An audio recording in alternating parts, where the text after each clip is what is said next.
Recorded Books presents an unabridged recording of Sharpe's Fury, Richard Sharpe and the Battle of Barossa, March 1811, by Bernard Cornwell, narrated by Stephen Crossley. This book is copyrighted 2006 by Bernard Cornwell. This recording is copyrighted 2006 by Recorded Books. With the British Army penned into a small part of Portugal, and all of Spain fallen to the invader except for the coastal city of Cadiz, the French appear to have won their war. In a town effectively under siege by the French and riven by political rivalry, Captain Richard Sharpe has no business being there. And now, Sharpe's Fury. Part 1. The River. Chapter 1. You were never far from the sea in Cadiz. The smell of it was always there, almost as powerful as the stink of sewage. On the city's southern side, when the wind was high, and from the south, the waves would shatter on the sea wall and spray would rattle on shuttered windows. After the Battle of Trafalgar, storms had battered the city for a week, and the winds had carried the sea spray to the cathedral and torn down scaffolding about its unfinished dome. Waves had besieged Cadiz, and pieces of broken ship had clattered on the stones, and then the corpses had come. But that had been almost 6 years ago, and now Spain fought on the same side as Britain, though Cadiz was all that was left of Spain. The rest of the country was either ruled by France or had no government at all.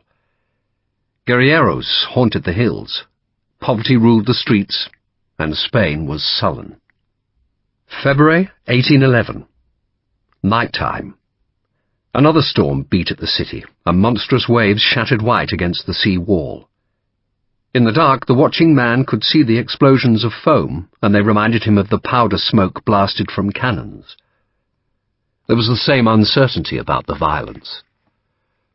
Just when he thought the waves had done their worst, another 2 or 3 would explode in sudden bursts, and the white water would bloom above the wall like smoke, and the spray would be driven by the wind to spatter against the city's white walls like grape shot. The man was a priest. Father Salvador Montseny was dressed in a cassock, a cloak, and a wide black hat that he needed to hold against the wind's buffeting. He was a tall man, in his 30s, a fierce preacher of saturnine good looks, who now waited in the small shelter of an archway. He was a long way from home. Home was in the north, where he had grown up as the unloved son of a widower lawyer who had sent Salvador to a church school. He had become a priest because he didn't know what else he should be, but now he wished he had been a soldier. He thought he would have been a good soldier, but fate had made him a sailor instead. He had been a chaplain on board a Spanish ship captured at Trafalgar, and in the darkness above them the sound of battle crashed again. The sound was the boom and snap of the great canvas sheets that protected the cathedral's half-built dome, but the wind made the huge tarpaulins sound like cannons. The canvas, he knew, had once been the sails of Spain's battle fleet, but after Trafalgar the sails had been stripped from the few ships that had limped home. Father Salvador Montseny had been in England then. Most Spanish prisoners had been put ashore swiftly, but Montseny was chaplain to an admiral, and he had accompanied his master to the damp country house in Hampshire where he had watched the rain fall and the snow cover the pastures, and where he had learned to hate. And he had also learned patience. He was being patient now. His hat and cloak were soaked through and he was cold, but he didn't stir. He just waited. He had a pistol in his belt, but he reckoned the priming powder would be sodden. It didn't matter. He had a knife. He touched the hilt, leaned on the wall, saw another wave break at the street's end, saw the spray dash past the dim light from an unshuttered window, and then heard the footsteps. A man came running from the Calle Compañía. Father Montseny waited, just a dark shadow in dark shadows, and saw the man go to the door opposite. It was unlocked. The man went through and the priest followed fast, pushing the door open as the man tried to close it. "Gracias," Father Montseny said. They were in an arched tunnel that led to a courtyard. A lantern flickered from an alcove, and the man, seeing that Monsignor was a priest, looked relieved. "You live here, Father?" he asked. "Last rites," Father Monsignor said, shaking water off his cassock. "Ah, that poor woman upstairs." The man made the sign of the cross. "It's a dirty night," he said. "We've had worse, my son, and this will pass." "True," the man said. He went into the courtyard and climbed the stairs to the first-floor balcony. "You're Catalonian, Father?" "How did you know?" "Your accent, Father." The man took out his key and unlocked his front door, and the priest appeared to edge past him towards the steps climbing to the second floor. The man opened his door, then pitched forward as Father Monsignor suddenly turned and gave him a push. The man sprawled on the floor. He had a knife and tried to draw it, but the priest kicked him hard under the chin. Then the front door swung shut, and they were in the dark. Father Monsignor knelt on the fallen man's chest and put his own knife at his victim's throat. "Say nothing, my son," he ordered. He felt under the trapped man's wet cloak and found the knife, which he drew and tossed up the passageway. "You will speak," he said, "only when I ask you questions. Your name is Gonzalo Jurado?" "Yes." Jurado's voice was scarce above a breath. "Do you have the whore's letters?" "No," Jurado said, then squealed because Father Monsignor's knife had cut through his skin to touch his jawbone. "You will be hurt if you lie," the priest said. "Do you have the letters?" "I have them, yes." "Then show them to me." Father Monsignor let Jurado rise. He stayed close as Jurado went into a room that overlooked the street where the priest had waited. Steel struck flint, and a candle was lit. Jurado could see his assailant more clearly now, and thought Monsignor must be a soldier in disguise because his face didn't have the look of a priest. It was a dark, lantern-jawed face without pity. "The letters are for sale," Jurado said, then gasped because Father Monsignor had hit him in the belly. "I said you will speak only when I question you," the priest said. "Show me the letters." The room was small but very comfortable. It was evident that Gonzalo Jurado liked his luxuries. 2 couches faced an empty fireplace above which a gilt-framed mirror hung. There were rugs on the floor. 3 paintings hung on the wall opposite the window, all showing naked women. A bureau stood under the window that looked onto the street, and the frightened man unlocked one of its drawers and took out a bundle of letters tied with black string. He put them on the bureau and stepped back. Father Monsignor cut the string and spread the letters on the bureau's leather top. "Is this all of them?" "All 15, Jurado said. "And the whore?" Father Monsignor asked. "She has some still?" Jurado hesitated, then saw the knife blade reflect candlelight. "She has 6. "She kept them?" "Yes, senor." "Why?" Jurado shrugged. 15 are enough. Maybe she can sell the others later. Perhaps she is still fond of the man. Who knows? Who understands women? But—" He had been about to ask a question, then feared being hit for speaking out of turn. "Go on," Father Monsignor said, picking out a letter at random. "How do you know about the letters?" "I told no one except the English." "Your whore made confession," Father Monsignor said. "Katerina? She went to confession?" "Once a year, she told me," Father Monsignor said, scanning the letter. "Always on her patron saint's name day. She came to the cathedral, told God about her many sins, and I granted her absolution on his behalf." "How much do you want for the letters?" "English guineas," Jurado said. 15 letters, 20 guineas each. He was feeling more confident now. He kept a loaded pistol in the bureau's bottom drawer. He tested the mainspring every day and changed the powder at least once a month. And his fear had subsided now that he understood Monsignor really was a priest. A frightening priest, to be sure, but still a man of God. If you prefer to pay Spanish money, Father, he went on, then the letters are yours for $1,300. $1,300, Father Monsigny responded absently. He was reading one of the letters. It was written in English, but that was no problem, for he had learned the language in Hampshire. The letter's writer had been deeply in love, and the fool had committed that love to paper.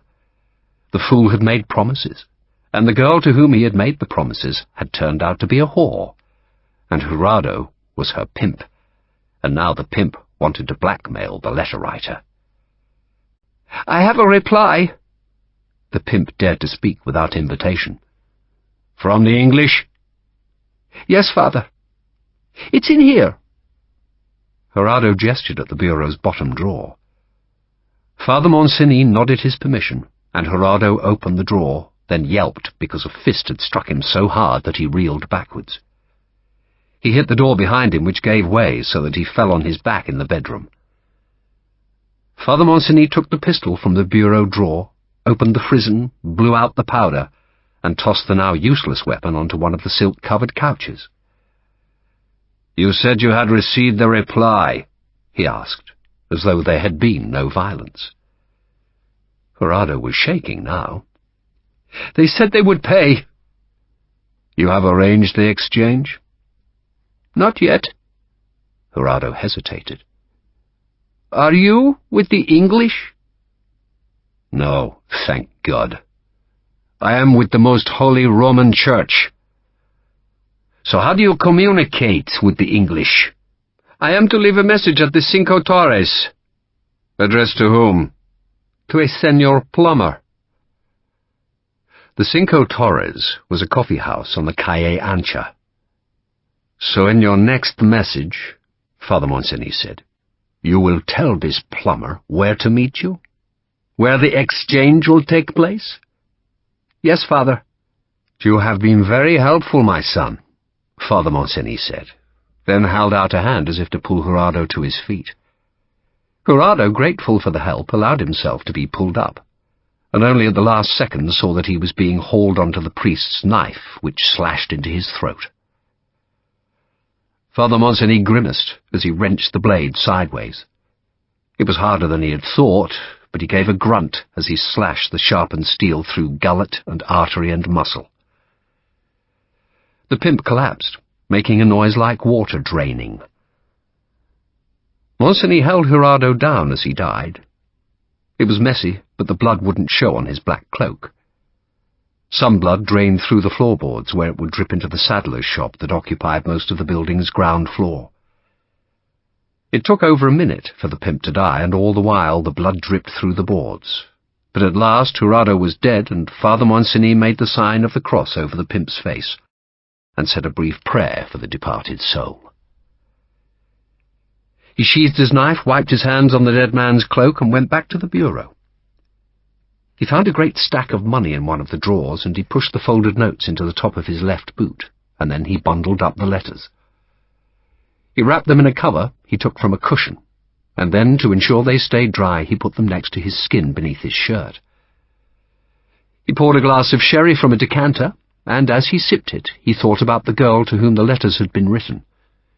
She lived, he knew, just 2 streets away, and she still had 6 letters, but he possessed 15.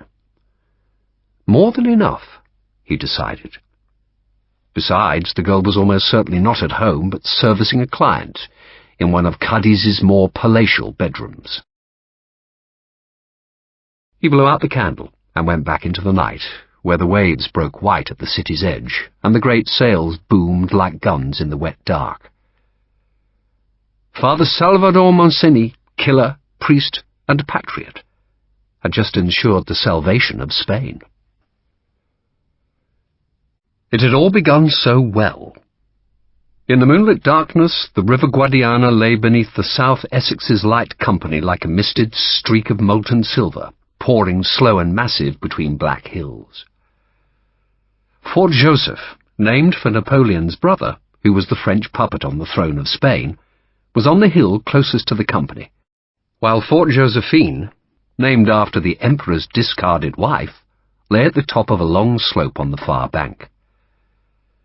Fort Joseph was in Portugal, Josephine was in Spain, and between the two forts was a bridge. 6 light companies had been sent from Lisbon under the command of Brigadier General Sir Barnaby Moon. A coming man, Brigadier Moon, a young thruster, an officer destined for higher things, and this was his first independent command. If he got this right, if the bridge was broken, then Sir Barnaby could look to a future as shining as the river that slid between the darkened hills.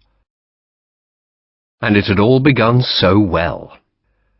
The 6 companies had been ferried across the Tagus in a misted dawn, then had marched across southern Portugal, which was supposedly French-held territory, but the partisans had assured the British that the French had withdrawn their few garrisons, and so it proved. Now, just 4 days after leaving Lisbon, they had reached the river and the bridge. Dawn was close. The British troops were on the Guadiana's western bank, where Fort Joseph had been built on a hill beside the river, and in the last of the night's darkness, the ramparts of the fort were outlined by the glow of fires behind the fire step. The encroaching dawn was dimming that glow, but every now and then the silhouette of a man showed in one of the fort's embrasures. The French were awake. The 6 British light companies knew that because they had heard the bugles calling the reveilles, first in distant Fort Josephine, then in Joseph. But just because the French were awake didn't mean they were alert. If you wake men every day in the chill darkness before dawn, they soon learn to carry their dreams to the ramparts. They might look as though they are staring alertly into the dark, ready for a dawn attack, but in truth they're thinking of the women left in France, of the women still sleeping in the fort's barrack rooms, of the women they wished were sleeping in the fort, of the women they could only dream about, of women. They were dozy. And the forts had been undisturbed all winter. It was true there were guerrilleros in these hills, but they rarely came close to the forts, which had cannon in their embrasures, and peasants armed with muskets quickly learned they're no match for emplaced artillery. The Spanish and Portuguese partisans either ambushed the forage parties of the French troops besieging Badajoz 30 miles to the north, or else harried the forces of Marshal Victor, who besieged Cadiz 150 miles to the south. There had once been 5 good stone bridges crossing the Guadiana between Badajoz and the sea, but they had all been blown up by the contending armies, and now there was only this one French pontoon bridge to provide a link between the Emperor's siege forces. It wasn't used much. Travel in Portugal or Spain was dangerous for the French because the guerrilleros were merciless. But once every 2 or 3 weeks the pontoon bridge would creak under the weight of a battery of artillery, and every few days a dispatch rider would cross the river escorted by a regiment of dragoons. Not many local folk used the bridge, for very few could afford the toll, and fewer still wanted to risk the animosity of the twin garrisons, which were, as a result, mostly left in peace. The war seemed far away, which was why the defenders manning the ramparts in the early morning were dreaming of women rather than looking for the enemy troops who had followed a goat track from the darkened heights into the blackness of the valley to the west of Fort Joseph. Captain Richard Sharpe, commander of the South Essex Light Company, was not in the valley. He was with his company on a hill to the north of the fort. He had the easiest job of the morning, which was to create a diversion, and that meant none of his men should die, and none should even be wounded. Sharpe was glad of that, but he was also aware that he had not been given the easy job as a reward, but because Moon disliked him. The Brigadier had made that plain when the 6 light companies had reported to him in Lisbon. "My name's Moon," the Brigadier had said, "and you've got a reputation." Sharpe, taken aback by the offhand greeting, had looked surprised. "I do, sir." "Don't be modest with me, man," Moon had said, stabbing a finger at the South Essex badge which showed a chained eagle. Sharpe and his sergeant, Patrick Harper, had captured that eagle from the French at Talavera, and such a feat, as Moon had said, gave a man a reputation. "I don't want any damn heroics, Sharpe," the Brigadier went on. "No, sir." Good plain soldiering wins wars, Moon had said. Doing mundane things well is what counts. That was undoubtedly true, but it was odd coming from Sir Barnaby Moon, whose reputation was anything but mundane.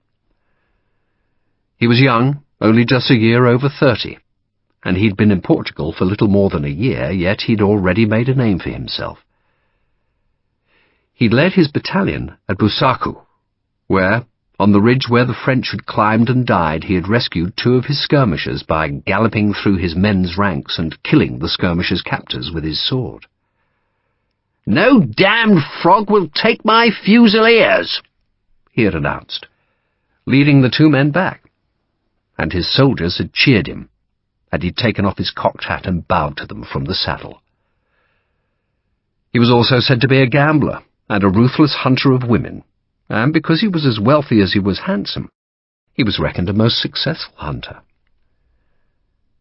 London, it was said, was a safer city now that Sir Barnaby was in Portugal, though doubtless there were a score or more of Lisbon ladies who might give birth to babies who would grow up to have Sir Barnaby's lean face, fair hair, and startling blue eyes. He was, in brief, anything but a plain soldier, yet that was what he required of Sharpe, and Sharpe was happy to oblige. "You need make no reputation with me, Sharpe," Sir Barnaby had said. "I'll try hard not to, sir," Sharpe had said, for which he had received a foul look, and ever since Moon had virtually ignored Sharpe. Jack Bullen, who was Sharpe's lieutenant, reckoned that the brigadier was jealous. "Don't be daft, Jack," Sharpe had said, when this was proposed. "In any drama, sir," Bullen had persevered, "there is only room for one hero. The stage is too small for 2. "You're an expert on drama, Jack."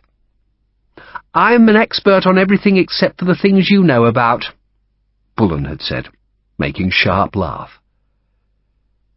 The truth, Sharpe reckoned, was that Moon simply shared most officers' mistrust of men who had been promoted from the ranks. Sharpe had joined the army as a private. He had served as a sergeant, and now he was a captain, and that irritated some men who saw Sharpe's rise as an affront to the established order. Which, Sharpe decided, was fine by him. He would create the diversion, let the other 5 companies do the fighting, then go back to Lisbon and so back to the battalion. In a month or 2, as spring arrived in Portugal, they would march north from the lines of Torres Vedras and pursue Marshal Massena's forces into Spain. There would be plenty enough fighting in the spring, even enough for upstarts. "There's the light, sir," Sergeant Patrick Harper said. He was lying flat beside Sharpe and staring into the valley. "You sure?" "There it is again, sir. See it?" The brigadier had a shielded lantern, and by raising one of its screens could flash a dim light that would be hidden from the French.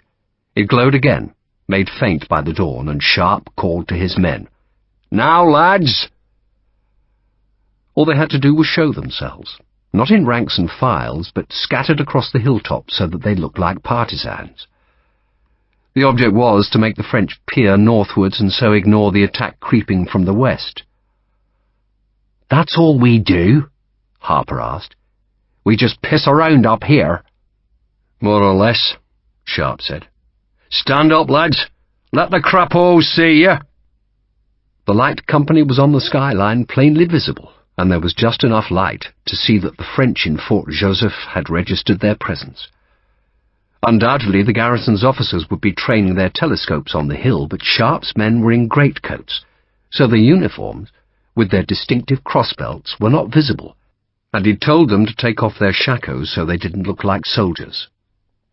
"Can we give them a shot or 2? Harper asked. "Don't want to get them excited," Sharpe said. "We just want them to watch us." "But we can shoot when they wake up." "When they see the others, yes. We'll give them a green jacket breakfast, eh?" Sharpe's company was unique, in that while most of its men wore the red coats of the British infantry, others were uniformed in the green jackets of the rifle battalions. It was all because of a mistake. Sharpe and his riflemen had been cut off from the retreat to Corunna, had made their way south to the forces in Lisbon and there been temporarily attached to the red-coated South Essex, and somehow they'd never left. The green jackets carried rifles. To most people, a rifle looked like a short musket, but the difference was hidden inside the barrel. The Baker rifle had 7 grooves twisting the length of its barrel, and those grooves gave the bullet a spin which made it lethally accurate. A musket was quick to load and fast to fire, but beyond 60 paces a man might as well shut his eyes rather than take aim. The rifle could kill at 3 times that range. The French had no rifles, which meant Sharpe's green jackets could lie on the hill, shoot at the defenders, and know that none of the infantry inside Fort Joseph could answer their fire. "There they go," Harper said. The 5 light companies were advancing up the hill. Their red uniforms looked black in the half-light. Some carried short ladders. They had a nasty job, Sharpe thought. The fort had a dry ditch, and from the bottom of the ditch to the top of the parapet was at least 10 feet, and the top of the parapet was protected by sharpened stakes. The redcoats had to cross the ditch, place the ladders between the stakes, and climb into the musket fire of the defenders, and worse, face cannon fire as well. The French cannons were undoubtedly loaded, but with what? Round shot or canister? If it was canister, then Moon's troops could be hit hard by the first volley, while round shot would do much less damage. Not Sharpe's problem. He walked along the hilltop, making sure he was silhouetted against the lightning sky, and miraculously the French were still oblivious of the 400 men approaching from the west. "Go on, boys," Harper muttered, not speaking to all of the attacking troops, but to the light company of the 88th, the Connaught Rangers, an Irish regiment. Sharpe wasn't watching. He had suddenly been seized by the superstition that if he watched the attack, then it would fail.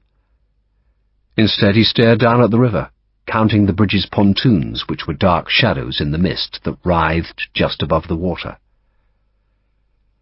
He decided he would count them and not look at Fort Joseph until the first shot was fired.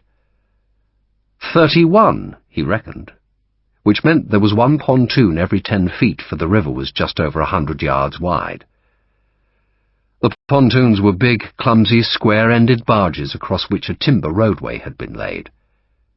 The winter had been wet all across southern Spain and Portugal, and the Guadiana was running high, and he could see the water seething where it broke on the pontoon's bluff bows.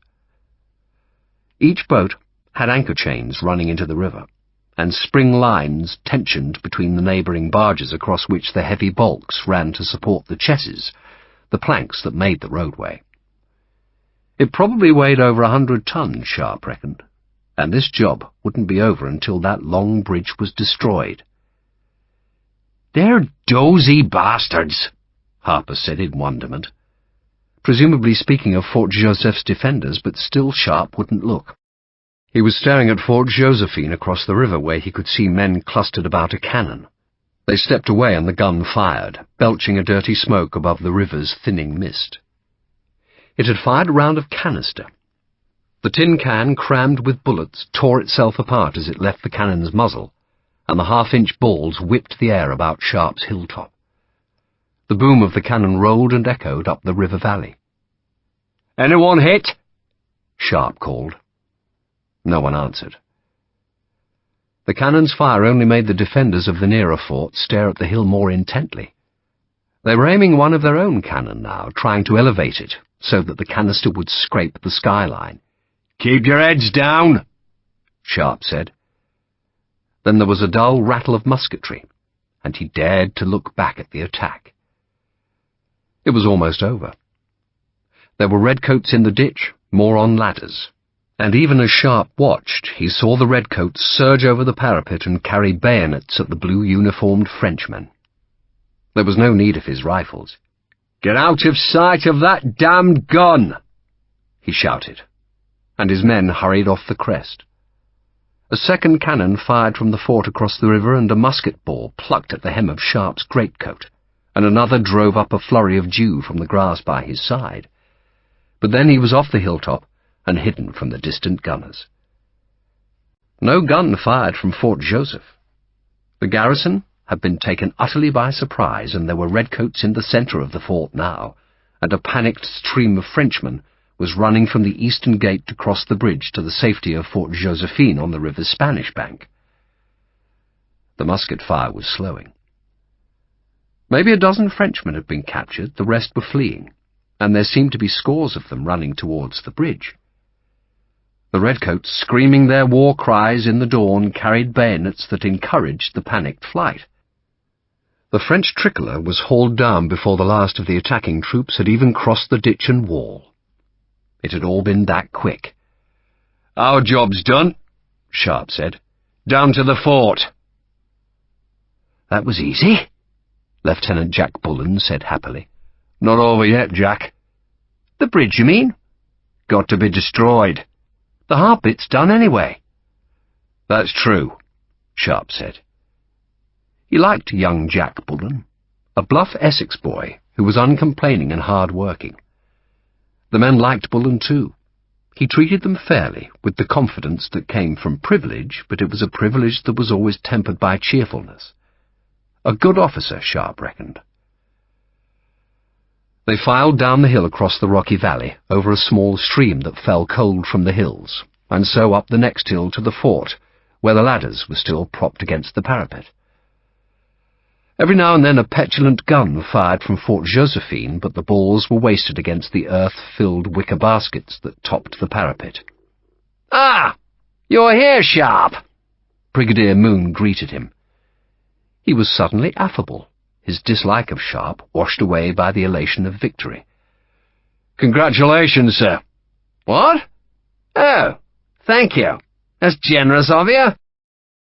Moon did seem touched by Sharpe's praise. "It went better than I dared hope. There's tea on the boil over there. Let your lads have some." The French prisoners were sitting in the fort's centre. A dozen horses had been found in the stables, and they were now being saddled, presumably because Moon, who had marched from the Tagus, reckoned he had earned the privilege of riding back. A captured officer was standing beside the well, disconsolately watching the victorious British troops who were gleefully searching the French packs captured in the barracks. "Fresh bread!" Major Gillespie, one of Moon's aides, tossed Sharpe a loaf. "Still warm. The bastards live well, don't they?" "I thought they were supposed to be starving." "Not here, they're not. Land of milk and honey, this place." Moon climbed to the eastern fire step, which faced the bridge, and began looking into the ready magazines beside the guns. The artillerymen in Fort Josephine saw his red coat and opened fire. They were using canister, and their shots rattled on the parapet and whistled overhead. Moon ignored the balls. "Sharpe!" he called, then waited as the riflemen climbed to the rampart. "Time you earned your wages, Sharpe," he said. Sharpe said nothing, just watched as the brigadier peered into a magazine. "Round shot," Moon announced. "Common shell and grape shot." "Not canister, sir." "Grape shot, definitely grape shot. Naval stores, I suspect. Bastards haven't got any ships left, so they've sent their grape shot here." He let the magazine lid drop and stared down at the bridge. "Common shell won't break that brute, will it? There are a score of women down below, in the barracks. Have some of your fellows escort them over the bridge, will you? Deliver them to the French with my compliments. The rest of your men can help Sturridge. He'll have to blow the far end." Lieutenant Sturridge was a Royal Engineer whose job was to destroy the bridge. He was a nervous young man who seemed terrified of Moon. "The far end?" Sharpe asked, wanting to be sure he had heard correctly. Moon looked exasperated. "If we break the bridge at this end, Sharpe," he explained with exaggerated patience, as though he was speaking to a young and not very bright child, "the damn thing will float downstream. But we'll still be attached to the far bank. The French can then salvage the pontoons. Not much point in coming all this way and leaving the French with a serviceable pontoon bridge that they can rebuild, is there? But if we break it at the Spanish end, the pontoons should end up on this bank, and we can burn them." A barrel load of canister or grape shot hissed overhead, and the brigadier threw Fort Josephine an irritated glance. "Get on with it," he said to Sharpe. "I want to be away by tomorrow's dawn." A piquet from the 74th Light Company guarded the 18 women. 6 were officers' wives, and they stood apart from the rest, trying to look brave. "You'll take them over," Sharpe told Jack Bullen. "I will, sir." "You like women, don't you?" "Of course, sir." "And you speak some of their horrible language, don't you?" "Incredibly well, sir." "So, take the ladies over the bridge and up to that other fort." While Lieutenant Bullen persuaded the women that no harm would come to them and that they must gather their luggage and be ready to cross the river, Sharpe looked for Sturridge and found the engineer in the fort's main magazine. "Powder," Sturridge greeted Sharpe. He had prized the lid from a barrel and now tasted the gunpowder. "Bloody awful powder," he spat it out with a grimace. "Bloody French powder. Nothing but bloody dust. Damp, too." "Will it work?" "It should go bang," Sturridge said gloomily. "I'm taking you over the bridge," Sharpe told him. "There's a handcart outside," Sturridge said, "and we'll need it. 5 barrels should be enough, even of this rubbish. You've got fuse." Sturridge unbuttoned his blue jacket and showed that he had several yards of slow match coiled around his waist. "You just thought I was portly, didn't you?" "Why doesn't he just blow the bridge at this end, or in the middle?" "So the French can't rebuild it." "They couldn't anyway. Takes a lot of skill to make one of those bridges. Doesn't take much to undo one, but making a pontoon bridge isn't a job for amateurs." Sturridge hammered the lid back onto the opened powder barrel. "The French aren't going to like us being over there, are they?" "I wouldn't think so." "So, is this where I die for England?" "That's why I'm here, to make sure you don't." "That is a consolation," Sturridge said. He glanced across at Sharpe, who was leaning, arms folded against the wall. Sharpe's face was shadowed by his shakos peak, but his eyes were bright in the shadow. The face was scarred, hard, watchful, and thin. "Actually, it is a consolation," Sturridge said, then flinched because the brigadier was bellowing in the courtyard, demanding to know where Sturridge was and why the damned bridge was still intact. "Bloody man," Sturridge said. Sharpe went back to the sunlight where Moon was exercising a captured horse, showing off to the French wives who had gathered by the eastern gate where Jack Bullen had commandeered the handcart for their luggage. Sharpe ordered the bags off, and the cart to the main magazine where Harper and a half-dozen men loaded it with gunpowder. Then the women's luggage was placed on top. "It'll disguise the powder barrels," Sharpe explained to Harper. "Disguise it, sir?" "If the crapos see us crossing the bridge with powder, what do you think they'll do?" "They won't be happy, sir." "No, Pat, they won't. They'll use us for target practice." It was mid-morning before everything was ready. The French in Fort Josephine had abandoned their desultory cannon fire. Sharpe had half expected the enemy to send an envoy across the river to inquire about the women, but none had come. "3 of the officers' wives are from the 8th, sir," Jack Bullen told Sharpe. "They're what?" Sharpe asked. "French regiment, sir. The 8th. They've been at Cadiz, but they were sent to reinforce the troops besieging Badajoz.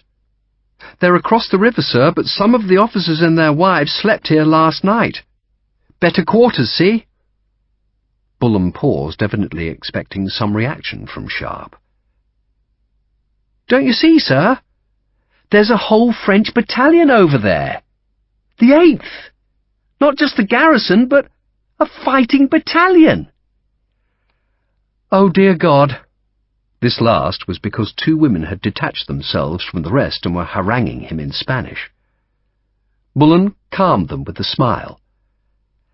"They say they're Spanish, sir," he explained to Sharpe, "and say they don't want to go to the other fort." "What are they doing here in the first place?"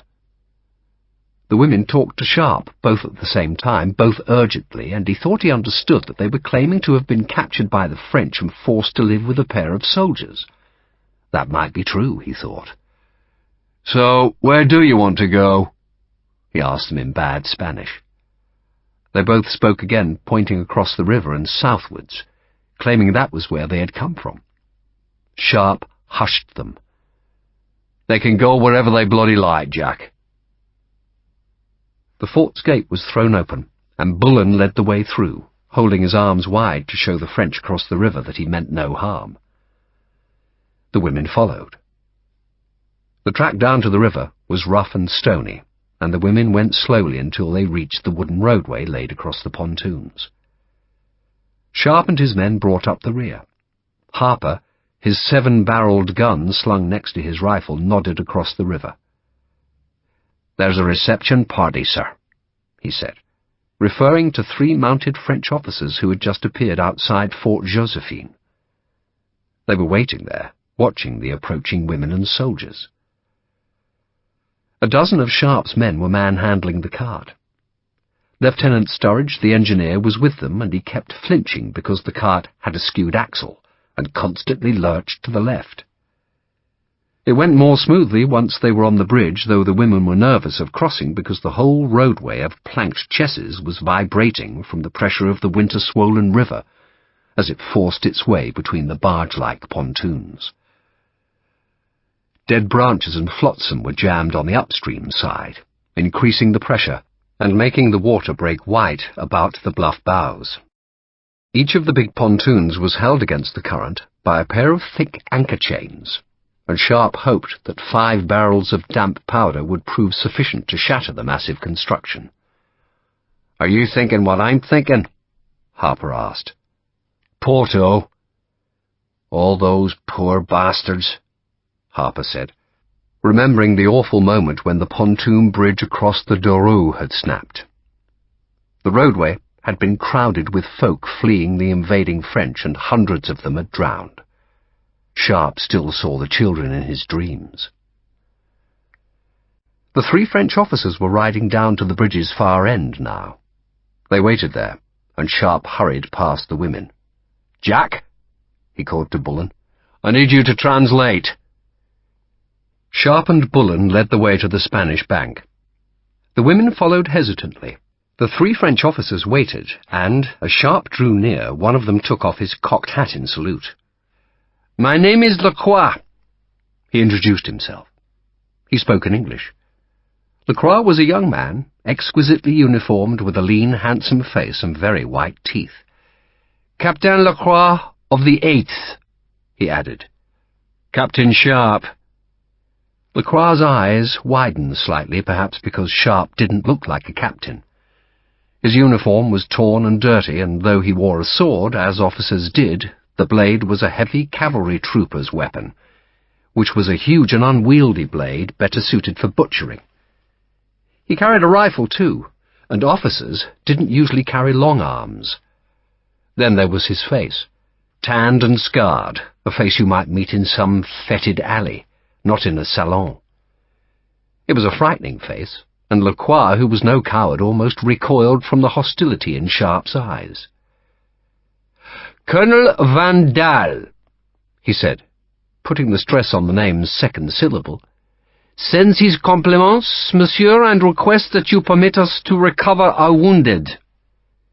He paused, glancing at the handcart that had been stripped of the women's luggage, thus revealing the powder kegs. "Before you attempt to destroy the bridge." "Attempt?" Sharpe asked.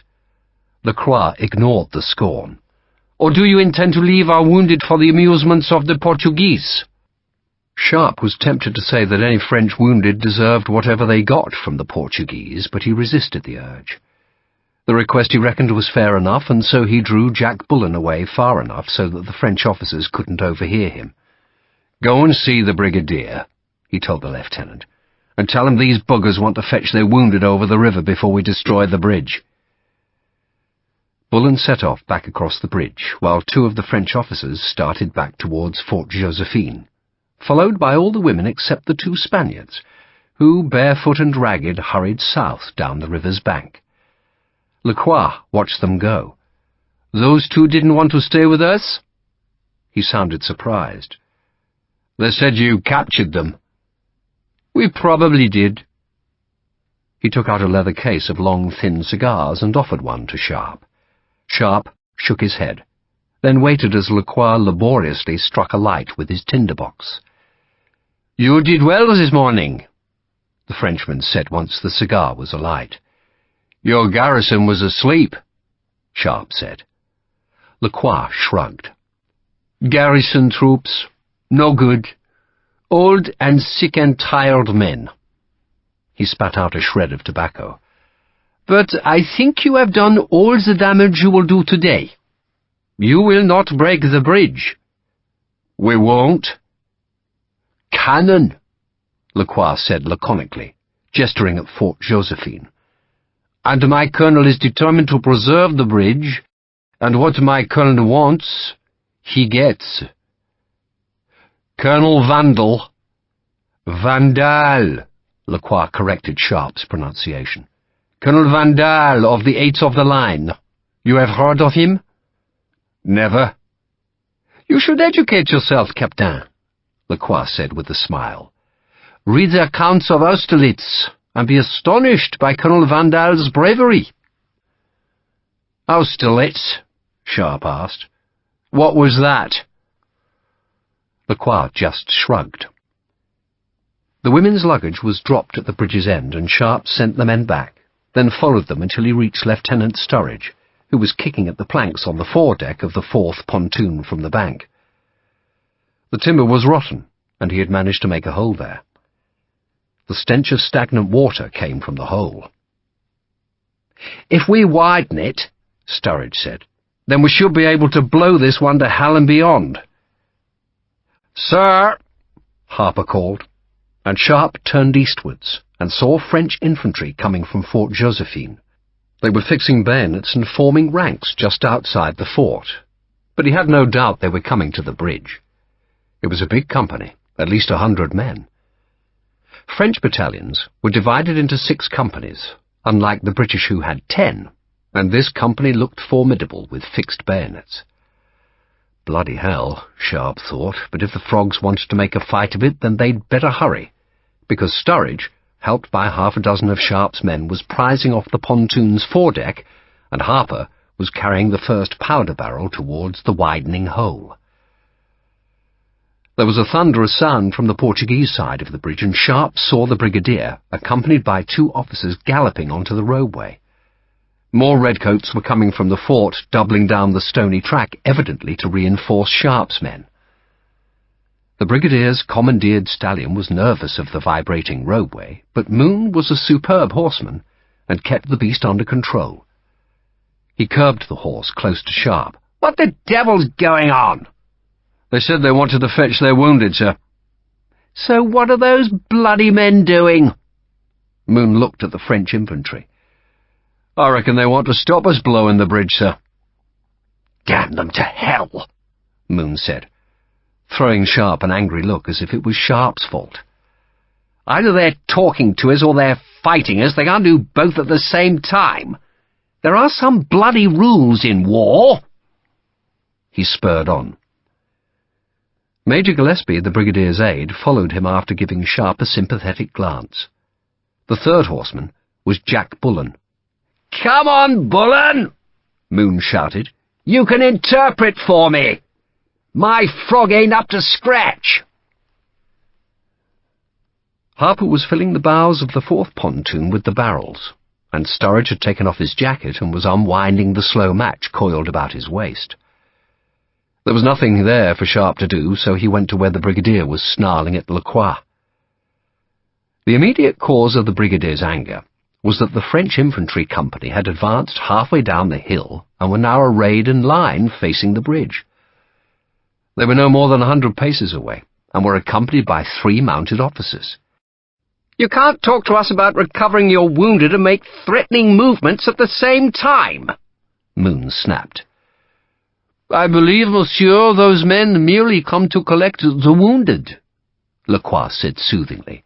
"Not carrying weapons, they don't," Moon said, "and not without my permission. And why the hell have they got fixed bayonets?"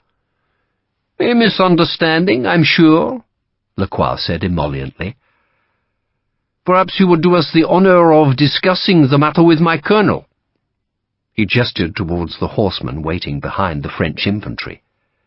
But Moon wasn't going to be summoned by some French colonel. "Tell him to come here," he insisted. "Or you will send an emissary, perhaps?" Lacroix suggested smoothly, ignoring the brigadier's direct order. "Oh, for God's sake!" Moon growled. "Major Gillespie, go and talk sense to the damned man. Tell him he can send 1 officer and 20 soldiers to recover their wounded.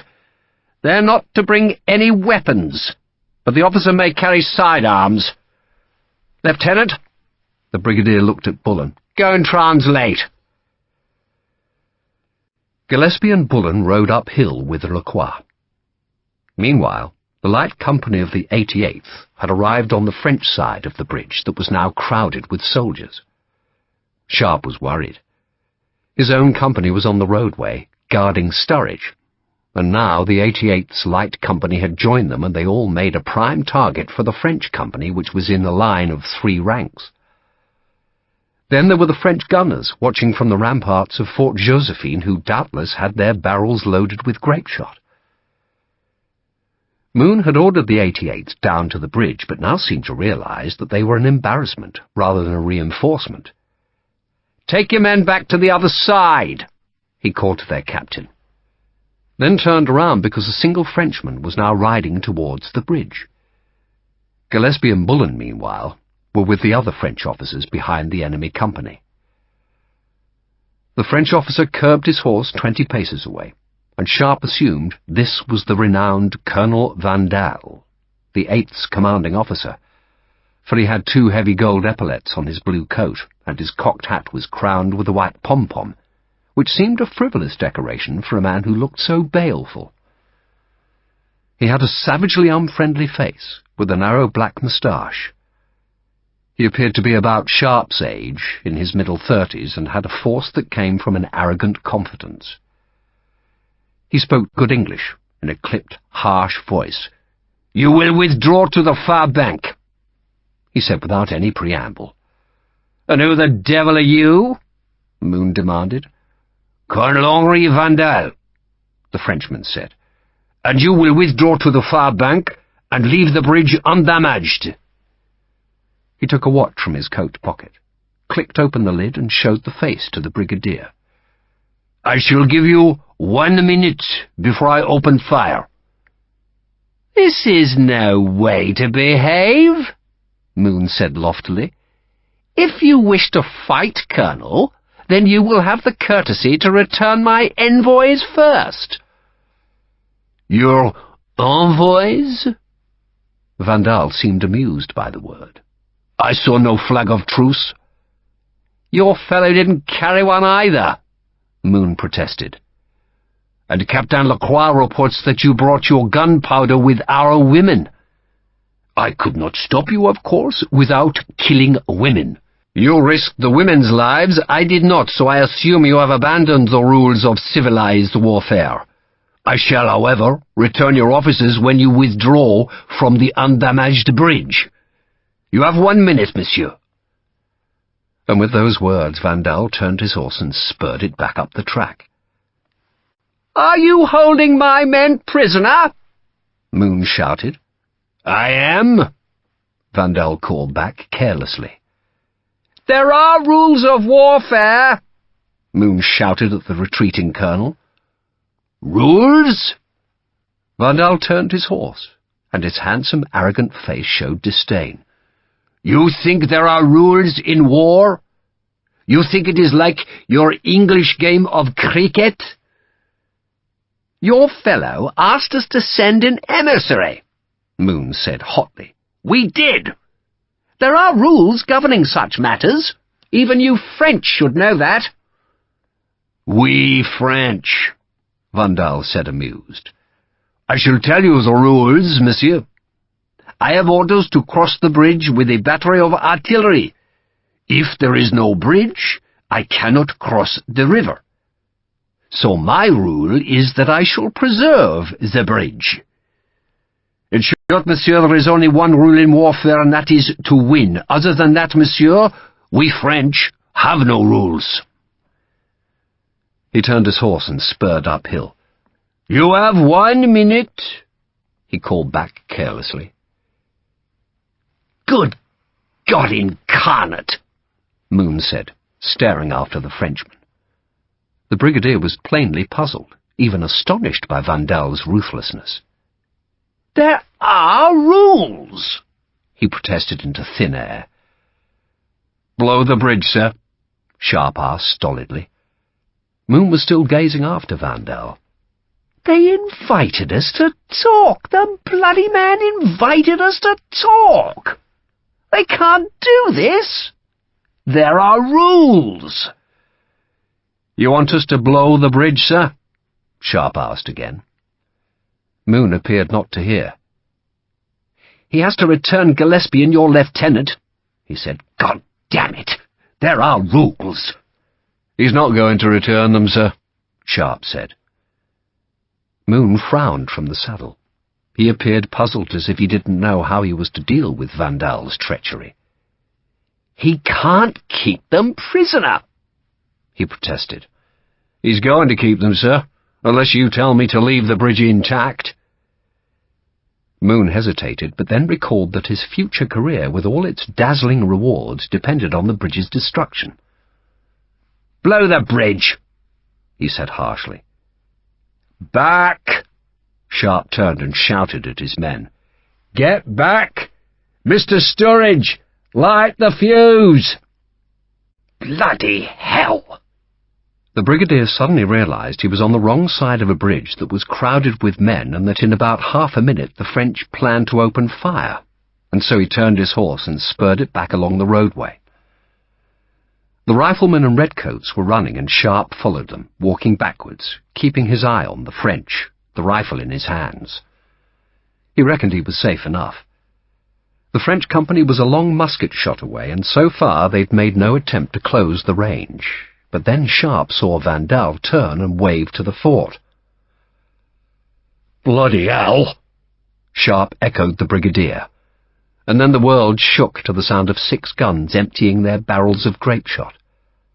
Dark smoke whipped the sky. The balls screamed around Sharpe, slapping onto the bridge and slashing into men and churning the river into foam. Sharpe heard a scream behind him, then saw the French company running towards the bridge. There was an odd silence after the guns fired. No muskets had been used yet. The river settled from the strike of the grape-shot, and Sharpe heard another scream, and snatched to look behind to see Moon's stallion rearing, blood seething from its neck. And then the brigadier fell into a knot of men. Sturridge was dead. Sharpe found him some 20 paces beyond the powder barrels. The engineer, struck in the head by a piece of grape-shot, was lying beside the slow match that had not been lit. And now the French were almost at the bridge, and Sharpe snatched up Sturridge's tinderbox and ran towards the powder barrels. He shortened the slow match by tearing it apart just a couple of paces from the charge, then struck the flint on the steel. The spark flew and died.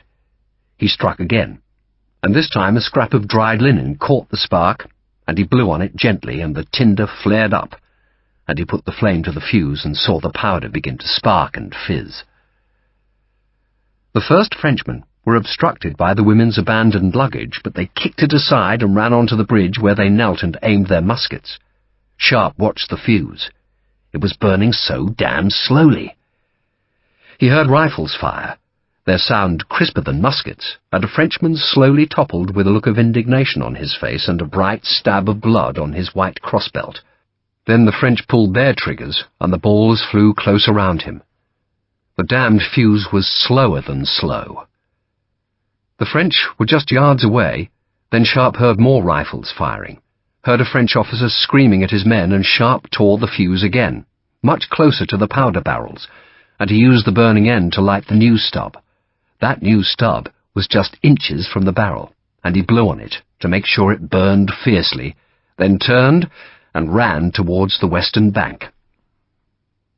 Moon was wounded, but a pair of men from the 88th had picked the brigadier off the roadway and were carrying him. "Come on, sir!" Harper shouted. Sharpe could hear the Frenchman's boots on the roadway, then Harper levelled the 7-barrel gun. It was a naval weapon, one that had never really worked well. It was supposed to be carried in the fighting tops, where its 7 bunched barrels could launch a small volley of half-inch balls at marksmen in the enemy rigging. But the recoil of the volley gun was so violent that few men were strong enough to wield it. Patrick Harper was strong enough. "Down, sir!" he shouted, and Sharpe dropped flat as the sergeant pulled the trigger. The noise deafened Sharpe, and the leading rank of Frenchmen was blown apart by the 7 balls. But one sergeant survived, and he ran to where the fizzing fuse sparked and smoked at the barrel's top. Sharpe was still sprawled on the roadway, but he wrenched the rifle clear of his body. He had no time to aim, just point the muzzle and pull the trigger, and he saw, through the sudden powder smoke, the French sergeant's face turn to a blossom of blood and red mist, and the sergeant was hurled backwards. The fuse still smoked. Then the world exploded. The worm of fire had eaten into Sturridge's charge, and the powder blew. The sky, filled with noise, turned dark. Flame, smoke, and timbers erupted into the air, though the chief effect of the exploding powder was to drive the pontoon down into the river. The roadway buckled under the strain, planks snapping free. The French were thrown back, some dead, some burned, some stunned. And then the shattered pontoon reared violently up from the water, and its anchor chains snapped from the recoil. The bridge jerked downstream, throwing Harper off his feet. He and Sharpe clung to the planks.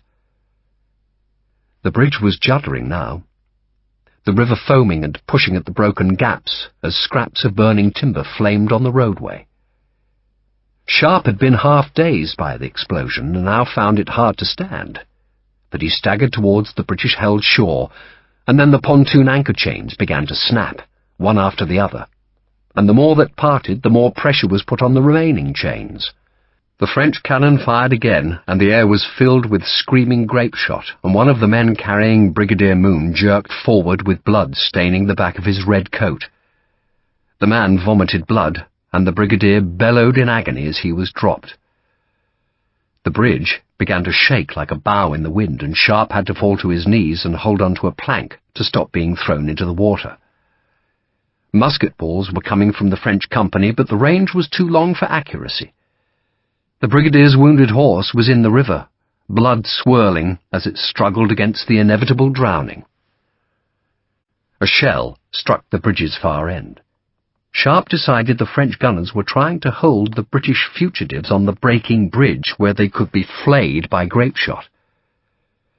The French infantry had retreated to the eastern bank from where they fired musket volleys. Smoke was filling the valley. Water splashed across the pontoon where Sharpe and Harper clung, then it shook again, and the roadway splintered, and Sharpe feared the remnants of the bridge would overturn. A bullet slammed into a plank by his side. Another shell exploded at the bridge's far end, leaving a puff of dirty smoke that drifted upstream where white birds flew in panic. Then, suddenly, the bridge quivered and went still. The central portion of 6 pontoons had broken free and was drifting down the river. There was a tug as a last anchor chain snapped. Then the 6 pontoons were circling and floating as a barrel-load of grape-shot churned the water just behind them. Sharpe could kneel now. He loaded the rifle, aimed at the French infantry and fired. Harper slung his empty volley gun and shot with his rifle instead. Rifleman Slattery and Rifleman Harris came to join them, and sent 2 more bullets, both aimed at the French officers on horseback. But when the rifle smoke cleared, the officers were still mounted. The pontoons were travelling fast in the current, accompanied by broken and charred timbers. Brigadier Moon was lying on his back, trying to prop himself up on his elbows. "What happened?" "We're floating free, sir," Sharpe said. There were 6 men of the 88th on the makeshift raft and 5 of Sharpe's riflemen from the South Essex. The rest of his company had either escaped the bridge before it broke or else were in the river. So now, with Sharpe and the Brigadier, there were 13 men floating downstream and over 100 Frenchmen running down the bank, keeping level with them. Sharpe hoped that 13 wasn't unlucky. "See if you can paddle to the western bank," Moon ordered. Some British officers using captured horses were on that bank and were trying to catch up with the raft. Sharpe had the men use their rifle and musket butts as paddles, but the pontoons were monstrously heavy and their efforts were futile. The raft drifted on southwards. A last shell plunged harmlessly into the river, its fuse extinguished instantly by the water. "Paddle, for God's sake!" Moon snapped. "They're doing their best, sir," Sharpe said. "Broken leg, sir." "Calf bone," Moon said, wincing. "Heard it snap when the horse fell." "We'll straighten it up in a minute, sir," Sharpe said soothingly. "You'll do no such bloody thing, man. You'll get me to a doctor." Sharpe wasn't certain how he was going to get Moon anywhere except straight down the river, which was curving now about a great rock bluff on the Spanish bank. That bluff at least would check the French pursuit. He used his rifle as a paddle, but the raft defiantly took its own path. Once past the bluff, the river widened, swung back to the west, and the current slowed a little.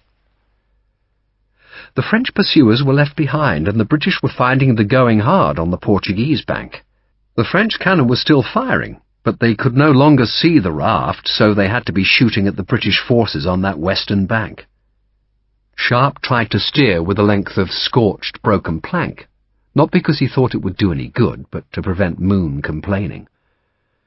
The makeshift rudder had no effect. The raft stubbornly stayed close to the Spanish bank. Sharpe thought about Bullen and felt a pulse of pure anger at the way in which the lieutenant had been taken prisoner. "I'm going to kill that bastard," he said aloud. "You're going to do what?" Moon demanded. "I'm going to kill that bastard Frenchman, sir, Colonel Vandal.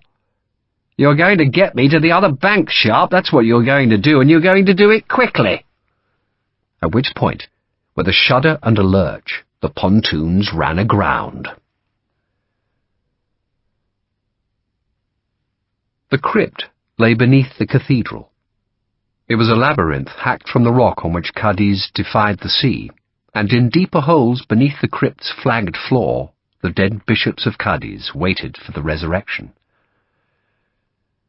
2 flights of stone steps descended to the crypt, emerging into a large chapel that was a round chamber twice the height of a man and 30 paces wide. If a man stood in the chamber's centre and clapped his hands once, the noise would sound 15 times. It was a crypt of echoes. 5 caverns opened from the chapel. One led to a smaller round chapel at the furthest end of the labyrinth, while the other 4 flanked the big chamber. The 4 were deep and dark, and they were connected to each other by a hidden passageway that circled the whole crypt. None of the caverns was decorated.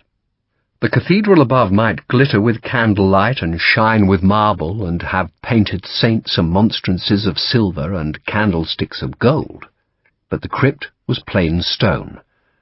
Only the altars had colour.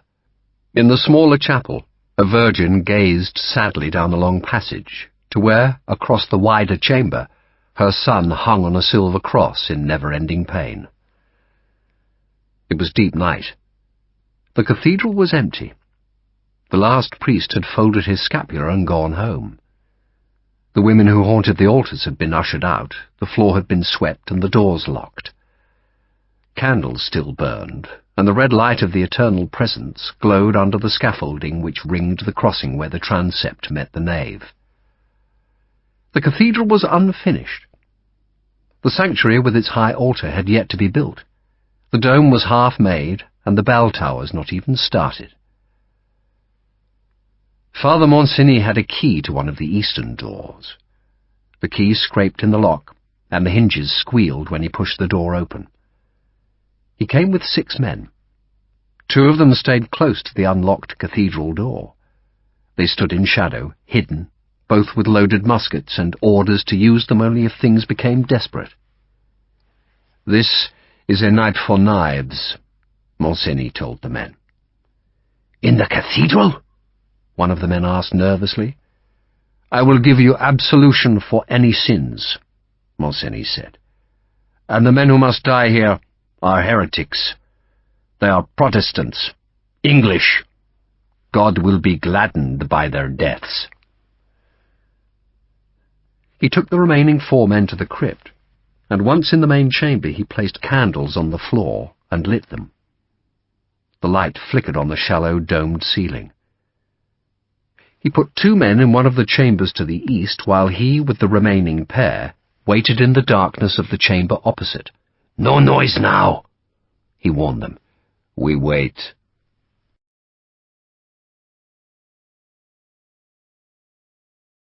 This ends Disc 1. Sharpe's Fury, Disc 2. The English came early, as Father Monsigny had supposed they would. He heard the distant squeal of the hinges as they pushed open the unlocked door. He heard their footsteps coming down the cathedral's long nave, and he knew that the 2 men he had left by the door would have bolted it now and would be following the English towards the crypt. 3 men appeared on the western steps. They came slowly, cautiously. One of them, the tallest, had a bag. That man peered into the big round chamber and saw no one. "Hello?" he shouted. Father Monsigny tossed a packet into the chamber. It was a thick packet, tied with string. "What you will do," he said in the English he had learned as a prisoner, "is bring the money, put it beside the letters, take the letters and go." The man looked at the black archways leading from the big candle-lit chamber. He was trying to decide where Monsigny's voice had come from. "You think I'm a fool?" he asked. "I must see the letters first." He was a big man, red-faced, with a bulbous nose and thick black eyebrows. "You may examine them, Captain," Monsigny said. He knew the man was called Plummer, and that he had been a captain in the British Army, and now he was a functionary in the British Embassy. Plummer's job was to make certain the Embassy's servants didn't steal, that the gratings on the windows were secure, and that the shutters were locked at night. Plummer was, in Monsigny's opinion, a non-entity, a failed soldier, a man who now came anxiously into the ring of candles and squatted by the package. The string was tough and knotted tight, and Plummer couldn't undo it. He felt in his pocket, presumably looking for a knife. "Show me the gold," Monsigny ordered. Plummer scowled at the peremptory tone, but obliged by opening the bag he had placed beside the package. It was a cloth bag which he unlaced, then brought out a handful of golden guineas. 300, he said, "as we agreed." His voice echoed back and forth, confusing him. "Now," Monsigny said, and his men appeared from the dark with levelled muskets. The 2 men Plummer had left on the steps staggered forward as Monsigny's last 2 men came down the stairs behind them. "What the hell are you—" Plummer began, then saw the priest was carrying a pistol. "You're a priest?" "I thought we should all examine the merchandise," Monsigny said, ignoring the question. He had the 3 men surrounded now. "You will lie flat while I count the coins." "The devil I will," Plummer said. "On the floor." Monsigny spoke in Spanish, and his men, all of whom had served in the Spanish Navy and had muscles hardened by years of grueling work, easily subdued the 3 and put them face down on the crypt floor. Monsigny picked up the string-bound package and put it in his pocket, then pushed the gold aside with his foot. "Kill them," he said. The 2 men accompanying Plummer were Spaniards themselves, embassy servants. and they protested when they heard Monsigny's order. Plummer resisted, heaving up from the floor, but Monsigny killed him easily, sliding a knife up into his ribs and letting Plummer heave against the blade as it sought his heart. The other two died just as quickly. It was done with remarkably little noise. Monsigny gave his men 5 golden guineas apiece, a generous reward. "The English," he explained to them, "secretly plan to keep Cadiz for themselves. They call themselves our allies, but they will betray Spain. Tonight you have fought for your king, for your country, and the Holy Church. The Admiral will be pleased with you, and God will reward you." He searched the bodies, found a few coins and a bone-handled knife. Plummer had a pistol under his cloak, but it was a crude, heavy weapon, and Monsigny let one of the sailors keep it.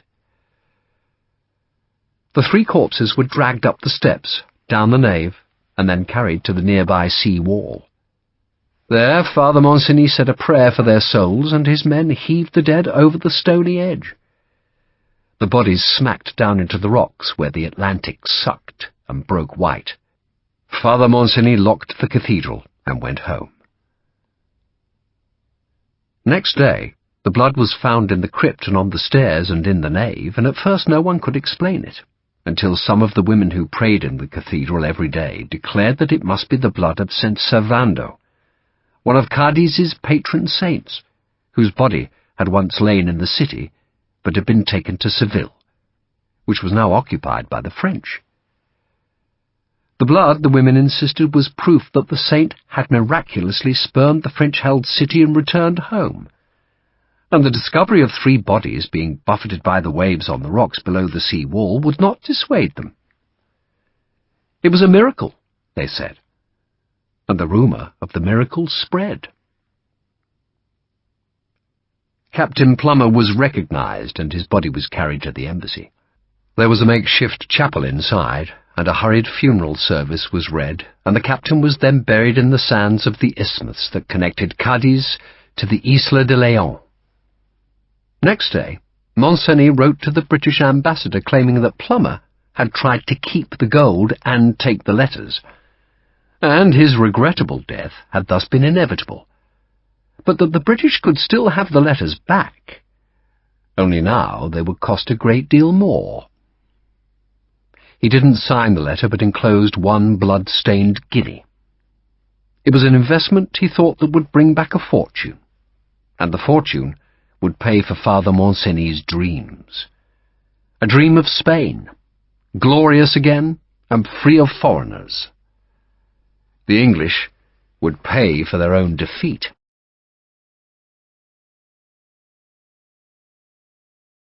Chapter 2.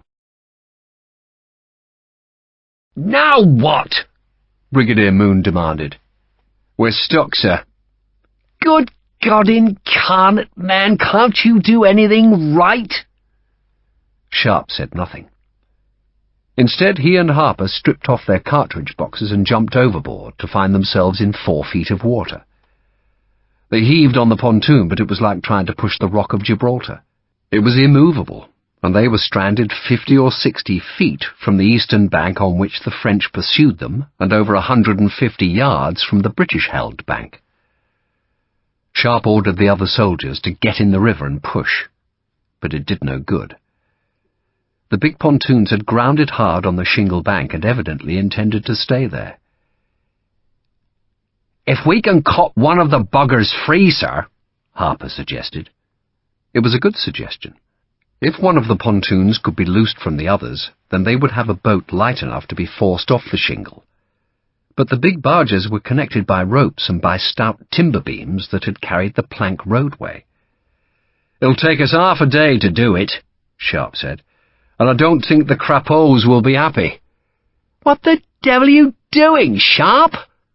Moon demanded from the raft. "Going ashore, sir," Sharpe decided. "All of us." "For God's sake, why?" "Because, sir," Sharpe said, forcing himself to stay patient, "the French will be here in half an hour, and if we're in the river, sir, they'll either shoot us down like dogs or else take us prisoner. So your intentions? Go up that hill, sir, hide there, and wait for the enemy to leave. And when they've gone, sir, we'll cut one of the pontoons free. Though how he would do that with no tools, he wasn't sure. But he would have to try. Moon plainly wanted to suggest another course of action, but none came to his mind, so he submitted to being carried ashore by Sergeant Harper. The rest of the men followed, carrying their weapons and cartridge boxes over their heads. Once ashore, they made a makeshift stretcher from a pair of muskets, threaded through the sleeves of 2 red coats. Then Harris and Slattery carried the brigadier up the steep hill. Sharpe, before leaving the riverbank, collected a few short sticks and a scrappy piece of fishing net, all of which had been washed onto the rocks. Then he followed the others up to the first crest, and saw, looking to his left, that the French had climbed to the top of the bluff. They were nearly half a mile away, which didn't stop one of them letting off his musket. The ball must have fallen into the intervening valley, and the report, when it came, was muffled. "This is far enough," Moon announced. The jolting of the crude stretcher was giving him agony, and he looked pale. "To the top," Sharpe said, nodding to where rocks crowned the bare hill. "For God's sake, man," Moon began. "French are coming, sir," Sharpe interrupted the brigadier. "If you want, sir, I can leave you for them, sir. They must have a surgeon in the fort." Moon looked tempted for a few seconds, but understood that high-ranking prisoners were rarely exchanged. It was possible that a French brigadier might be captured soon, and after prolonged negotiations would be exchanged for Moon, but it would take weeks, if not months. And all the while, his career would be stalled, and other men promoted over him. "Up the hill if you must," he said grudgingly. "But what are your plans after that?" "Wait for the French to go, sir. Detach a pontoon, cross the river, get you home." "And why the devil are you carrying firewood?" The brigadier discovered why at the top of the hill. Private Gagan, one of the men from the 88th, claimed his mother had been a bone-setter, and said he had often helped her as a child. "What you do, sir," he explained, "is pull the bone." "Pull it?" Sharpe asked. "Give it a good swift tug, sir, and he'll like as not squeal like a piglet, and I straightens it then, and we bind it up." "Would the gentleman be a Protestant, would he, sir?" "I should think so." "Then we don't need the holy water, sir, and we'll do without the 2 prayers as well, but he'll be straight enough when we're done." The brigadier protested. Why not wait till they were across the river, he wanted to know, and blanched when Sharpe said that could be 2 days. "Soon as done, soon as mended, sir," Private Gagan said. "And if we don't mend it soon, sir, it'll set crooked as can be. And I'll have to cut your trousers off, sir. Sorry, sir." "You'll not damned well cut them," Moon protested hotly.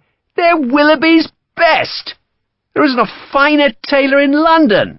"Then you'll have to take them off yourself, sir, you will," Gagan said. He looked as wild as any of the Connaught men, but had a soft, sympathetic voice, and a confidence that somewhat allayed the brigadier's apprehensions. Yet even so, it took 20 minutes to persuade Moon that he should allow his leg to be straightened. It was the thought that he would have to spend the rest of his life with a crooked limb that really convinced him. He saw himself limping into salons, unable to dance, awkward in the saddle, and his vanity at last overcame his fear. Sharpe, meanwhile, watched the French. 40 men had worked their way over the bluff, and now they were walking towards the stranded pontoons.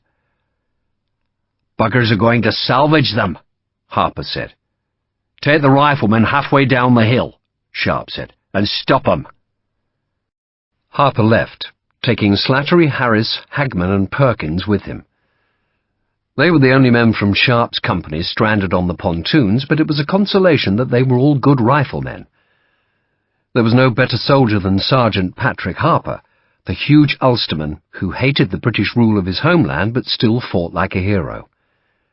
Slattery was from County Wicklow, and was quiet, soft-spoken, and capable. Harris had been a schoolmaster once, and was clever, well-read, and too fond of gin, which was why he was now a soldier. But he was amusing and loyal. Dan Hagman was the oldest, well over 40, and he had been a poacher in Cheshire before the law caught him and condemned him to the army's ranks. There was no better marksman in any rifle company. Perkins was the youngest, young enough to be Hagman's grandson, and he had been a street urchin in London, as Sharpe had once been. But he was learning to be a good soldier. He was learning that discipline tied to savagery was unbeatable. They were all good men, and Sharpe was glad to have them, and just then the brigadier gave a yelp that he managed to stifle, though he couldn't contain a long moan. Geoghegan had eased off the brigadier's boots, which must have hurt like hell, and somehow managed to take down Moon's trousers. And now he placed 2 of Sharpe's sticks alongside the broken calf and wrapped one of the brigadier's trouser legs about the limb so that it gripped the sticks. He tightened the pressure by winding the trouser leg as though he was wringing water from the material. He tightened it until the brigadier gave a hiss of protest. Then Geoghegan grinned at Sharpe. "Would you help me, sir? Just take the general's ankle, will you, sir? And when I tell you, sir, give it a good smart pull." "For God's sake," the brigadier managed to say. "As brave a man as ever I saw, sir, so you are," Geoghegan said, and he smiled reassuringly at Sharpe. "Are you ready, sir?" "How hard do I pull?" "A good tug, sir, just like pulling a lamb that doesn't want to be born." "Are you ready?" "Take firm hold, sir. Both hands. Now." Sharpe pulled. The brigadier gave a high-pitched cry, and Geoghegan screwed the material even tighter, and Sharpe distinctly heard the bone grate into place. Geoghegan was stroking the brigadier's leg now. "And that's just as good as can be, sir. Good as new, sir." Moon didn't respond, and Sharpe realized the brigadier had either fainted or was in such shock that he couldn't speak. Geoghegan splintered the leg with the sticks and the net. "He can't walk on it, not for a while, but we'll make him crutches, we will, and he'll be dancing like a pony soon enough." The rifles sounded, and Sharpe turned and ran down the hill to where his green jackets were kneeling on the turf. They were about 150 yards from the river and 60 feet above it, and the French were crouching in the water. They had been trying to haul the big barges off the shingle, but the bullets had ended that effort, and now the men were using the pontoon hulls as protection. An officer ran into the shallow water, probably shouting at the men to get to their feet and try again, and Sharpe aimed at the officer, pulled the trigger, and the rifle banged into his shoulder as an errant spark from the flint stung his right eye. When the smoke cleared, he saw the panicked officer running back to the bank, holding his scabbarded sword clear of the water in one hand and clutching his hat in the other. Slattery fired a second time, and a splinter smacked up from one of the pontoons. Then Harper's next shot threw a man into the river, and there was a swirl of blood in which the man thrashed as he drifted away. Harris fired, and most of the French waded away from the pontoons to take shelter behind some boulders on the bank. "Just keep them there," Sharpe said. "As soon as they try and shift those barges, kill them." He climbed back up the hill. The brigadier was propped against a rock now. "What's happening?" he asked. "Frogs are trying to salvage the barges, sir. We're stopping them." The boom of the French guns in Fort Josephine echoed down the river valley. "Why are they firing?" the brigadier asked irritably. "My guess, sir," Sharpe said, "is that some of our boys are trying to use a pontoon as a boat to look for us, and the frogs are shooting at them." "Bloody hell," Moon said. He closed his eyes and grimaced. "You wouldn't, I suppose, have any brandy?" "No, sir. Sorry, sir." Sharpe would have bet a penny against the crown jewels that at least one of his men had brandy or rum in their canteen, but he would be damned before he took it away from them for the brigadier. "I've got water, sir," he said, offering his canteen. "Damn your water!"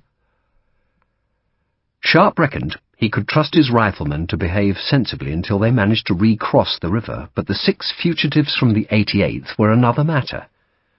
The 88th were the Connaught Rangers, and some men reckoned them the most fearsome regiment in the whole army, but they also had a reputation for wild indiscipline. The 6 Rangers were led by a toothless sergeant, and Sharpe, knowing that if the sergeant was on his side, then the other men would probably cause no trouble, crossed to him. "What's your name, Sergeant?" Sharpe asked him. "Nolan, sir." "I want you to watch over there," Sharpe said, pointing north to the crest of the hill above the bluff. "I'm expecting a battalion of bloody frogs to come over that hill, and when they do, sing out." "I'll sing right enough, sir," Nolan promised. "Sing like a choir, I will." "If they do come," Sharpe said, "we'll have to go south. I know the 88th is good, but I don't think there's quite enough of you to fight off a whole French battalion." Sergeant Nolan looked at his 5 men, considered Sharpe's statement, then nodded gravely.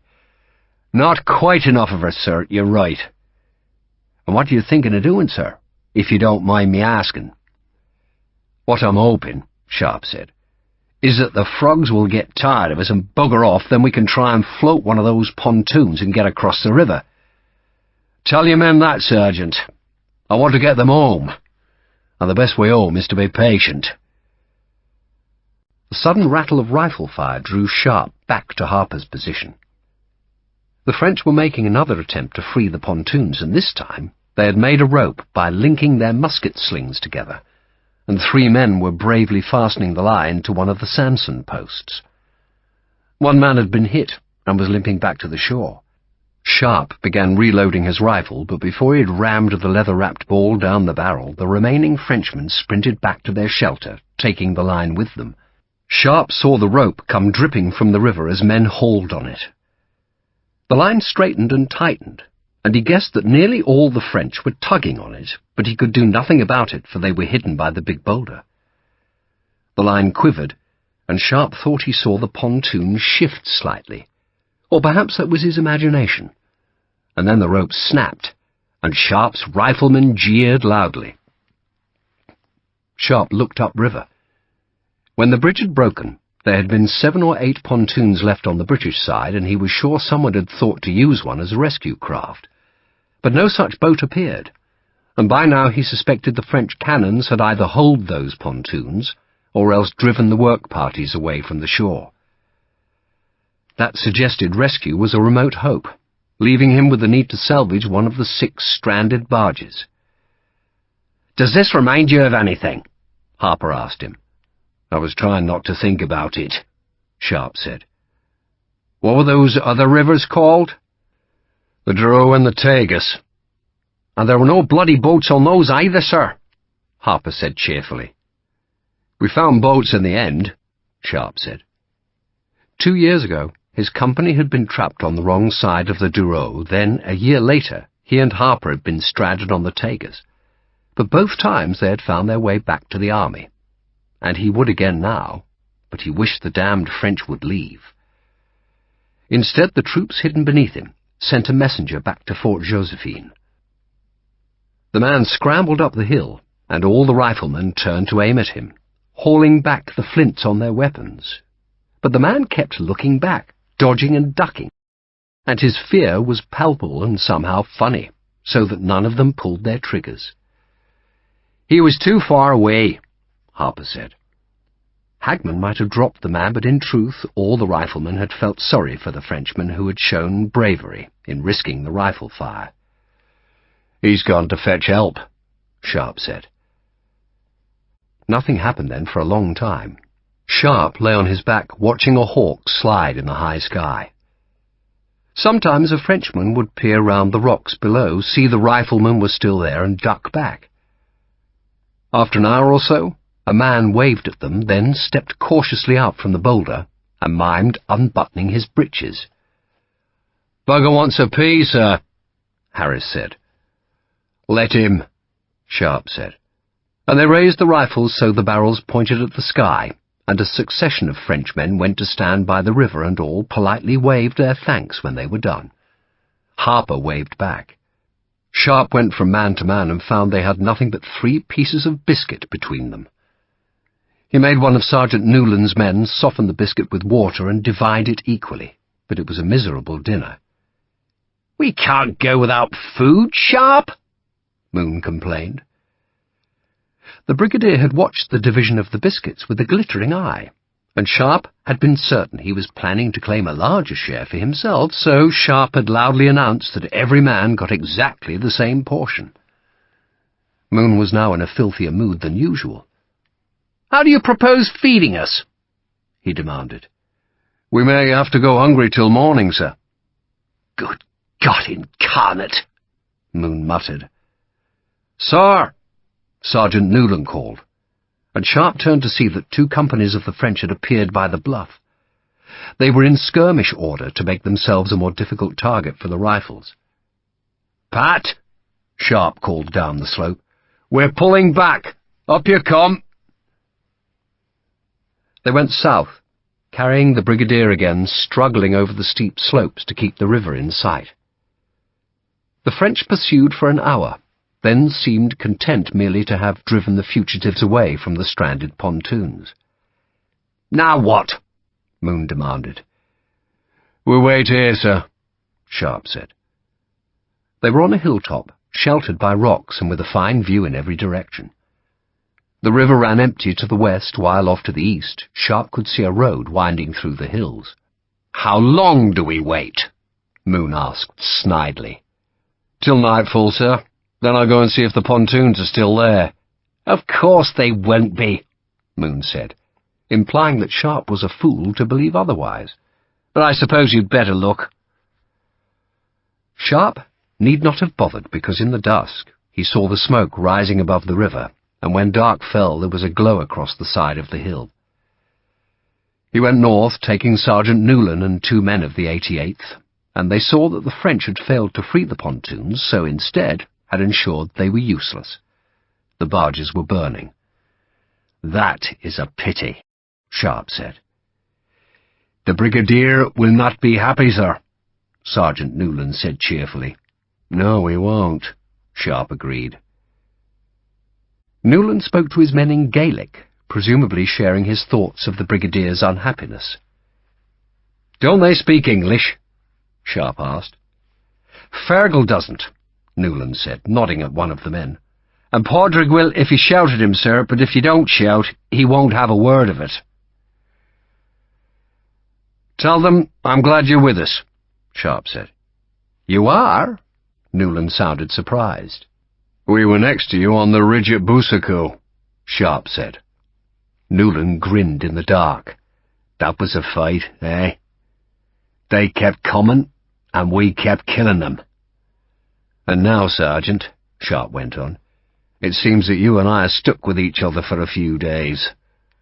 "So it does, sir," Newland agreed. "So you need to know my rules." "You have rules, do you, sir?" Newland asked cautiously. "You don't steal from civilians unless you're starving, you don't get drunk without my permission, and you fight like the devil himself was at your back." Newland thought about it. "What happens if we break the rules?" he asked. "You don't, Sergeant," Sharpe said bleakly. "You just don't." They went back to make the brigadier unhappy. Sometime in the night, the brigadier sent Harris to wake Sharpe, who was half awake anyway because he was cold. Sharpe had given his greatcoat to the brigadier, who, being coatless, had demanded that one of the men yield him a covering. "Is there trouble?" Sharpe asked Harris. "Don't know, sir. His Excellency just wants you, sir." "I've been thinking, Sharpe," the brigadier announced when Sharpe arrived. "Yes, sir." "I don't like those men speaking Irish. You'll tell them to use English. You hear me?" "Yes, sir," Sharpe said, and paused. The brigadier had woken him to tell him that? "I'll tell them, sir, but some of them don't speak English, sir."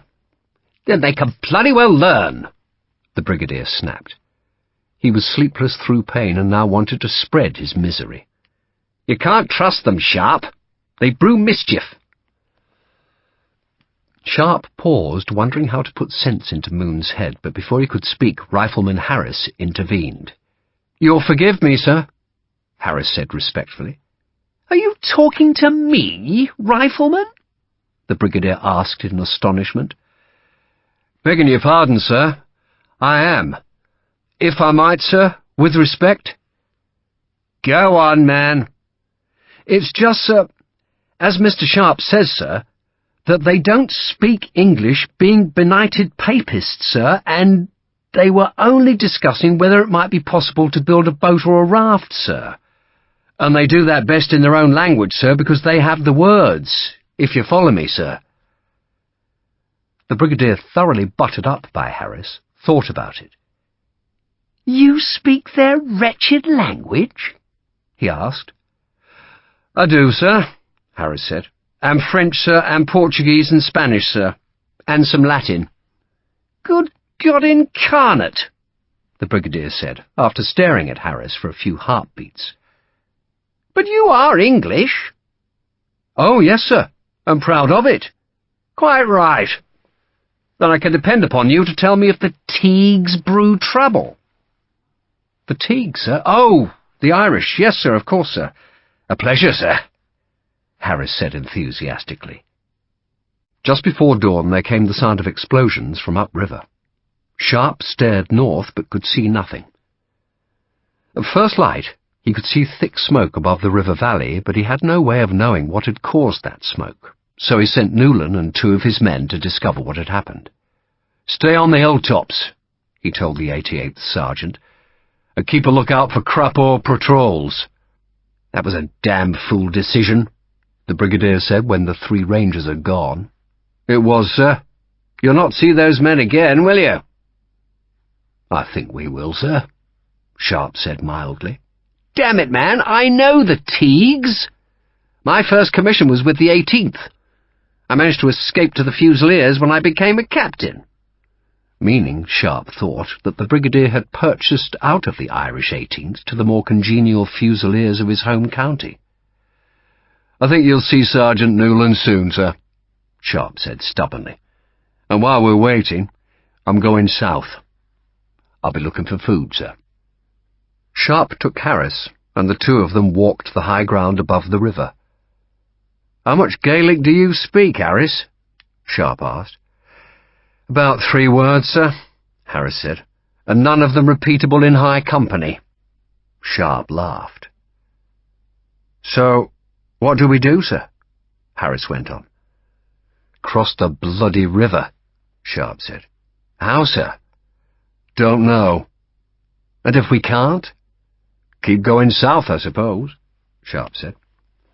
He tried to remember the maps he had seen of southern Spain, and had an idea that the Guadiana joined the sea well to the west of Cadiz. There was no point in trying to reach Cadiz by road, for that great port was under French siege. But once at the river's mouth, he could find a ship to carry them north to Lisbon. The only ships off the coast were Allied vessels, and he reckoned that the Royal Navy patrolled the shore. It would take time, he knew, but once they reached the sea, they would be as good as home. "But if we have to walk to the sea," he added, "I'd rather do it on the far bank." "Because it's Portugal?" "Because it's Portugal," Sharpe said, "and they're friendlier than the Spanish because there are more frogs on this side." Sharpe's hopes of crossing the river rose after a couple of miles when they came to a place where the hill dropped to a wide basin where the Guadiana broadened so that it looked like a lake. A smaller river flowed from the east, and in the basin where the 2 rivers joined there was a small town of white houses. 2 bell towers broke the tiled roofs. "There has to be a ferry there," Harris said, "or fishing boats. Unless the frogs burned everything." "Then we float over on a table," Harris said, "and at least we'll find food down there, sir, and his lordship will like that."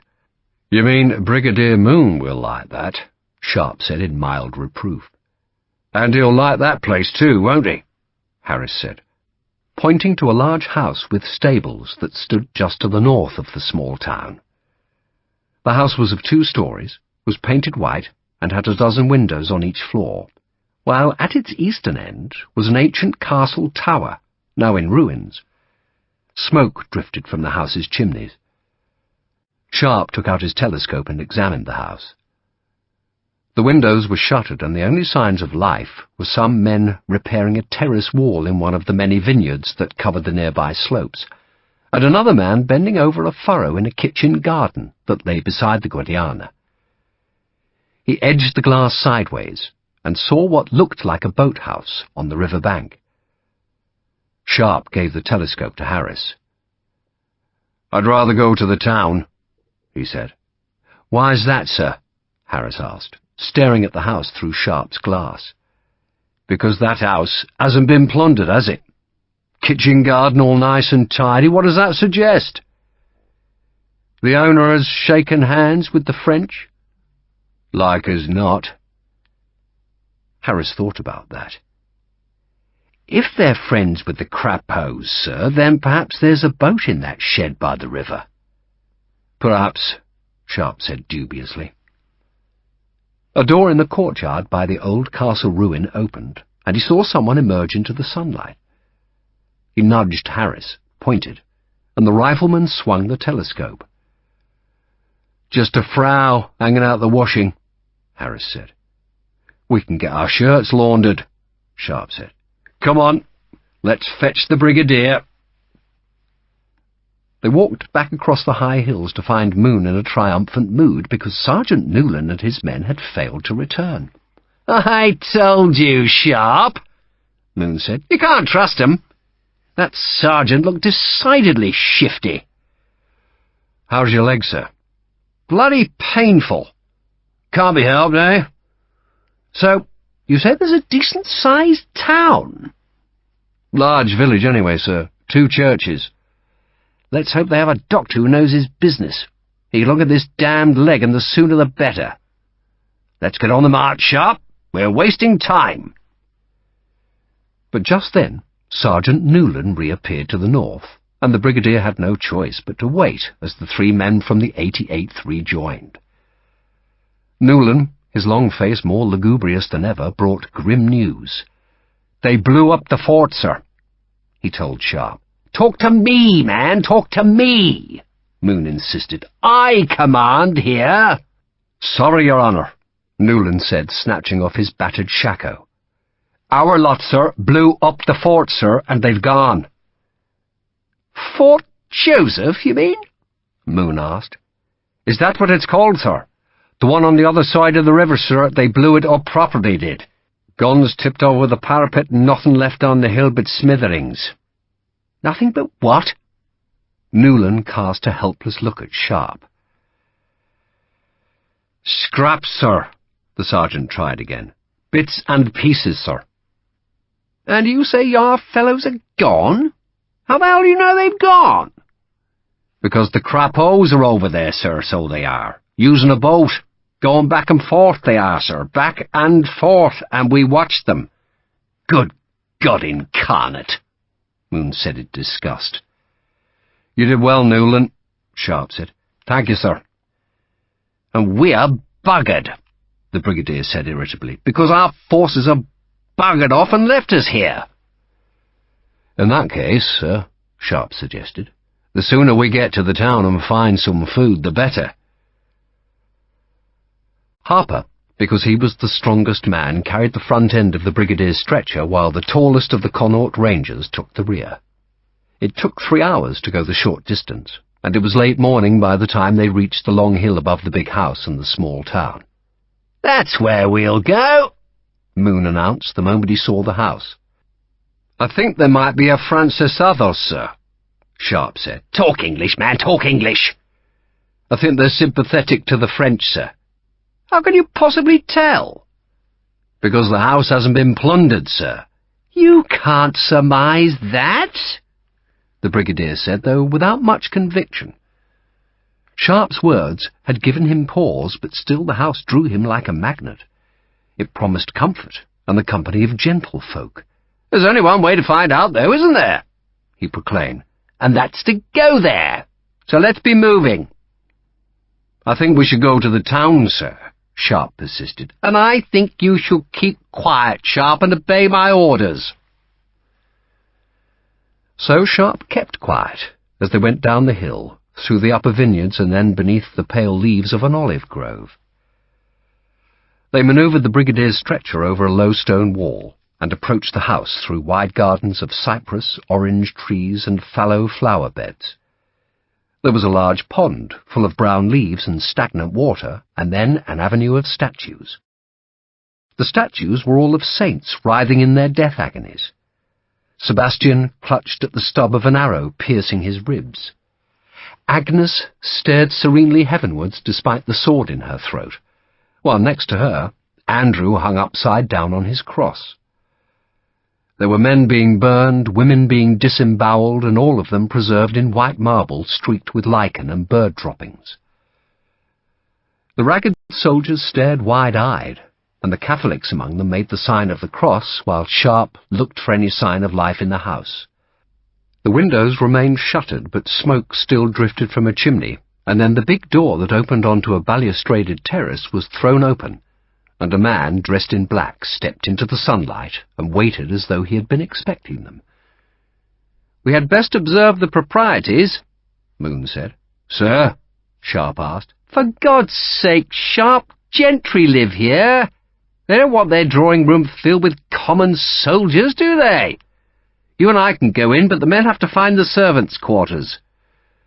"Do they drop your stretcher outside, sir?" Sharpe asked innocently, and thought he heard a slight snort from Harper. "Don't be ridiculous, Sharpe," the brigadier said. "They can carry me in first." "Yes, sir."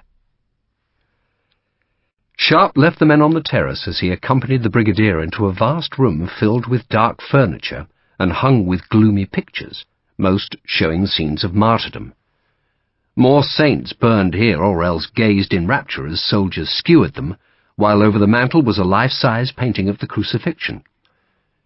Christ's pale body was laced with blood, while behind him a great thunderstorm unleashed lightning on a cowering city. A crucifix made of wood so dark it was almost black hung at the other end of the room, and beneath it was a private shrine draped in black on which a sabre lay between two unlit candles. The man who had greeted him was a servant who informed the brigadier that the Marquesa would join him very soon, and was there anything that her guests needed? Sharpe did his best to translate, using more Portuguese with the servant than Spanish. "Tell him I need breakfast, Sharpe," the brigadier commanded, "and a doctor." Sharpe passed on the requests, then added that his men needed food and water. The servant bowed and said he would take the soldiers to the kitchen. He left Sharpe alone with Moon, who was now lying on a couch. "Damned uncomfortable furniture," the brigadier said. He grimaced from a stab of pain in his leg, then looked up at the paintings. "How do they live with this gloom?" "I suppose they're religious, sir." "We're all bloody religious, man, but that doesn't mean we hang paintings of torture on our walls. Good God incarnate! Nothing wrong with a few decent landscapes and some family portraits. Did he say there was a Marquesa here?" "Yes, sir." "Well, let's hope she's easier on the eye than her damned paintings, eh?" "I think I ought to make sure the men are properly settled, sir," Sharpe said. "Good idea," Moon said, subtly insinuating that Sharpe would be happier in the servants' quarters. "Do take your time, Sharpe. That fellow understood I need a doctor." "He did, sir." "And food? He knows that too, sir. Pray God he gets both here before sundown. Oh, and Sharpe, send that bright young fellow, the one who speaks the languages, to translate for me. But tell him to smarten himself up first." The brigadier jerked his head, dismissing Sharpe, who went back onto the terrace and found his way through an alley across the stable yard, and so to a whitewashed kitchen, hung with hams and smelling of wood smoke, cheese and baking bread. A crucifix hung above the huge fireplace where two cooks were busy at a blackened stove. A third woman pounded a mass of dough on a long scrubbed table. Harper grinned at Sharpe, then gestured at the cheeses, hams, and the two fat wine barrels on their stands. You wouldn't think there was a war going on, sir, would you now? You've forgotten something, Sergeant. And what would that be, sir? There's a battalion of French infantry within half a day's march. So there is. Sharpe walked to the twin wine barrels and rapped the nearest. You know the rules, he told the watching soldiers. If any of you get drunk, I'll make you wish you hadn't been born. They stared at him solemnly. What he should do, he knew, was to take the 2 barrels outside and stave them in. But if they wanted to get drunk, they would still find liquor in a house this size. Put a British soldier in a wilderness, and he would soon discover a tap room. We might have to get out of here fast, he explained, so I don't want you drunk. When we get to Lisbon, I promise I'll fill you all so full of rum that you won't be able to stand for a week. But today, lads, today you stay sober. They nodded, and he slung his rifle on his shoulder. I'm going to stand watch until you've eaten, he told Harper. Then you and 2 others take over from me. You saw that old castle tower? Couldn't miss it, sir. That's where I'll be. And Harris, you've to be an interpreter for the brigadier. Harris shuddered. Do I have to, sir? Yes, you bloody do, and you're to smarten yourself up first. 3 bags full, sir, Harris said. And Harris, Sergeant Harper called. Sergeant, make sure to tell his lordship if us Teagues are causing trouble. I'll do that, Sergeant, I promise. Sharpe went to the tower which formed the eastern end of the stable yard. He climbed to the parapet that was some 40 feet above the ground, and from where he had a good view of the road which ran eastwards along the smaller river. It was the road the French would use if they decided to come here. Would they come? They knew a handful of British troops were stranded on the Spanish bank of the river, but would they bother to pursue? Or perhaps they might just send a forage party. It was evident that this large house had been spared the usual French cruelties, and that was doubtless because the Marquesa was afrancesada, and that meant she must be supplying the French garrisons with provisions. So had the French refrained from plundering the town as well? If so, was there a boat? And if there was, then they could cross the river as soon as the brigadier had seen a doctor, if any doctor was available. Though once across the river, what then? The brigadier's troops had blown Fort Joseph and were withdrawing westwards, going back to the Tagus, and as long as Moon had a broken leg, there was no hope of catching them. Sharpe worried for a moment, then decided it wasn't his problem. Brigadier Moon was the senior officer, so all Sharpe had to do was wait for orders. In the meantime, he would have his men make some crutches for the brigadier. He stared eastwards. The sides of the valley were thick with grapevines, and a few men worked there, shoring up one of the stone walls holding the terraces in place. A horseman ambled eastwards, and a child drove 2 goats down the road, but otherwise nothing moved except a hawk that glided across the cloudless sky. It was winter still, but the sun had a surprising warmth. By turning round, he could just see a sliver of the river beyond the house, and, on the Guadiana's far side, the Portuguese hills. Harper relieved him, bringing Hagman and Slattery. Harris is back, sir. Seems the lady speaks English, so he isn't needed. Is anything happening? Nothing. The lady? The Marquesa, sir. An old biddy. I think the brigadier was hoping for something young and luscious. We were all hoping for that, sir. So, what do we do if we see a Frenchie? We get down to the river, Sharpe said. He gazed eastwards. If the bastards come, he said, this is the road they'll use, and at least we'll see them a couple of miles away. Let's hope they're not coming. And let's hope no one's drunk if they do, Sharpe said. Harper threw a puzzled look at Sharpe, then understood. You needn't worry about the Connaught men, sir. They'll do what you tell them. They will. I had a word with Sergeant Newland, so I did, and said you weren't entirely bad unless you were crossed. And then you were a proper devil. And I told him he had an Irish father, which might be true, might it not? So, I'm one of you now, am I? Sharpe asked, amused. Oh no, sir, you're not handsome enough. Sharpe went back to the kitchen where he discovered Geoghegan pounding the dough and 2 more of Newland's men stacking firewood beside the stove. They'll make you eggs and ham, Sergeant Newland told him, and we've shown them how to make proper tea. Sharpe contented himself with a piece of newly baked bread and a hunk of hard cheese. Have any of your men got razors? He asked Newland. I'm sure Liam has, Newland said, nodding at one of the men stacking the firewood. Keeps himself looking smart, he does, for the ladies.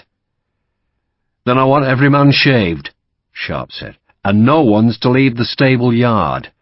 If the bloody frogs come, we don't want to be searching for lost men. And Harris, look around the stables. See if you can find some wood to make the Brigadier crutches. Harris grinned. He's already got crutches, sir. The lady had some that belonged to her husband. The Marquesa? She's a crone, sir, a widow, and hell, has she got a bloody tongue on her? Has the Brigadier been given food? He has, sir, and there's a doctor on his way. He doesn't need a doctor, Sharpe grumbled. Private Geoghegan did a good job on that leg. Geoghegan grinned. I did, sir. I'm going to have a look about, Sharpe said. So if the bloody frogs come, you must get the Brigadier down to the river. He wasn't sure what they could do beside the river with the French on their heels, but maybe some escape would offer itself. You think they will come, sir? Newland asked. God knows what the bastards will do. Sharpe went back outside, then crossed the terrace and went down into the kitchen garden. 2 men worked there now, setting out plants in newly turned furrows, and they straightened up and watched him with suspicion as he walked to the boathouse. It was a wooden building on a stone foundation and had a padlocked door.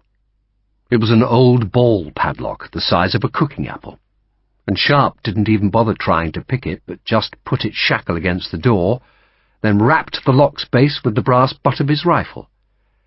He heard the bolt shear inside, pulled the shackle free, and swung the door outwards.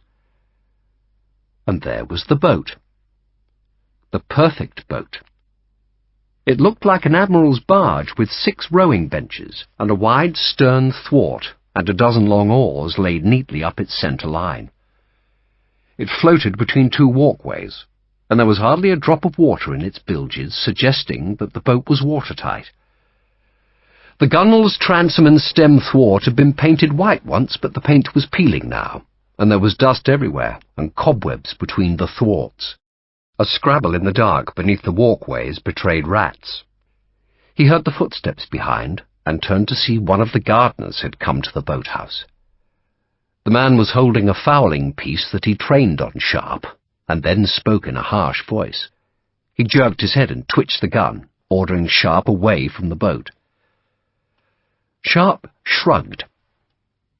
The fowling piece had a barrel at least 5 feet long. It looked ancient, but that didn't mean it wouldn't work. The man was tall, well-built, in his 40s, and he held the old gun confidently. He ordered Sharpe out of the boathouse again, and Sharpe meekly obeyed. The man was reprimanding him, but so fast that Sharpe could hardly understand 1 word in 10. But he understood well enough when the man emphasized his words by poking his gun barrel into Sharpe's waist. Sharpe seized the gun with his left hand and hit the man with his right. Then he kicked him between the legs and took the fowling piece away. "You don't poke guns at British officers," Sharpe said, though he doubted the man understood him or even heard him, for that matter, for he was crouching in agony and making a mewing sound.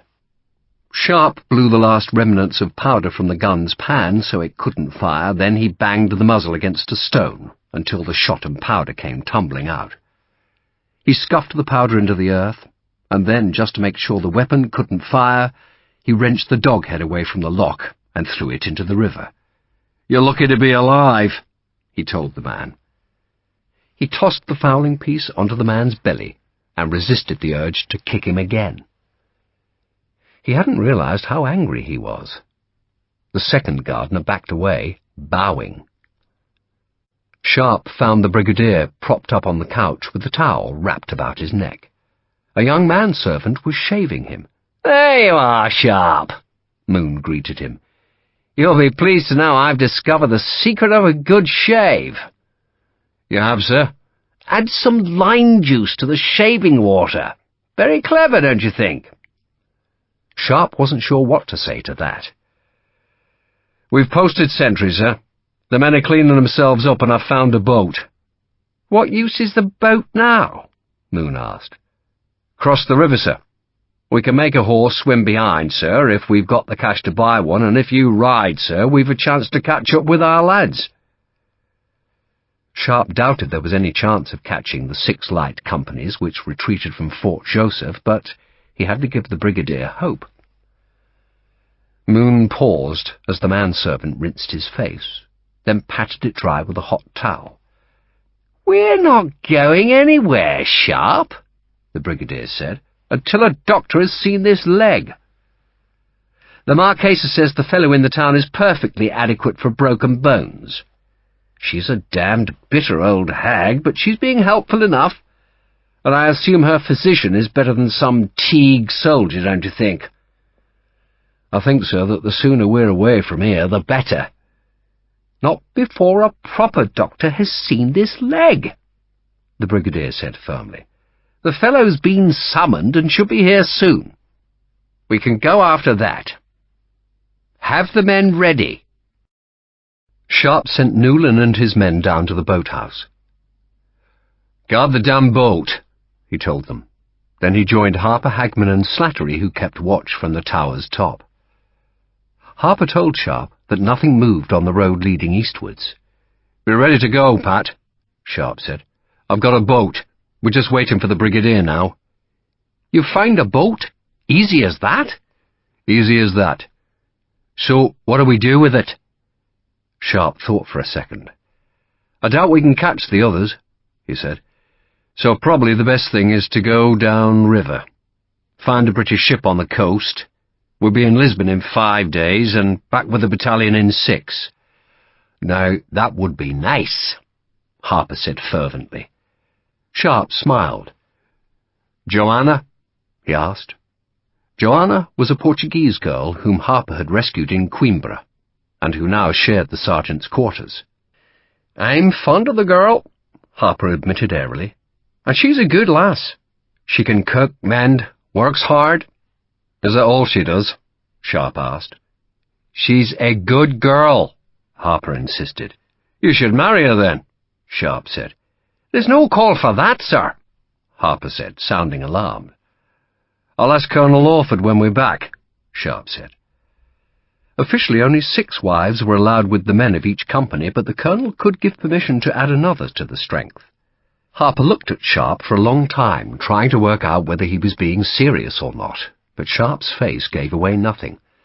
"The colonel's got enough to worry about, sir, so he does," Harper said. "What's he got to worry about? We do all the work." "But he's a colonel, sir. He's got to worry." "And I worry about you, Pat. I worry that you're a sinner. It worries me that you'll be going to hell when you die." "At least I can keep you company there, sir." Sharpe laughed at that. "That's true. So maybe I won't ask the colonel."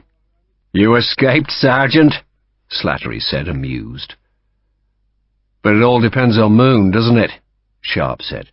"If he wants to cross the river and try to catch the others, that's what we'll have to do. If he wants to go downriver, we go downriver, but one way or another we should get you back to Joanna in a week." He saw a horseman appear on the northern hill from which he had first glimpsed the house and town, and he took out his telescope. But by the time he had trained it, the man had gone. Probably a hunter, he told himself. "So be ready to move, Pat. And you'll have to fetch the brigadier. He's got crutches now. But if the bloody frogs show, we'll need to get him down to the river fast, so you'll have to carry him." "There's a wheelbarrow in the stable yard, sir," Hagman said. "A dung barrow." I'll put it on the terrace, Sharpe said. He found the barrow behind a heap of horse manure and wheeled it to the terrace and parked it beside the door. He had done all he could now. He had a boat, it was guarded, the men were ready, and all now depended on Moon giving the orders. He sat outside the brigadier's door and took off his hat, so the winter sun could warm his face. He closed his eyes in tiredness, and within seconds he was asleep, his head tipped back onto the house wall beside the door. He was dreaming, and he was aware it was a good dream, and then someone hit him hard across the head, and that was no dream. He scrambled sideways, reaching for his rifle, and was hit again. "Impudent puppy!" a voice shrieked, and then she hit him again. She was an old woman, older than Sharpe could imagine, with a brown face like sun-dried mud, all cracks and wrinkles and malevolence and bitterness. She was dressed in black, with a black widow's veil pinned to her white hair. Sharpe stood up, rubbing his head where she had hit him with one of the brigadier's borrowed crutches. "You dare attack one of my servants?" she shrieked. "You insolent cur!" "Ma'am," Sharpe said, for want of anything else to say. "You break into my boathouse?" she said in a grating voice. "You assault my servant? If the world were respectable, you would be whipped. My husband would have whipped you." "Your husband, ma'am?"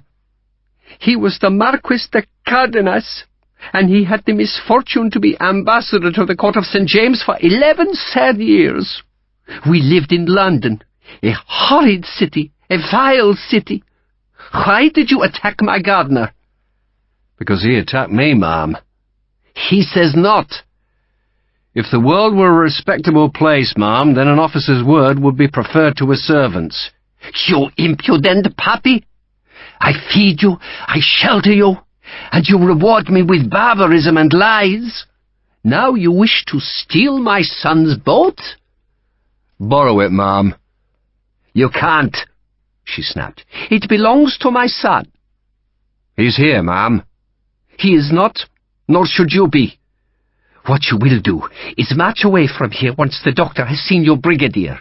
You may take the crutches, nothing else." "Yes, ma'am." "Yes, ma'am," she mimicked him. "So humble." A bell sounded deep in the house, and she turned away. "El medico," she muttered. Private Gagan appeared then, running up from the kitchen garden. "Sir," he panted, "there are men there." "Men where?" "Boathouse, sir, a dozen of them. All got guns. I think they came from the town, sir. Sergeant Newland told me to tell you and ask what's to be done, sir." "They're guarding the boat?" "That's it, sir. That's just what they're doing. They're stopping us getting to the boathouse, sir. Just that, sir." "Jesus, what was that?" The brigadier had given a sudden yelp, presumably as the doctor explored the makeshift splint. "Tell Sergeant Newland," Sharpe said, "that he's to do nothing. Just watch the men and make sure they don't take the boat away." "Not to take the boat away, sir. And if they try?" "You bloody stop them. You fix swords." He paused, then corrected himself because only the rifles talked about fixing swords. "You fix bayonets, and you walk slowly towards them, and you point the bayonets at their crotches, and they'll run." "Aye, sir. Yes, sir." Gagan grinned. "But really, sir, we're to do nothing else?" "It's usually best." "Oh, the poor man!" Gagan glanced at the door. "And if he'd left it alone, it would have been fine." "Thank you, sir." Sharpe swore silently when Gagan was gone. It had all seemed so simple when he had discovered the boat, but he should have known nothing was ever that easy. And if the Marquesa had summoned men from the town, then there was a chance of bloodshed. And though Sharpe had no doubt that his soldiers would brush the townsmen away, he also feared that he would take 2 or 3 more casualties. "Bloody hell!" he said aloud. And because there was nothing else to do, went back to the kitchen and rousted Harris from the table. "You're to stand outside the brigadier's room," he told him, "and let me know when the doctor's finished." He went up to the tower where Harper still stood guard. "Nothing moving, sir," Harper said. "Except I thought I saw a horseman up there a half-hour ago." He pointed to the northern heights. "But he's gone." "I thought I saw the same thing. He's not there now, sir." "We're just waiting for the doctor to finish with the brigadier," Sharpe said. "Then we'll go." He said nothing about the men guarding the boathouse. He would deal with them when the time came. "That's a sour old bitch who lives here," he said. "The Marquesa. A shriveled old bitch. She bloody hit me." "There's some good in the woman, then," Harper suggested. And when Sharpe glowered, hurried on. "It's funny, though, isn't it, that the frogs haven't ruined this place? I mean, there's food enough here for a battalion. And their foraging parties must have found this place months ago." "She's made her peace with the bloody frogs," Sharpe said. "She probably sells them food and they leave her alone. She's not on our side, that's for sure. She hates us." "So has she told the crapos we're here?" "That worries me," Sharpe said. "She might have told them because she's a wicked old bitch, that's what she is." He gazed down the road. Something felt wrong. Everything was too peaceful. Perhaps he thought it was the news that the Marquesa was trying to protect the boat that had unsettled him, and the thought of a boat reminded him of what Sergeant Newland had told the brigadier that morning. The French had crossed the river. Either they had fashioned a usable boat out of one of the undamaged pontoons, or else they had kept a boat in Fort Josephine. But if the French had a boat, any boat, then this road was not their only approach. "Bloody hell," he said softly. "What, sir?" "They're coming down river." "There's that fellow again," Slattery said, pointing to the northern hill, where, silhouetted against the sky, the Horseman had reappeared. The man was standing in his stirrups now, and waving his arms extravagantly. "Let's go," Sharpe said. The Horseman must have been watching them all day, but his job was not just to watch, but to tell Colonel Vandel when the forces on the river were close to the house.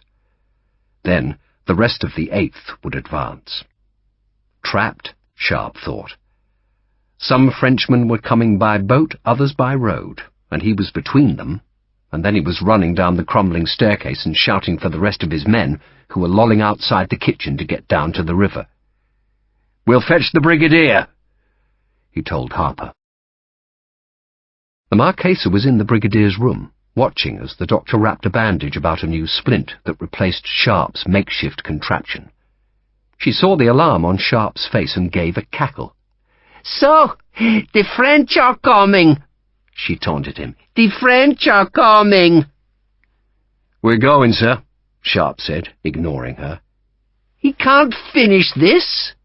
The brigadier gestured at the half-wrapped bandage. "We're going," Sharpe insisted. "Sergeant!" Harper pushed the doctor aside and lifted the brigadier. "My sabre!" the brigadier protested. "The crutches!" "Out!" Sharpe ordered. "My sabre!" "The French are coming!" the Marquesa mocked. "You sent for them, you sour old bitch," Sharpe said, and he was tempted to hammer her malevolent face, but instead went outside where Harper had unceremoniously dumped Moon in the wheelbarrow. "My sabre!" the brigadier pleaded. "Slattery, push the barrow," Sharpe said. "Pat, get that volley gun ready." The 7-barrel gun, more than anything, would frighten the men guarding the boat. "Hurry!" he shouted. Moon was still complaining about his lost sabre, but Sharpe had no time for the man. He ran ahead with Harper, through the bushes. Then he was in the kitchen garden, and he could see the knot of townsmen standing guard on the boathouse. "Sergeant Newland!" "Sir?" That was Harris. "There, sir." Bloody hell. 2 pontoons crammed with French troops drifting downstream. "Shoot at them, Harris! Sergeant Newland!" "Sir?" "Forward march!" Sharpe joined the small rank of Connaught men. They were outnumbered by the townsmen, but the redcoats had bayonets, and Harper had joined them with his volley gun. Rifles fired from the upstream bank, and French muskets cracked from the pontoons. A bullet struck the boathouse roof, and the townsmen flinched. "Váyase," Sharpe said, hoping his Spanish was understandable. "Yo le mataré." "What does that mean, sir?" Sergeant Newland asked. "Go away or we kill them." Another French musket ball hit the boathouse, and it was that, more perhaps than the threat of the advancing bayonets, that took the last shred of courage from the civilians. They fled, and Sharpe breathed a sigh of relief. Slattery arrived, pushing the brigadier as Sharpe hauled the door open. "Get the brigadier in the boat," he told Slattery, then ran to where Harris and 3 other riflemen were crouching by the bank. The 2 French boats, both salvaged pontoons being driven by crude paddles, were coming fast, and he put the rifle to his shoulder, cocked it, and fired. The smoke hid the nearest French boat. He started to reload, then decided there was no time. "To the boat!" he called. And he ran back with the other riflemen, and they threw themselves into the precious boat, and Newland had already cut the mooring lines, and they shoved the boat out into the stream as they untangled the oars. A volley came from the French boats, and one of Newland's men gave a grunt and fell sideways. Other musket balls thumped into the gunwales. The brigadier was in the bows. Men were scrambling into thwarts, but Harper already had 2 of the long oars in their rowlocks, and, standing up, was hauling on the shafts. The current caught them and turned them downstream. Another shot came from the nearest French boat, and Sharpe waded over the men amidships and snatched up Harper's volley gun. He fired it at the French pontoon, and the huge noise of the gun echoed back from the Portuguese hills as at last they began to outstrip their pursuers. "Jesus Christ," Sharpe said, in pure relief for their narrow escape. "I think he's dying, sir," Newland said. "Who?" "Connor, poor boy." The man who had been shot was coughing up blood that frothed pink at his lips. "You left my sabre," Moon complained. "Sorry about that, sir. "It was one of Bennett's best." "I said I'm sorry, sir." "And there was dung in that wheelbarrow." Sharpe just looked into the brigadier's eyes and said nothing. The brigadier gave way first. "Did well to get away," he said grudgingly. Sharpe turned to the men on the benches. "Gagan, tie up the brigadier's splint. Well done, lads. Well done. That was a bit too close." They were out of musket range now, and the 2 ponderous French pontoons had given up the chase and turned for the bank. But ahead of them, where the smaller river joined the Guadiana, a knot of French horsemen appeared. Sharpe guessed they were the 8th officers who had galloped ahead of the battalion. So now those men must watch their prey vanish downriver. But then he saw that some of the horsemen had muskets, and he turned towards the stern. "Steer away from the bank," he told Newland, who had taken the tiller ropes. Sharpe reloaded the rifle. He could see 4 of the horsemen had dismounted and were kneeling at the river's edge, aiming their muskets. The range was close, no more than 30 yards. "Rifles!" he called. He aimed his own. He saw Vandal. The French colonel was one of the officers kneeling by the river. He had a musket at his shoulder, and he seemed to be aiming directly at Sharpe. "You bastard," Sharpe thought, and he shifted the rifle, pointing it straight at Vandal's chest. The boat lurched, his aim wandered, he corrected it, and now he would teach the bastard the advantages of a rifle. He started to pull the trigger, keeping the foresight dead on the Frenchman's chest, and just then he saw the smoke billow from the musket muzzles, and there was an instant when his whole head seemed filled with light, a searing white light that turned blood red.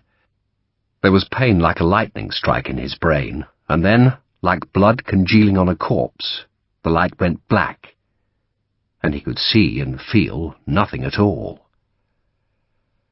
Nothing.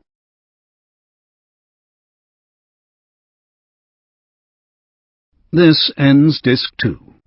Sharpe's Fury, Disc 3. Chapter 3. 2 men, both tall, walked side by side on Cadiz's ramparts. Those defences were huge, ringing the city to protect it against enemies and the sea. The fire step facing the bay was wide, so wide that 3 coaches and horses could travel abreast, and it was a popular place for folk to take the air, but no one disturbed the 2 men. 3 of the taller man's servants walked ahead to part the crowds, and 3 more walked on either side, and still more walked behind to prevent any stranger disturbing their master. The taller man, and he was very tall, was dressed in the uniform of a Spanish admiral. He had 1 white silk stocking, red knee breeches, a red sash, and a dark blue tailcoat with an elaborate red collar trimmed with gold lace. His straight sword was scabbarded in black fishskin and had a hilt of gold. His face was drawn, distinguished, and aloof, a face etched by pain and made harsh by disappointment.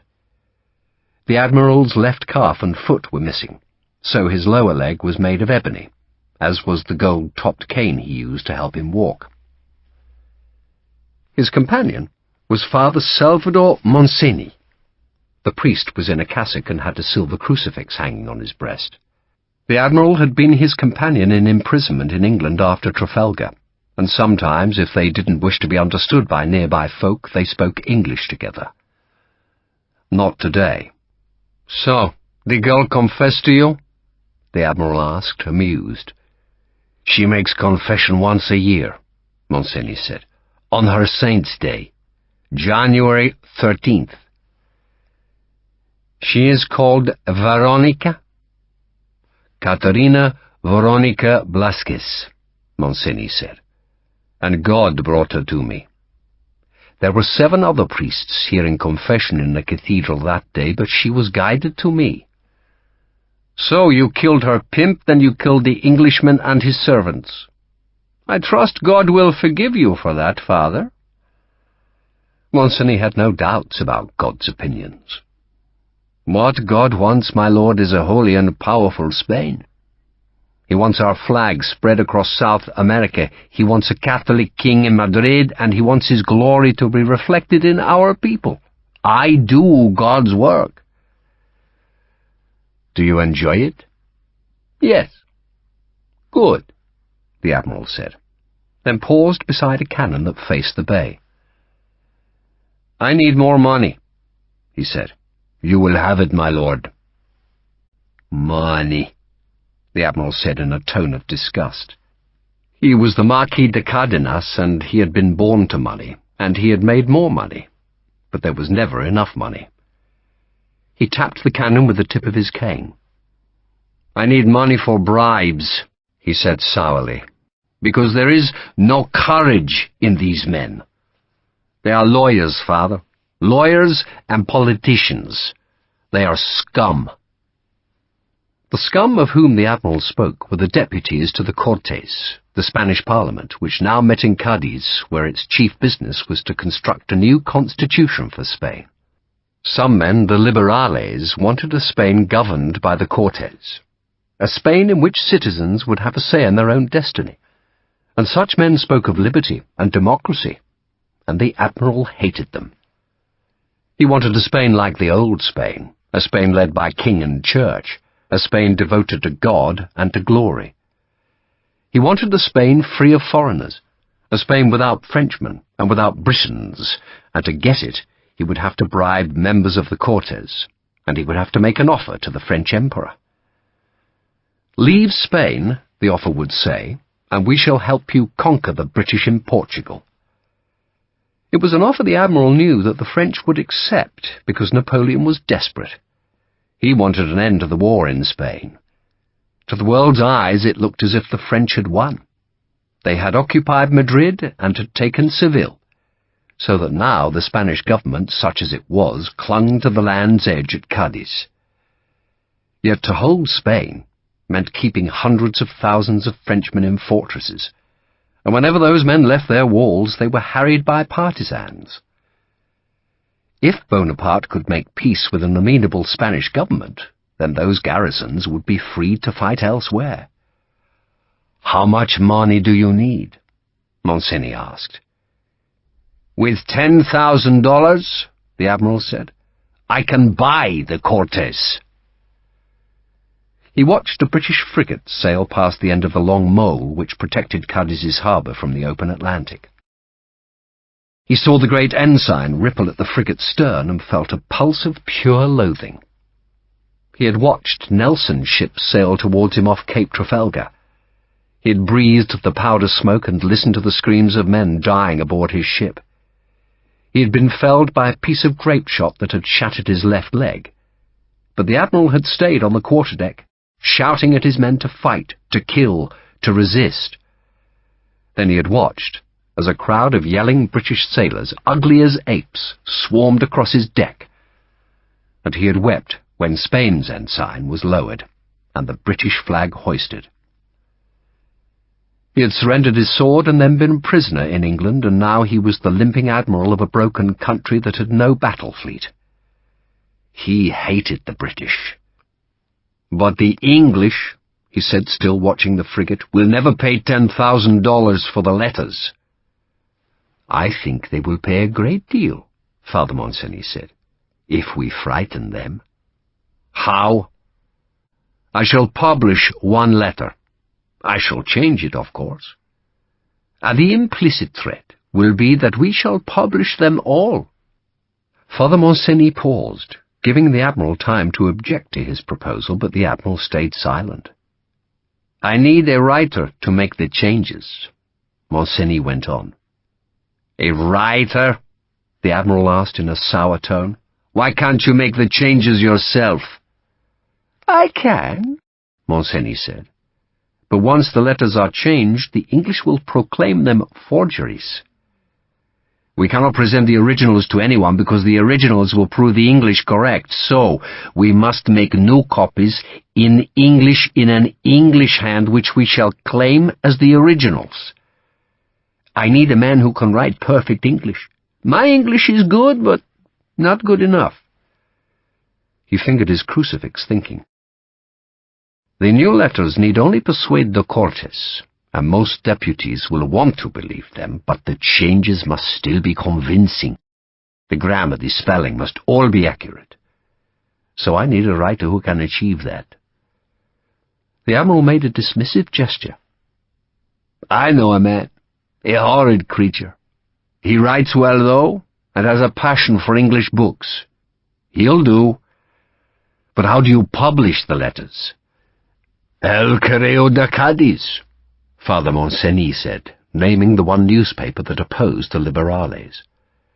"I shall print one letter, and I shall say in it that the English plan to take Cádiz and make it a second Gibraltar.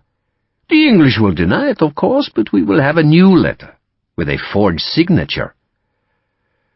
"They'll do more than make denials," the Admiral said vigorously. "They'll persuade the Regency to close the paper down."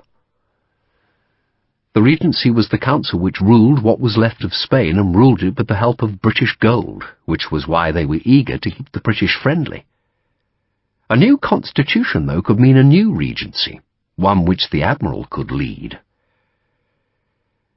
"The Regency will be powerless if the letter is unsigned," Monsigny pointed out dryly. "The English will not dare own to its authorship, will they? And rumour can do its work for us. Within a day all Cádiz will know that their ambassador wrote the letter." The letters had been written by the British ambassador to Spain, and they were pathetic outpourings of love. There was even a proposal of marriage in one letter, a proposal made to a girl who was a whore called Caterina Veronica Blasquez. She was an expensive whore, to be sure, but still a whore. "The owner of the Correo is a man named Núñez, yes?" the Admiral asked. "He is? And he will publish the letter?" "There is an advantage to being a priest," Monsigny said. "The secrets of the confessional, of course, are sacred, but gossip persists. We priests talk, my lord, and I know things about Núñez that he does not want the world to know. He will publish." "Suppose the English try to destroy the press?" the Admiral inquired. "They probably will," Monsigny said dismissively. "But for a small sum I can turn the building into a fortress, and your men can help protect it. Then the British will be forced to buy the remaining letters." I'm sure once we have published one, they will pay very generously. What utter fools men make themselves over women, the Admiral said. He took a long black cigar from a pocket and bit the end off. Then he just stood, waiting, until a couple of small boys saw the cigar and came running. Each lad held a length of thick hemp rope that smouldered at one end. The Admiral indicated one of the boys, who slapped his rope twice on the ground to revive its fire, then held it up so the Admiral could light the cigar. He waved the boy towards the men who followed him, and one of them tossed a coin. "It would be best," the Admiral said, "if we possess both the letters and the gold." He watched the British frigate that was now near the rocks that lay off the bastion of San Felipe, and he prayed she would run aground. He wanted to see her masts lurch forward as the hull struck the rocks. He wanted to see her canted and sinking, and he wanted to see her sailors floundering in the heaving seas. But of course, she sailed serenely past the danger. "It would be best," Father Monsigny said, "if we had the English gold and published the letters." "It would be treacherous, of course," the Admiral observed mildly. "God wants Spain great again, my lord," Monsigny said fervently. "It is never treachery to do God's work." The sudden boom of a gun sounded flat across the bay, and both men turned to see a far white cloud of smoke. It had come from one of the giant mortars the French had placed in their forts on the Trocadero Peninsula, and the Admiral hoped the shell had been aimed at the British frigate. Instead, the missile fell on the city's waterfront a half-mile to the east. The Admiral waited for the shell to explode, then drew on his cigar. "If we publish the letters," he said, "then the Cortes will turn against the British. The bribes will make that certain, and then we can approach the French. You would be willing to go to them?" "Very willing, my lord." "I shall give you a letter of introduction, of course." The Admiral had already made his proposals to Paris. That had been easy. He was known to hate the British, and a French agent in Cadiz had spoken to him, but the reply from the Emperor was simple. Deliver the votes in the Cortes, and the Spanish king, now a prisoner in France, would be returned. France would make peace, and Spain would be free. All the French demanded in return was the right to send troops across Spanish roads to complete the conquest of Portugal, and so drive Lord Wellington's British army into the sea. As an earnest of their goodwill, the French had given orders that the Admiral's estates on the Guadiana should not be plundered, and now in return, the Admiral must deliver the votes, and so sever the alliance with Britain. "By summer, father," he said. "Summer? It will be done. We shall have our king. We shall be free." "Under God." "Under God," the Admiral agreed. "Find the money, father, and make the English look like fools." "It is God's will," Monsigny said. "So it will happen." And the British would go to hell. Everything was easy after the shot felled Sharpe. The boat drifted down the ever-widening Guadiana into the night. A hazed moon silvered the hills and lit the long water that shuddered under the small wind. Sharpe lay in the boat's bilges, senseless, his head broken and bloodied and bandaged, and the brigadier sat in the stern, his legs splintered and his hands on the tiller ropes, and he wondered what he should do. The dawn found them between low hills without a house in sight. Egrets and herons stalked the river's edge. "He needs a doctor, sir," Harper said, and the brigadier heard the anguish in the Irishman's voice. "He's dying, sir." "He's breathing, is he?" the brigadier asked. "He is, sir," Harper said, "but he needs a doctor, sir." "Good God incarnate, man, I'm not a conjurer. I can't find a doctor in a wilderness, can I?" The brigadier was in pain and spoke more sharply than he intended, and he saw the flare of hostility on Harper's face and felt a stab of fear. Sir Barnaby Moon reckoned himself a good officer, but he was not comfortable dealing with the ranks. "If we come to a town," he said, trying to mollify the big sergeant, "we'll look for a physician." "Yes, sir. Thank you, sir." The brigadier hoped they would find a town. They needed food, and he wanted to find a doctor who could look at his broken leg, which throbbed like the devil. "Row!" he snarled at the men, but they made a poor job of it. The painted blades clashed with every stroke, and the more they rowed, the less headway they seemed to make, and the brigadier realized that they were fighting an incoming tide. They must have been miles from the sea, yet the tide was flooding against them, and there was still no town or village anywhere in sight. "Your Honour!" Sergeant Newland shouted from the bows, and the brigadier saw another boat had appeared about a bend in the wide river.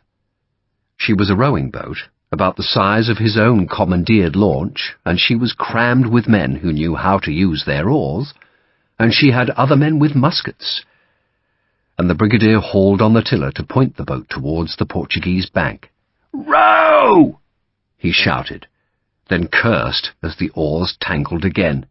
"Dear God!" he said, because the strange boat was coming fast. She was expertly manned and being carried on the flooding tide, and Brigadier Moon cursed a second time, just before the man commanding the approaching boat stood and hailed him. The shout was in English. The officer commanding the boat wore naval blue and had come from a British sloop that patrolled the Guadiana's long tidal reach, and the sloop rescued them, lifted Sharpe from the bottom boards, fed them, and then carried them out to sea, where they were rowed to HMS Thornside, a 36-gun frigate. And Sharpe knew none of it. There was just pain. Pain and darkness, and a creaking sound, so that Sharpe half dreamed he was back on HMS Pucelle, sailing endlessly across the Indian Ocean, and Lady Grace was with him. And in his delirium he was happy again. But then he would half wake and know she was dead, and he wanted to weep for that. The creaking went on and the world swayed, and there was pain and darkness, and a sudden flash of agonizing brilliance. Then darkness again. "I think he blinked," a voice said. Sharpe opened his eyes, and the pain in his skull was like white-hot embers. "Sweet Jesus!" he hissed. "No, it's just me, sir. Patrick Harper, sir." The sergeant loomed over him. There was a wooden ceiling partially lit by narrow shafts of sunlight that stabbed through a small grating. Sharpe closed his eyes. "Are you still there, sir?" Harper asked. "Where am I?" "HMS Thornside, sir. A frigate, sir." "Jesus Christ," Sharpe groaned. "He's had a few prayers this last day and a half, so he has." "Here," another voice said, and a hand went beneath Sharpe's shoulders to lift him so that the pain stabbed into his skull, and he gasped. "Drink this," the voice said. The liquid was bitter, and Sharpe half choked on it, but whatever it was made him sleep, and he dreamed again, and woke again. And this time it was night, and a lantern in the passageway outside his diminutive cabin swung with the ship's motion so that the shadows careered all over the canvas walls and dizzied him. He slept again, half aware of the sounds of a ship, of the bare feet on the planking overhead, the creak of 1,000 timbers, the rush of water, and the intermittent clangor of the bell. Soon after dawn he woke and discovered his head was swathed in thick bandages. The pain was still gouging his skull, but it was no longer intense, and so he swung his feet out of the cot and was immediately dizzy. He sat on the cot's swaying edge with his head in his hands. He wanted to vomit, except there was nothing but bile in his stomach. His boots were on the floor, while his uniform, rifle and sword were swaying from a wooden peg on the door. He closed his eyes. He remembered Colonel Vandal firing the musket. He thought of Jack Bullen. Poor Jack Bullen. The door opened, "What the hell are you doing?" Harper asked cheerfully. "I want to go on deck. The surgeon says you must rest." Sharpe told Harper what the surgeon could do.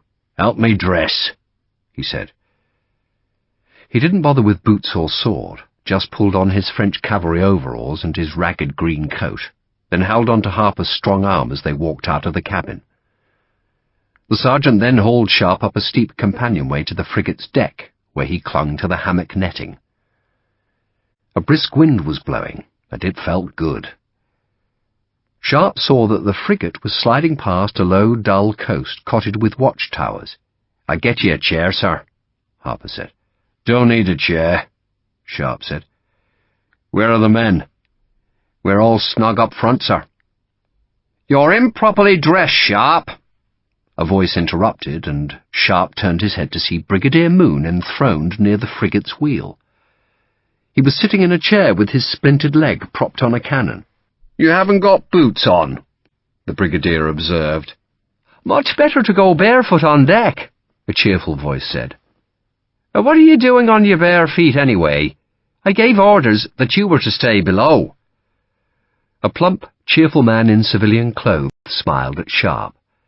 "I'm Jethro McCann, surgeon to this scow," he introduced himself, and held up a closed fist. "How many fingers am I showing you?" "None." "Now?" "2. "The sweeps can count," McCann said. "I'm impressed." The sweeps were the riflemen, so called because their dark green uniforms often looked black as a chimney sweep's rags. "Can you walk?" McCann asked, and Sharpe managed a few paces before a gust of wind made the frigate lurch and drove him back to the hammock netting. "You're walking well enough," McCann said. "Are you in pain?" "It's getting better," Sharpe lied. "You're a lucky bastard, Mr. Sharpe, if you'll forgive me. Lucky as hell. You were hit by a musket ball. Glancing shot, which is why you're still here, but it depressed a piece of your skull. I fished it back into place." McCann grinned proudly. "Fished it back into place?" Sharpe asked. "Oh, it's not difficult," the surgeon said airily. "No more difficult than scarfing a sliver of wood."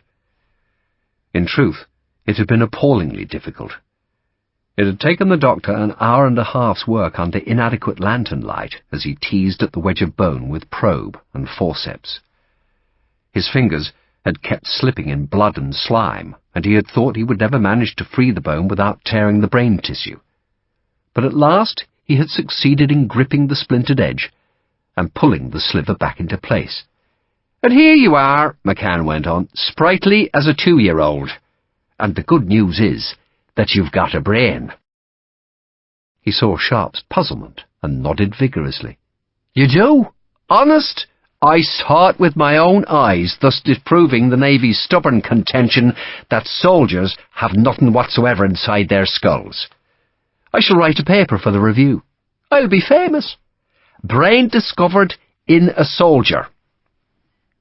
Sharpe tried to smile in the pretense that he was amused, but only succeeded in a grimace. He touched the bandage. "Will the pain go?"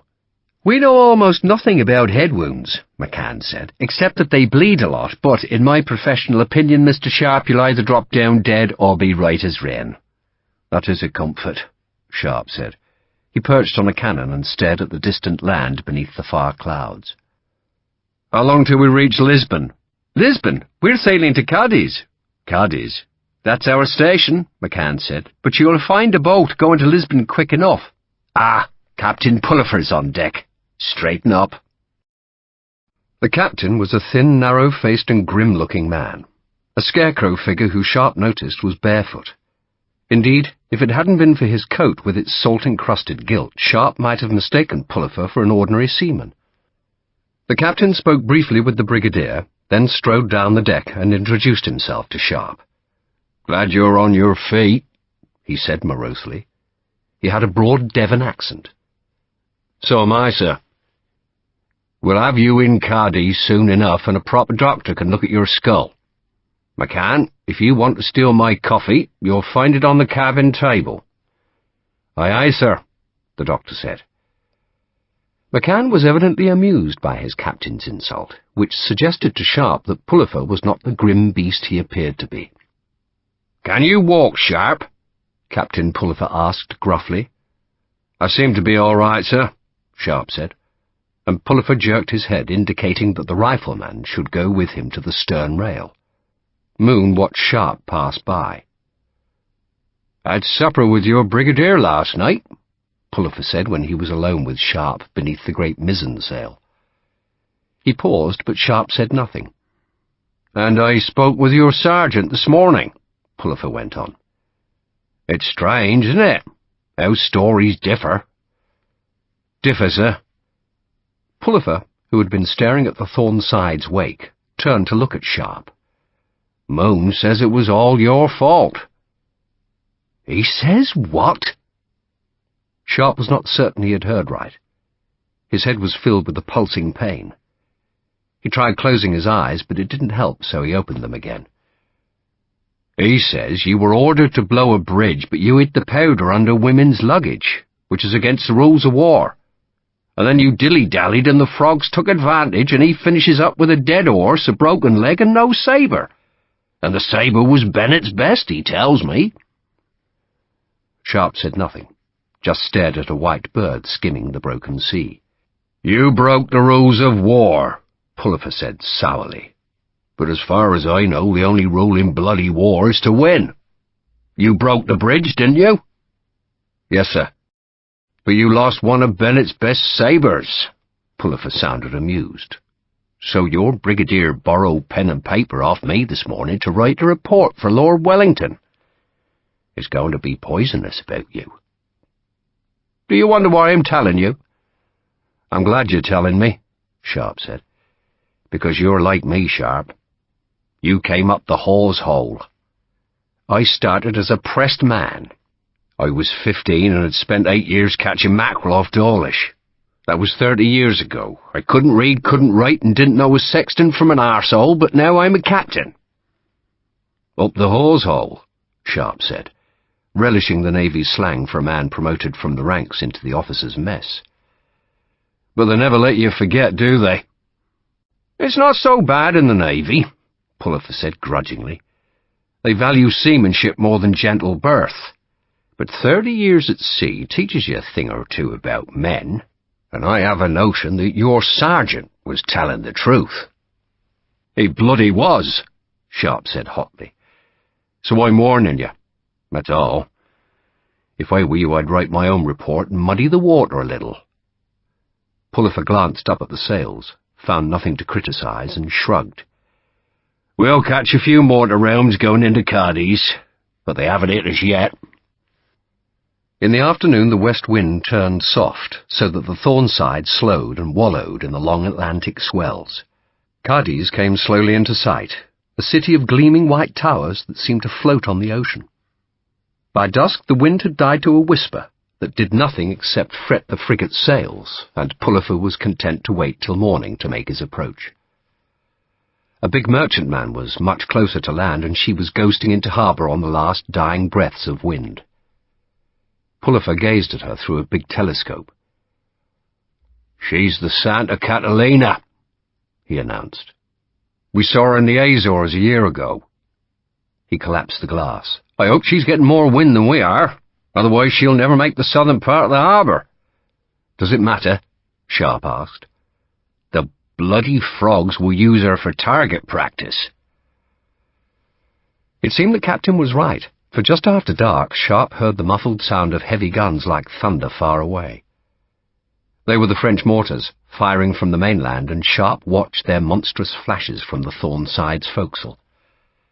Each flash was like sheet lightning, silhouetting a mile of shoreline, gone in a heartbeat, the sudden brilliance confused by the lingering smoke beneath the stars. A sailor was playing a sad tune on a fiddle, and a small wash of lantern light showed from the aft cabin's companionway, where the brigadier was dining again with Captain Pullifer. "Were you not invited, sir?" Harper asked. Sharpe's riflemen and the Connaught Rangers were lounging around a long-barreled 9-pounder on the forecastle. "I was invited," Sharpe said, "but the captain reckoned I might be happier eating with the wardroom. They made a plum duff up here, Harper said. It was good, Harris added. Really good. We have the same.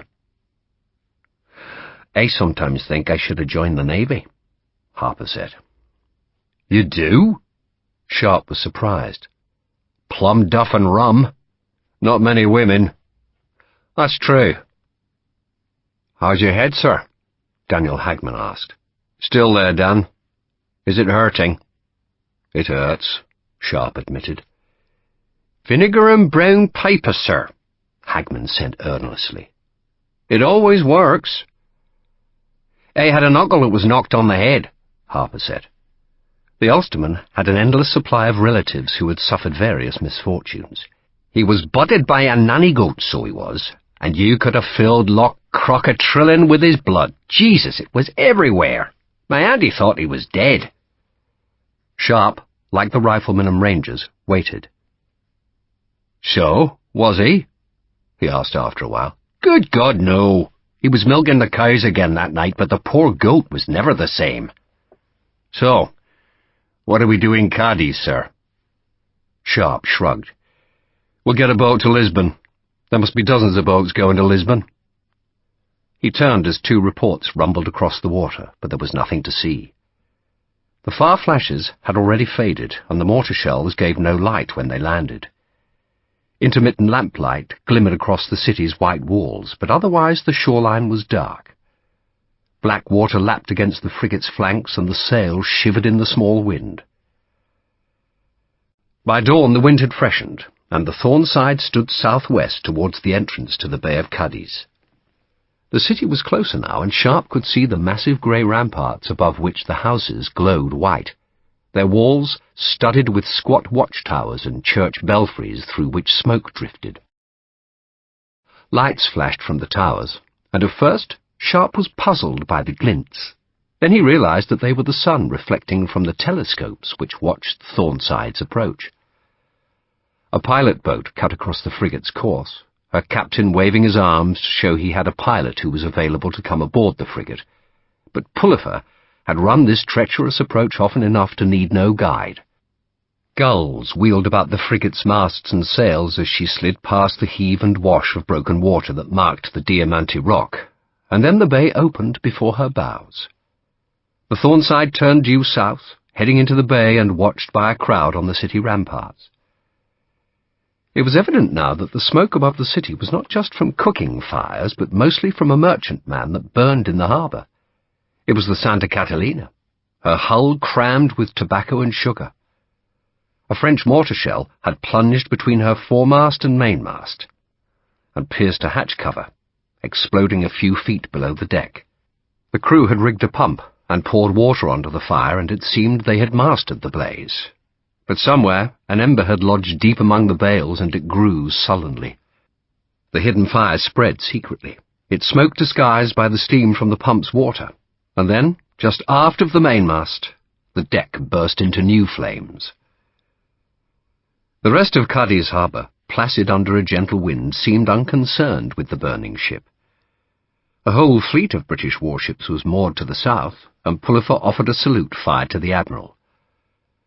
The French mortars were firing at the Thornside now, but the massive shells fell harmlessly on either side, each throwing up a fountain of spray. There were 3 French forts on the marshy mainland, all with mortars just capable of reaching the waterfront of Cadiz, which sat on its isthmus like a clenched fist protecting the bay. Lieutenant Theobald, the Thornside second lieutenant, was busy with a sextant, though instead of holding it vertically, as a man would when shooting the sun or trying to snare a star in the instrument's mirrors, he was using it horizontally. He lowered the sextant, frowned, and his lips moved as he made some half-articulated calculations. Then he crossed to where Sharpe and Harper leaned on the midships rail. "From the burning ship to the fort," Theobald announced, "is a distance of 3,640 yards. "Bloody hell," Sharpe said, impressed. If the lieutenant was right, then the mortar shell had travelled more than 2 miles. "I won't vouch for the 40 yards, Theobald said. Another mortar fired from the Trocadero Peninsula. The shell vanished in the low clouds as the smoke of the mortar hung above the fort, which was a low, dark mass on the marsh-fringed headland. Then a white splash showed very close to the city's shore. "Even further!" Theobald said in astonishment. "Must be close to 3,700 yards." That was 1,000 yards further than any British mortar could reach. "The shells are huge, too, couple of feet across." Sharpe wondered about that. "Biggest French mortar I've ever seen," he said, "is a 12-inch. "Which is big enough, God knows," Harper put in. "They had these specially cast in Seville," Theobald said, "or so prisoners tell us. Big bastards anyway. They must use 20 pounds of powder to throw a ball that far. Thank God they're not accurate." "Tell that to those poor bastards," Sharpe said, nodding to where the Santa Catalina's crew were climbing into a longboat. "A lucky shot," Theobald said. "How's your skull today?" "Hurts." "Nothing a woman's touch won't heal," Theobald said. A mortar shell landed off the Thornside's port quarter, splashing the deck with water and leaving the faintest grey trail from its smoking fuse lingering in the small wind. The next shot was a good 100 yards away, and the one after that even further, and then the guns stopped firing as it became obvious that the frigate had sailed out of range. Thornside anchored well south of the city, close to the other British warships and the host of small merchantmen. Brigadier Moon stumped towards Sharpe on crutches that the ship's carpenter had made. "You'll stay on board for the moment, Sharpe?" "Yes, sir." "Officially, British troops aren't permitted into the city, so if we can't find a ship leaving today or tomorrow, I'll arrange quarters for you on the Isla de Leon." He gestured towards the low land south of the anchorage. "In the meantime, I'm going to pay my respects at the embassy." "The embassy, sir?" Moon gave Sharpe a look of exasperation. "You are looking," he said, "at what is left of sovereign Spain. The French have the rest of the bloody country except for a handful of fortresses, so our embassy is now here in Cadiz instead of in Madrid or Seville. I'll send you orders." Those orders arrived just after midday, sending Sharpe and his men to the Isla de Leon, where they were to wait until a northbound transport left the harbour.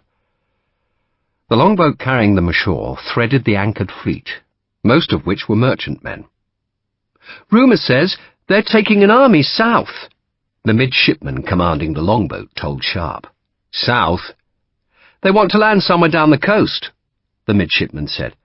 "March on the French and attack the siege lines. Bloody hell, they smell."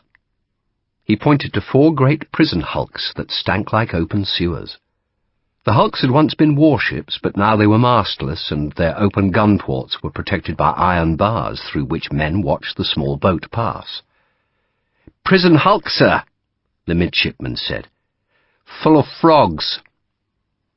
"I remember that one," the boatswain put in, nodding at the nearest hulk. "She were at Trafalgar. We beat her to splinters.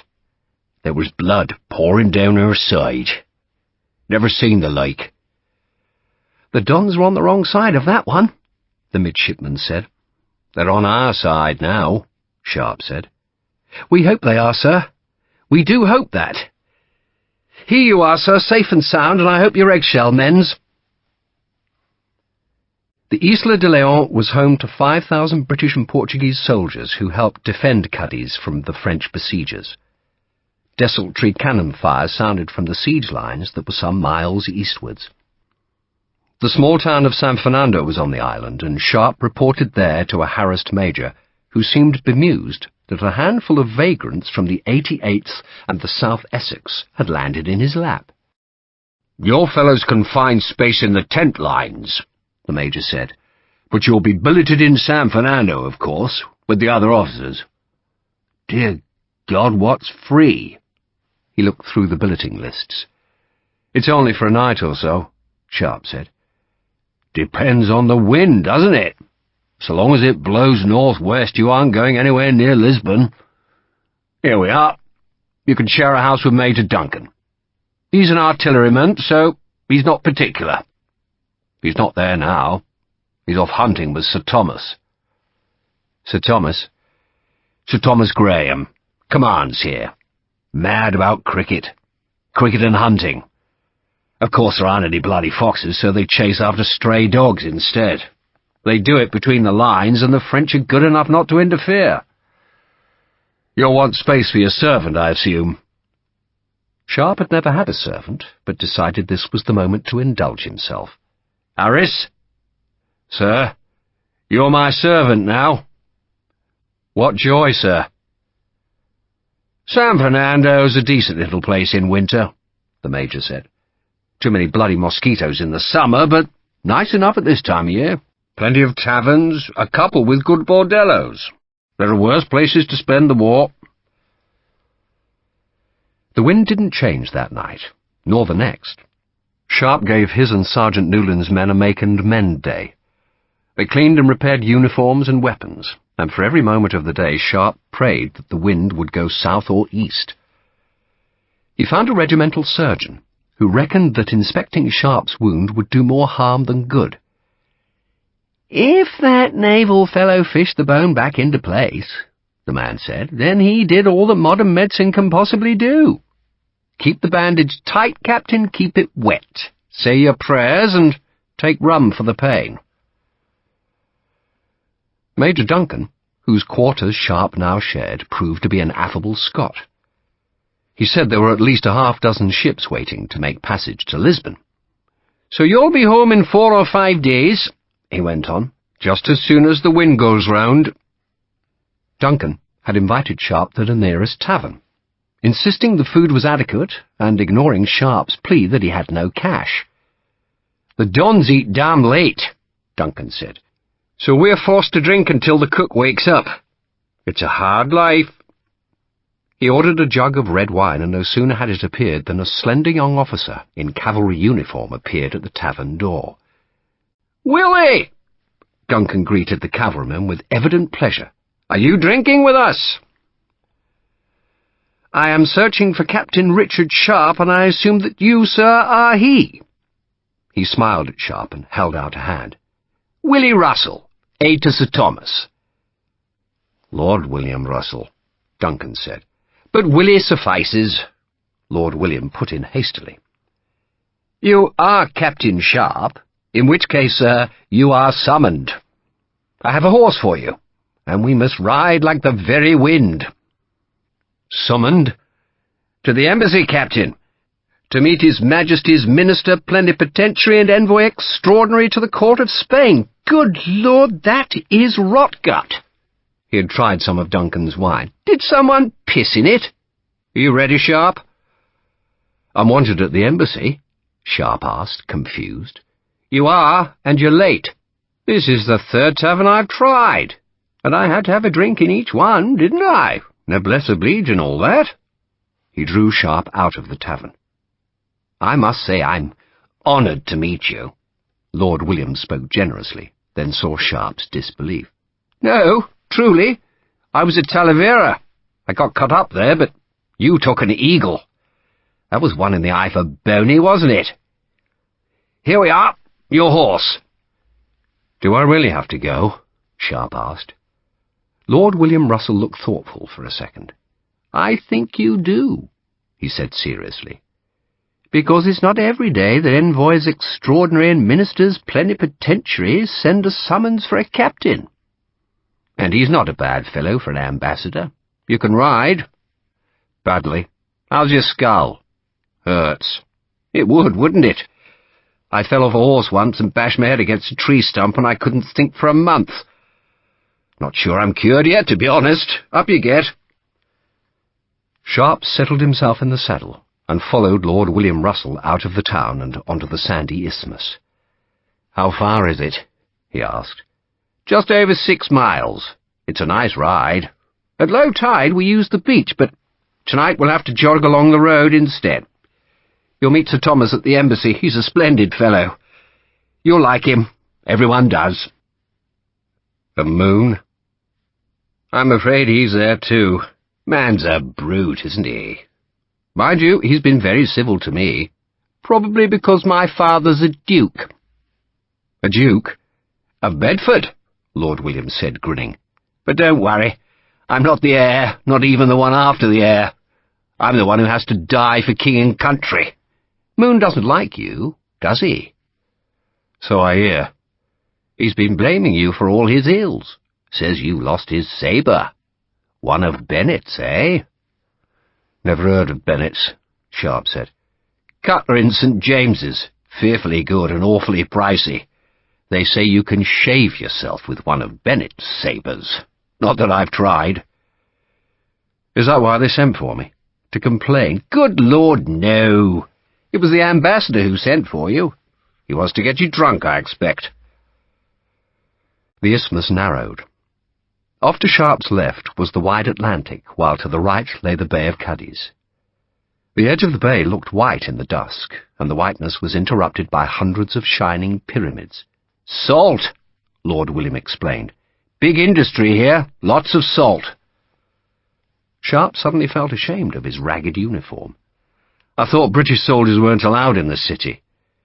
Officers are, but only officers. The Spaniards are terrified that if we put a garrison into the city, we'd never leave. They think we'd turn the place into another Gibraltar. Oh, there is one rather important thing you ought to know, Sharpe. What's that, my lord?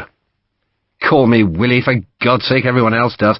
And the one absolutely important thing, the one never-to-be-forgotten thing, and do not break this rule even if you're drunk to the roof beams, is never, ever mention the ambassador's wife. Sharpe looked at the ebullient Lord William with bemusement. Why would I? He asked. You mustn't, Lord William said energetically, because it would be in the most frightfully bad taste. She's called Charlotte, and she ran away. Charlotte the harlot. She scampered off with Harry Paget. It was awful, really. A horrible scandal. If you spend any time in the city, you're going to see a few of these. He fished in a pocket and brought out a brooch. There, Lord William said, tossing the object to Sharpe. The brooch was a cheap little thing made of bone. It showed a pair of horns. Sharpe looked at it and shrugged. Cow horns? The horns of the cuckold, Sharpe. That's what they call the ambassador. El Cornudo. Our political enemies wear that badge to mock him, poor man. He takes it well, but I'm sure it hurts. So for God's sake, don't ask about Charlotte the harlot, there's a good fellow. I'm not likely to, am I? Sharpe asked. I don't even know the man. But of course you do, Lord William said cheerfully. He knows you. Me? How? You really don't know who His Britannic Majesty's Envoy Extraordinary to Spain is? Of course I don't know. Youngest brother to the Foreign Secretary? Lord William said, and saw that Sharpe still didn't know who he meant. He's also Arthur Wellesley's little brother. Arthur Wellesley's... You mean Lord Wellington? Lord Wellington's brother indeed, Lord William said, and it gets worse. Charlotte ran off with the ghastly Paget, and Henry got a divorce, which meant he had to have an Act of Parliament passed, and that, believe me, was a deal of trouble. So then Henry comes here and meets this damnably attractive girl. He thought she was respectable, and she absolutely wasn't, and he wrote her some letters. Poor Henry. And she's a pretty thing, terrifically pretty. Much prettier than Charlotte the harlot, but the whole thing is completely embarrassing, and we all pretend none of it has ever happened. So say nothing, Sharpe. Absolutely nothing. Soul of discretion, Sharpe. That's the thing to be. Soul of discretion. He fell silent because they had come to the massive gates and huge bastions that guarded the city's southern entrance. There were sentries, muskets, bayonets, and long-muzzled cannons in embrasures. Lord William had to produce a pass, and only then did the vast gates crash open, and Sharpe could thread the walls and arches and tunnels of the ramparts until he found himself in the narrow streets of the sea-bound city. He had come to Cadiz. Sharpe, to his surprise, liked Henry Wellesley. He was a slender man in his late 30s, and handsome like his elder brother, though his nose was less hooked and his chin was broader. He had none of Lord Wellington's cold arrogance. Instead, he seemed diffident and even gentle. He stood as Sharpe came into the embassy's dining room and appeared to be genuinely pleased to see the rifleman. "My dear fellow," he said, "have a seat here. You know the Brigadier, of course." "I do, sir." Moon gave Sharpe a very cold look, and not so much as a nod. "And allow me to name Sir Thomas Graham," Henry Wellesley said. "Lieutenant General Sir Thomas Graham, who commands our garrison on the Isle de Leon." "Honoured to make your acquaintance, Sharpe," Sir Thomas said. He was a tall, well-built Scotsman with white hair, a sun-beaten face, and very shrewd eyes. "And I believe you already know William Pumphrey," Wellesley introduced the last man at the table. "Good Lord," Sharpe said involuntarily. He did know Lord Pumphrey, but was still astonished to see him. Lord Pumphrey, meanwhile, blew Sharpe a kiss off the tips of his fingers. "Don't embarrass our guest, Pumps," Henry Wellesley said, though too late because Sharpe was already embarrassed. Lord Pumphrey had that effect on him, and on a good number of other men too. He was Foreign Office, that much Sharpe knew, and Sharpe had met his lordship in Copenhagen, and then in northern Portugal, and Pumphrey was still as outrageous as ever. This night he was dressed in a lilac-coloured coat embroidered with silver thread, and on his thin cheek was a black velvet beauty patch. "William is our principal secretary here," Henry Wellesley explained. "Actually, Richard, I was posted here to astonish the natives," Lord Pumphrey said languidly. "At which you're bloody successful," Sir Thomas said. "You are too kind, Sir Thomas," Lord Pumphrey said, giving the Scotsman an inclination of his head. "Altogether too kind." Henry Wellesley sat and pushed a dish toward Sharpe. "Do try the crab claws," he urged. "They're a local delicacy collected from the marshes. You crack them and suck the flesh out." "I'm sorry I'm late, sir," Sharpe said. It was plain from the wreckage on the table that the dinner was over, and equally obvious that Henry Wellesley had eaten nothing. He saw Sharpe glance at his clean plate. "I have a formal dinner to attend, Sharpe," the ambassador explained, "and Spanish dinners start extraordinarily late, and I really can't eat 2 dinners every night. Still, that crab does tempt me." He took a claw and used a nutcracker to open the shell, and Sharpe realized the ambassador had only split the claw to show him how it was done, and he gratefully picked up a pair of nutcrackers himself. "So, how is your head, Sharpe?" Henry Wellesley asked. "Mending, sir, thank you." "Nasty things, head wounds," the ambassador said. "I had an assistant in India who cracked his head open, and I thought the poor fellow was dead, but he was up and about, quite cured in a week." "You were in India, sir?" Sharpe asked. "Twice," Henry Wellesley said. "On the civil side, of course. I liked the place." "I did too, sir," Sharpe said. He was ravenous and cracked open another claw, which he dipped into a bowl of melted butter. Lord William Russell, thankfully, was just as hungry, and the two of them shared the dish as the other men took cigars. It was February, but warm enough for the windows to be open. Brigadier Moon said nothing, content to glower at Sharpe, while Sir Thomas Graham complained bitterly about his Spanish allies. "The extra ships haven't come from the Balearics," he grumbled, "and I've not seen any of the maps they promised." "I'm sure both will come," Henry Wellesley said.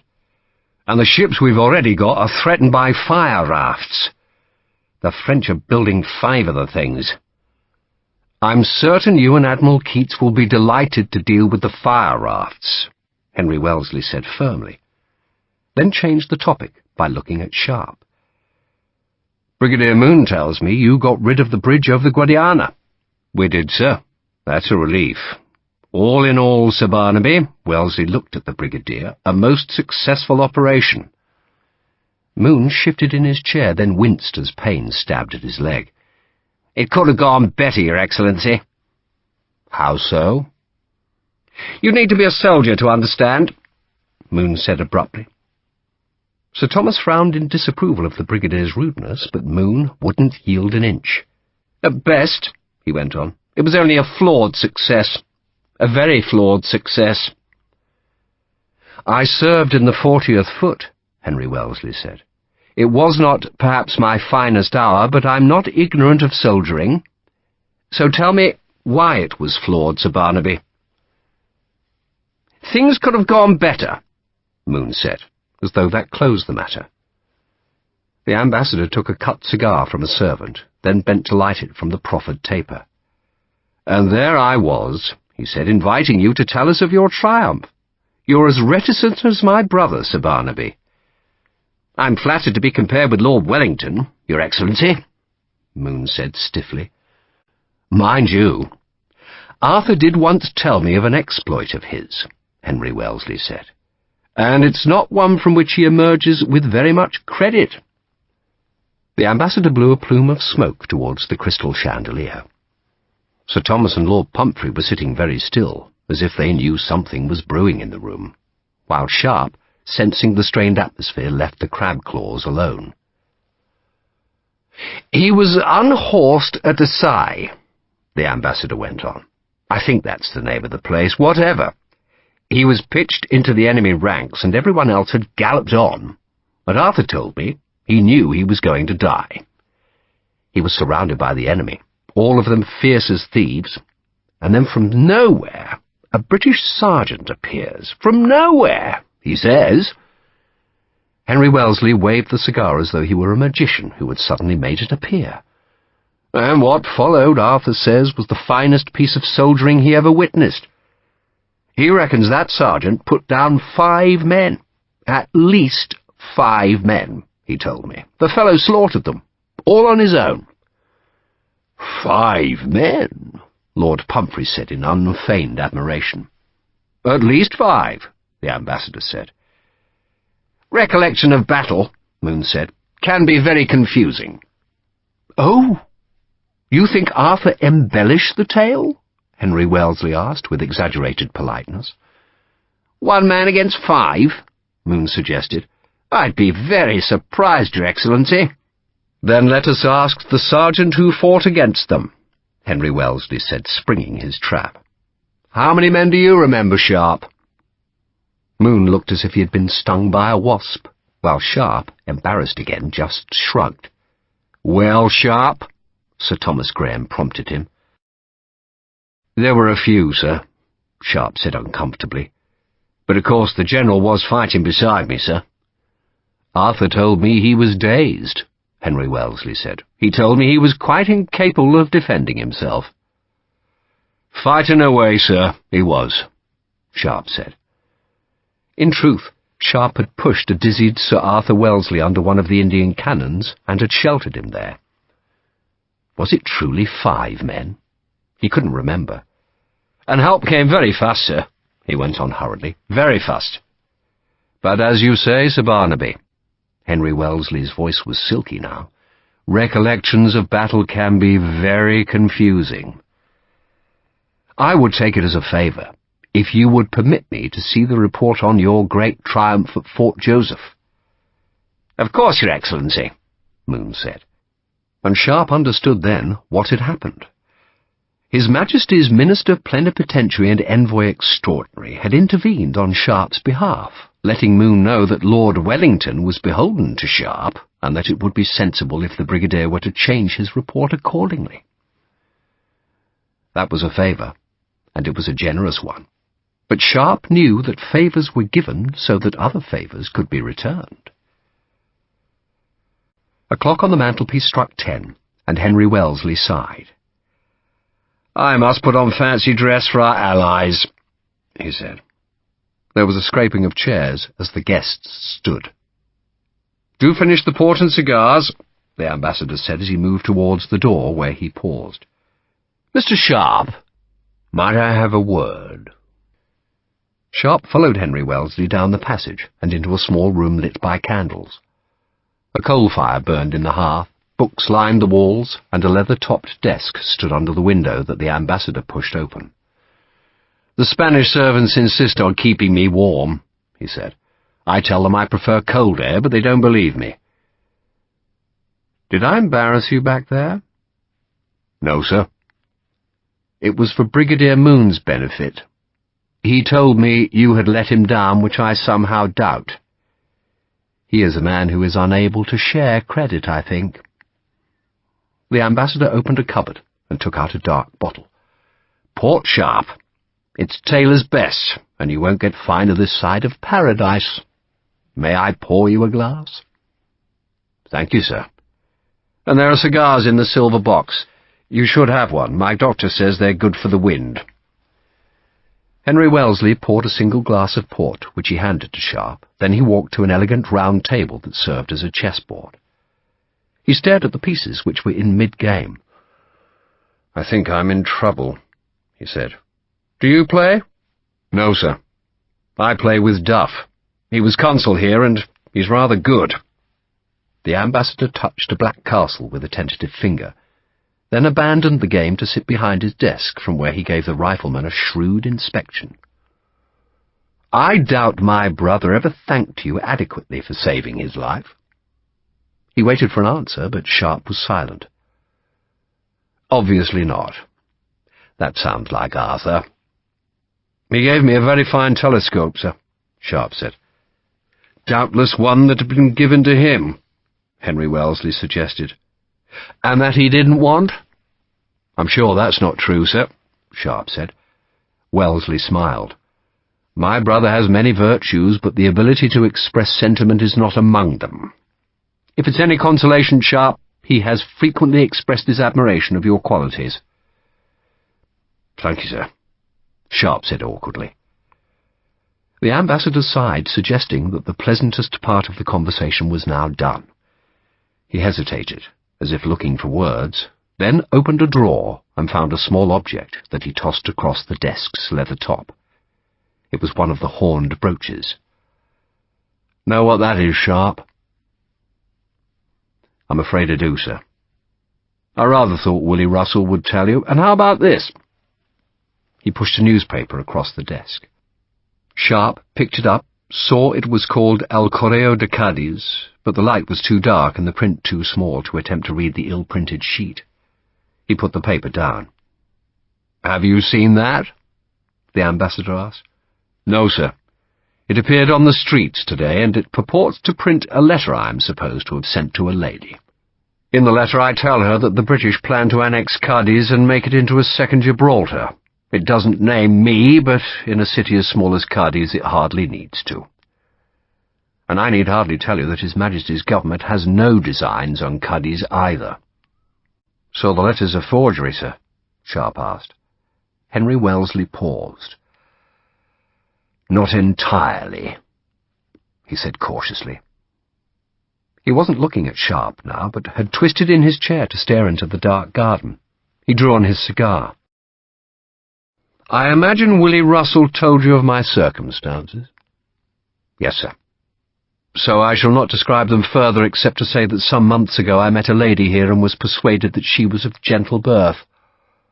She came from the Spanish colonies and assured me her father was wealthy, respectable indeed. But he was not.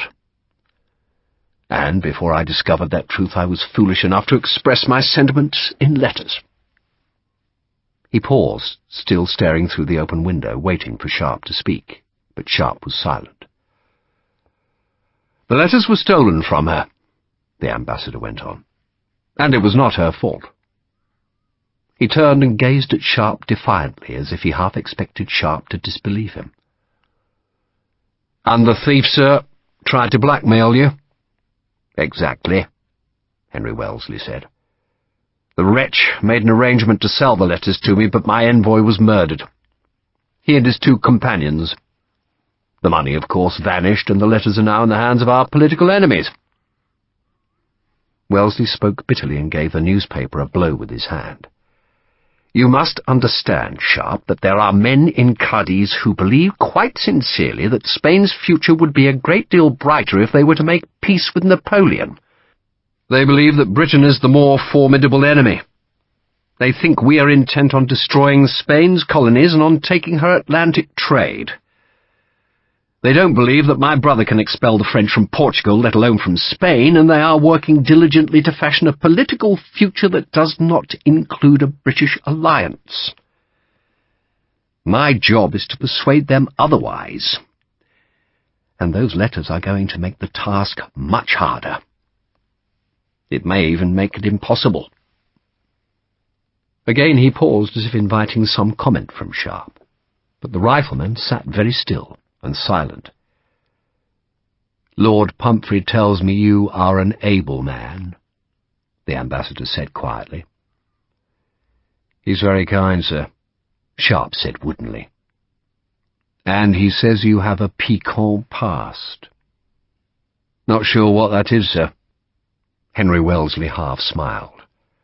"Forgive me if I am wrong, and believe my assurance that I am not trying to give offence, but Lord Pumphrey tells me you were once a thief." "I was, sir," Sharpe admitted. "What else?" Sharpe hesitated, then decided the ambassador had been honest with him, so he would return the compliment. "Thief, murderer, soldier, sergeant, rifleman." He said the list flatly, though Henry Wellesley detected pride in the words. "Our enemies, Sharpe," Wellesley said, "have printed one letter but say they are willing to sell the rest to me. The price, I have no doubt, will be extortionate, but they have intimated that they will publish no more if I pay their price. Lord Pumphrey is negotiating on my behalf.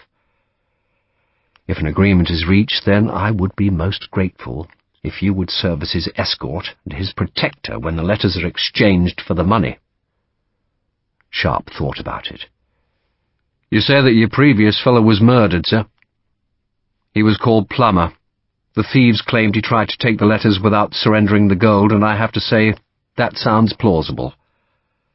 Captain Plummer was a belligerent man, God rest his soul. They knifed him and his 2 companions in the cathedral, then threw their bodies over the sea wall." "What's to say they won't do it again, sir?" Wellesley shrugged. "Captain Plummer may have antagonized them, and he certainly wasn't an accredited diplomat. Lord Pumphrey is. Murdering Lord Pumphrey, I can assure you, would invoke a most vigorous response. And your presence, I dare say, might deter them." Sharpe ignored that compliment. "One other question, sir. You mentioned I was a thief. What's that to do with keeping Lord Pumphrey alive?" Henry Wellesley looked embarrassed. "If Lord Pumphrey fails to reach an agreement, I was hoping the letters could be stolen back." "You know where they are, sir?" "I assume at the place where the newspaper is printed." It seemed a huge assumption to Sharpe, but he let it go. "How many letters are there, sir?" "They had 15. "There are more?" "I wrote more, I fear, but they only stole 15. "So the girl has more, sir?" "I'm sure she doesn't," Henry Wellesley said stiffly. "Perhaps only 15 survived." Sharpe was aware that something was not being said, but he reckoned that pushing the ambassador wouldn't reveal it. "Thieving's a skilled trade, sir," he said instead. "And blackmail's a nasty one. I need men. We're dealing with killers, sir, so I need my own killers." "I have no men to offer," the ambassador said, shrugging, "with Plummer dead. I've 5 riflemen with me, sir, and they'll do. But they need to be here, in the city, and they need civilian clothes, and they need a letter from you to Lord Wellington saying that they're here on duty. I need that most of all, sir." "All agreed," Henry Wellesley said with relief in his voice. "And I need to speak to the lady, sir. No point in stealing one set of letters if there's another lot waiting."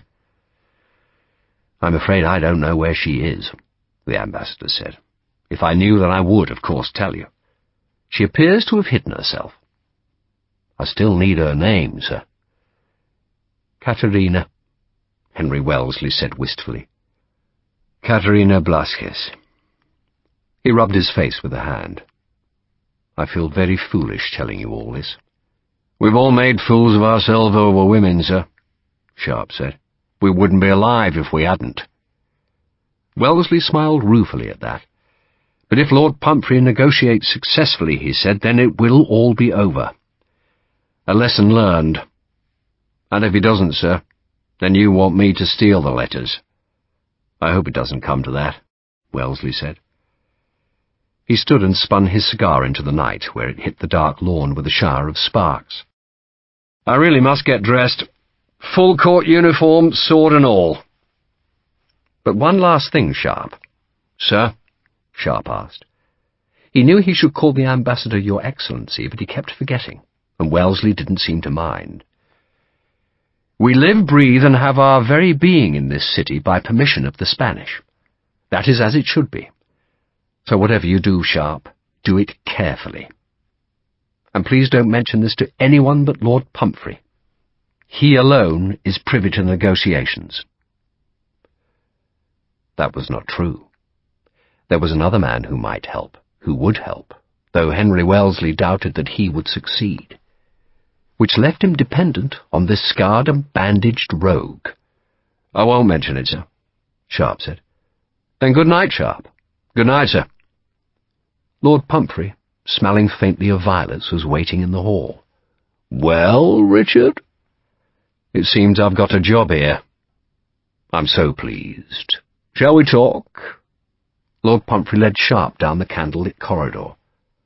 Was it really 5 men, Richard? Be truthful. 5? 7, Sharpe said, though he couldn't remember, nor did it matter. He was a thief, he was a murderer, and he was a soldier. And now he had a blackmailer to settle.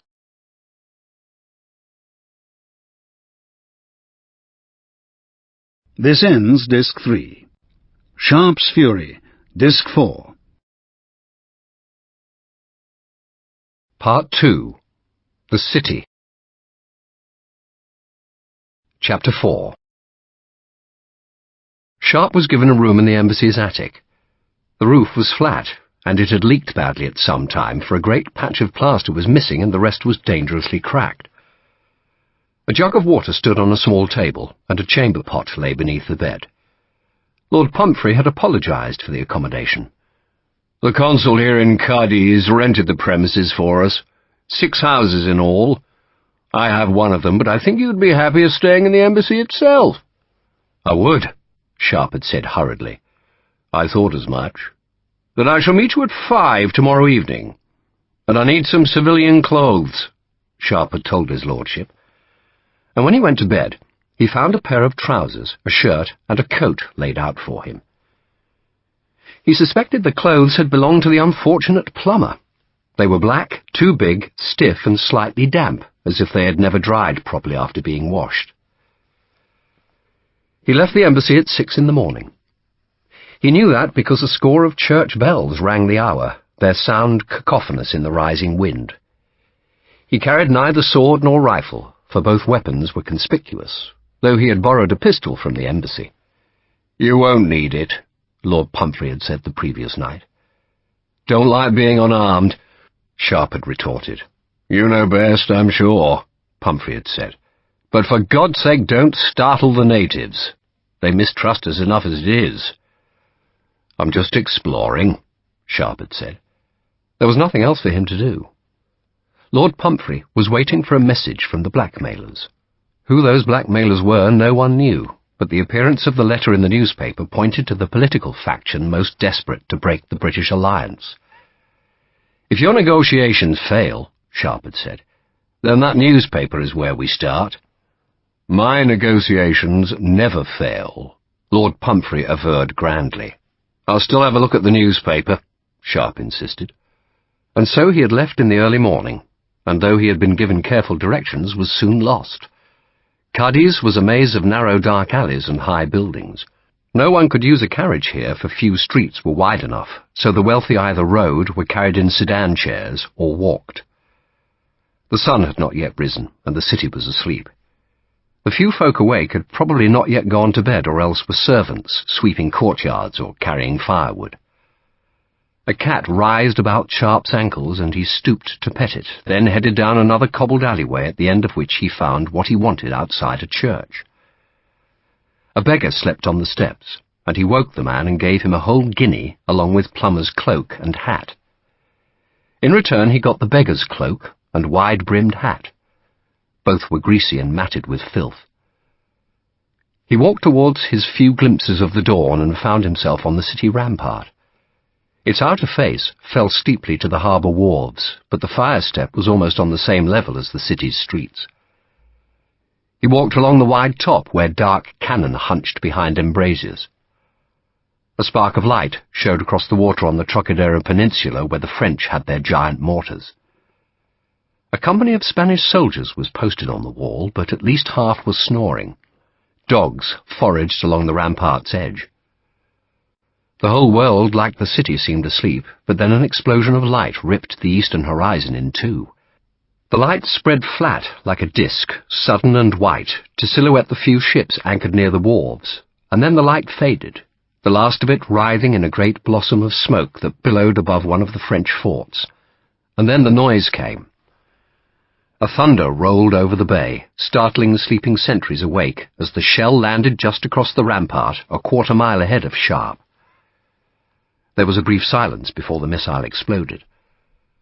A wavering trace of smoke left by the burning fuse hung in the first daylight. The shell had blown itself apart inside a small grove of orange trees, and Sharpe, when he reached the spot, could smell the powder smoke. He kicked a shard of broken casing that skittered down the rampart, then he jumped down to the scorched grass and crossed the grove into a dark street. The house walls were a dirty white now, as dawn glowed in the east. He was lost, but he was at the city's northern edge where he wanted to be, and by exploring the narrow streets, he at last found the church with the red-painted crucifix on its outer wall. Lord Pumphrey had told him the crucifix had been brought from Venezuela, and it was believed that on the feast of St. Vincent the red paint turned to blood. Sharpe wondered when the saint's feast day was. He would like to see paint turn to blood. He squatted on the bottom step of the church entrance. The filthy cloak swathed him, and the wide hat hid his face. The street here was just 5 paces wide, and almost opposite him was a 4-storied house marked by a stone scallop shell cemented into the white facade. An alley ran down the side of the house, which had an ornate front door flanked by 2 windows. The windows were shuttered on the inside, while outside the glass were thick black-painted grilles. The upper floors had 3 windows apiece facing onto narrow balconies. This, Pumphrey had assured him, was where El Correo de Cádiz was printed.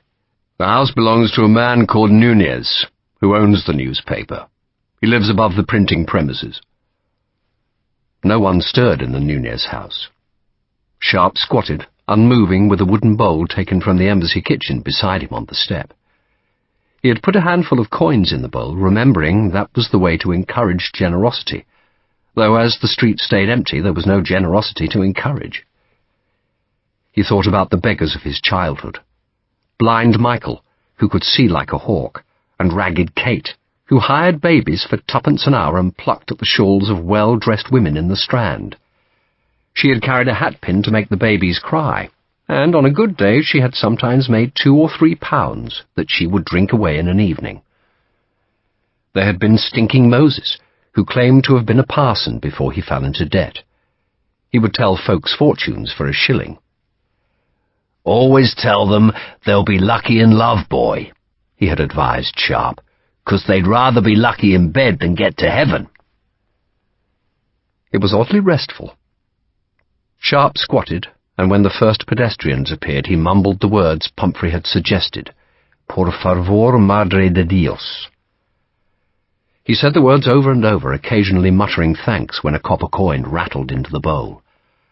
And all the time he watched the house with the scallop shell, and he noted that the big front door was never used, and that the shutters behind the heavy window grilles were never opened, even though the other houses in the street opened their shutters to take advantage of what small light found its way between the high buildings. 6 men came to the house, and all used a side door down the alley, and, late in the morning, Sharpe moved there, muttering his incantation as he went, and he squatted again, this time just inside the alley's mouth, and watched a man go to the side door and knock. A hatch slid open, a question was asked, was evidently answered satisfactorily, and the door opened. In the next hour, 3 porters delivered crates, and a woman brought a bundle of laundry, and the same hatch was slid open each time before the visitors were allowed inside. The laundress dropped a coin in Sharpe's bowl. "Gracias," he said. Around mid-morning, a priest came out of the alley door. He was tall and lantern-jawed. He dropped a coin in Sharpe's bowl and at the same time gave a command that Sharpe didn't understand, but the priest pointed to the church, and Sharpe assumed he had been ordered to move out of the alleyway. He picked up his bowl and shuffled towards the church, and there saw trouble waiting. 3 beggars had taken his place on the steps. All were men. At least half the male beggars in Cadiz were cripples, survivors of battles against the British or the French. They were limbless, scarred, and ulcerous.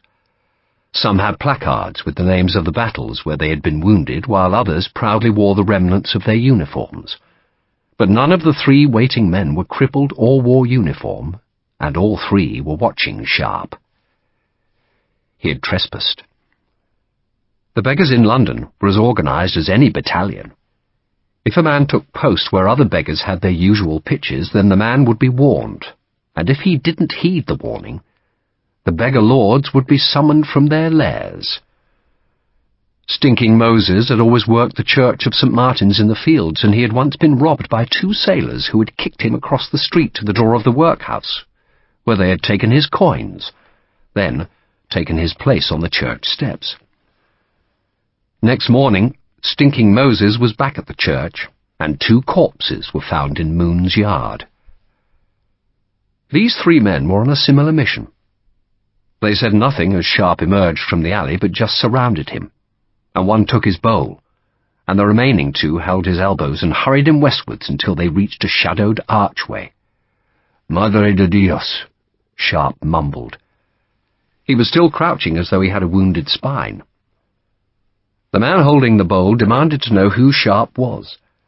Sharpe didn't understand the man's fast and colloquial Spanish, but he guessed that was what the man wanted to know, just as he guessed what was coming next.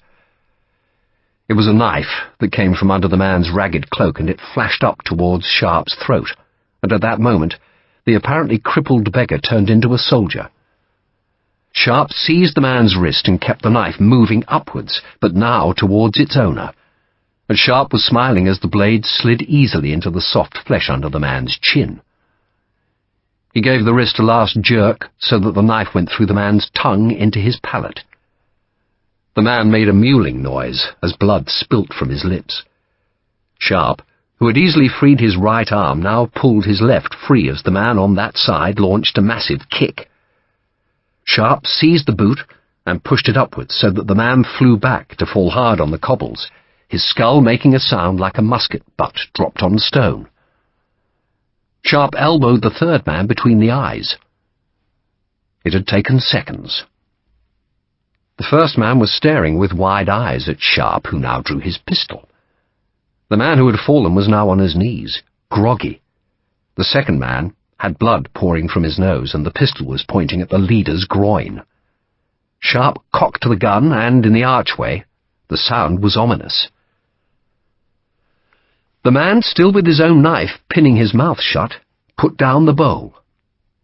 He held his hands out as if to ward off trouble. "Bugger off," Sharpe said in English, and though they didn't understand, they obeyed. They backed away slowly until Sharpe levelled the pistol, and then they ran. "Bugger," Sharpe said. His head was throbbing. He touched the bandage and flinched from the pain. He crouched and scooped up the coins, and when he stood, there was a heartbeat when he seemed faint, and so he leaned at the archway's side and looked up, because that seemed to alleviate the pain. There was a cross incised into the keystone of the arch. He stared at it until the pain receded. He put away the pistol, which, carelessly, he was still holding, though the arch was deep enough to hide him from the few pedestrians who passed. He noticed weeds growing at the foot of the gates that were secured by a big old-fashioned ball padlock like the one which had guarded the Marques's boathouse. This padlock was rusted. He went out into the street and saw that the building's windows were shuttered and barred. A watchtower rose above the building, and more weeds grew between the tower's stones. The building was abandoned, and no more than 40 paces from Nunez's house. "Perfect," he said aloud, and a woman leading a goat on a length of rope made the sign of the cross because she thought he was mad. It was close to midday. He spent a long time searching the streets for the merchant he wanted, and had to bundle the filthy cloak and hat under his arm before going into the shop, where he bought a new padlock. The lock had been made in Britain, and had wards inside the steel case to protect the levers from picks. The shopkeeper charged him too much, probably because his customer was English, but Sharpe didn't argue. The money wasn't his, but had been given him by Lord Pumphrey from the embassy's cash box. He went back to the miraculous crucifix and settled on the steps under its stone canopy.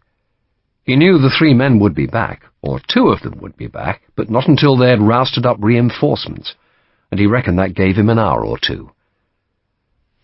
A dog investigated the interesting smells of his borrowed cloak, then pissed against the wall. Women came and went to the church, and most dropped small coins into his bowl. Another beggar, a woman, whined at the far side of the steps. She tried to engage Sharpe in conversation, but all he would say was "Mother of God," and she abandoned her attempts. And he just watched the house, and he wondered how he could ever hope to steal anything from inside, if indeed the letters were even there. The place was plainly well guarded, and he suspected that the front door and the ground floor windows had been blocked. A monk had been calling house to house, probably collecting for charity, and the man had hammered unavailingly on the door until the lantern-jawed priest had appeared from the alleyway. He shouted at the monk to go away. So the front door couldn't be opened, and that suggested it had been barricaded, as had the 2 barred windows. The French mortars fired twice more, but neither of the shells came anywhere near the street where Sharpe waited. He sat on the steps until the streets emptied, as folk went for their siesta. Then he shuffled back to the abandoned building where the 3 men had tried to rob him. He cracked the ball padlock with the loose cobblestone, unthreaded the chain, and went inside. He found himself in a small, cloistered courtyard. One part of the cloisters had collapsed, and the stonework of the rest was scorched. There was a small chapel to one side, and something had plunged through its roof and burned everything inside. A French mortar shell? Except, as far as Sharpe could see, the big French mortars didn't have the range to reach this far into the city, and besides, this damage was old. There was mould growing on the scorch marks and weeds between the flagstones of the chapel floor. He climbed the watchtower steps. The city's skyline was punctuated by the towers, close to 200 of them, and Sharpe supposed they'd been built so merchants could watch for their ships beating in from the Atlantic.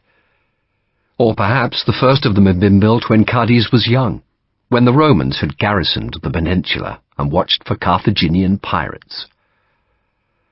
Then the Moors had taken Cadiz, and they had watched for Christian raiders, and when the Spaniards at last took the city for themselves, they had watched for English buccaneers.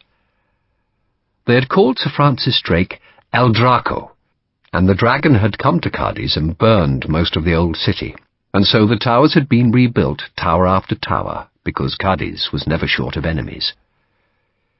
This tower was 6 stories high. The top floor was a roofed platform with a stone balustrade, and Sharpe eased his head over the parapet very slowly so that no one watching would see a sudden movement. He peered eastwards, and saw he'd been right, and that this was the perfect place to watch Nunez's house, which was just 50 paces away, and joined to the abandoned building by other houses, all with flat roofs. Most of the city's houses had flat roofs, places to enjoy the sun that rarely reached into the deep, narrow, balcony-blocked ravines of the streets. The chimneys cast black shadows, and it was in one of those shadows that Sharpe saw the sentinel on Nunez's house. One man, dark-cloaked, sitting with a musket across his knees. Sharpe watched for the best part of an hour, during which the man hardly moved. The French mortars had stopped firing, but far off to the south and east there was the bloom of gun smoke beyond the marshes where the French besiegers faced the small British army that protected Cadiz's isthmus. The sound of the guns was muted, a mere grumble of distant thunder, and then that too died away. Sharpe went back to the street, where he closed the gates, put the chain back, and used his new padlock to secure it. He thrust the key into a pocket and walked east and south away from Nunez's house.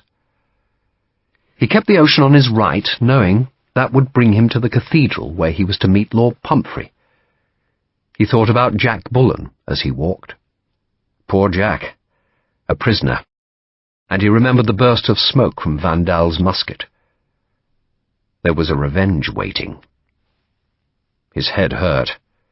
Sometimes a stab of pain blackened the sight in his right eye, which was odd because the wound was on the left side of his scalp.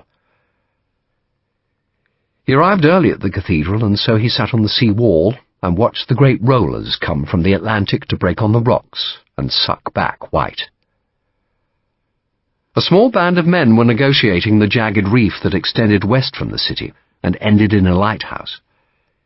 He could see they were carrying burdens, presumably fuel for the fire that was lit nightly on the lighthouse platform. They hesitated between rocks, jumping only when the sea drew back and the white foam drained from the stones. A clock struck 5, and he walked to the cathedral, which, even unfinished, loomed massively above the smaller houses. Its roof was half covered in tarpaulins, so it was hard to tell what it would look like when it was complete, but for now it looked ugly, a brutal mass of grey-brown stone broken by few windows and spidery with scaffolding. The entrance, which fronted onto a narrow street piled with masonry, was approached by a fine flight of stairs where Lord Pumphrey waited, fending off the beggars with an ivory-tipped cane. "Good God, Richard!" his lordship greeted Sharpe. "Where did you get that cloak?" "Off a beggar." Lord Pumphrey was soberly dressed, though a smell of lavender wafted from his dark coat and long black cloak. "Have you had a useful day?" he asked lightly, as he used the cane to part the beggars and reached the door. "Maybe. All depends, doesn't it, whether the letters are in that newspaper place?" "I trust it doesn't come to that," Lord Pumphrey said. "I trust our blackmailers will contact me." "They haven't yet." "Not yet," Pumphrey said. He dipped a forefinger in the stoup of holy water and wafted it across his forehead. "I'm no papist, of course, but it does no harm to pretend, does it? The message hinted that our opponents are willing to sell us the letters, but only for a great deal of money. Isn't it ghastly?" This last question referred to the cathedral interior, which didn't seem ghastly to Sharpe, just splendid and ornate and huge. He was staring down a long nave, flanked by clusters of pillars. Off the side aisles were rows of chapels, bright with painted statues, gilded altars, and candles lit by the faithful.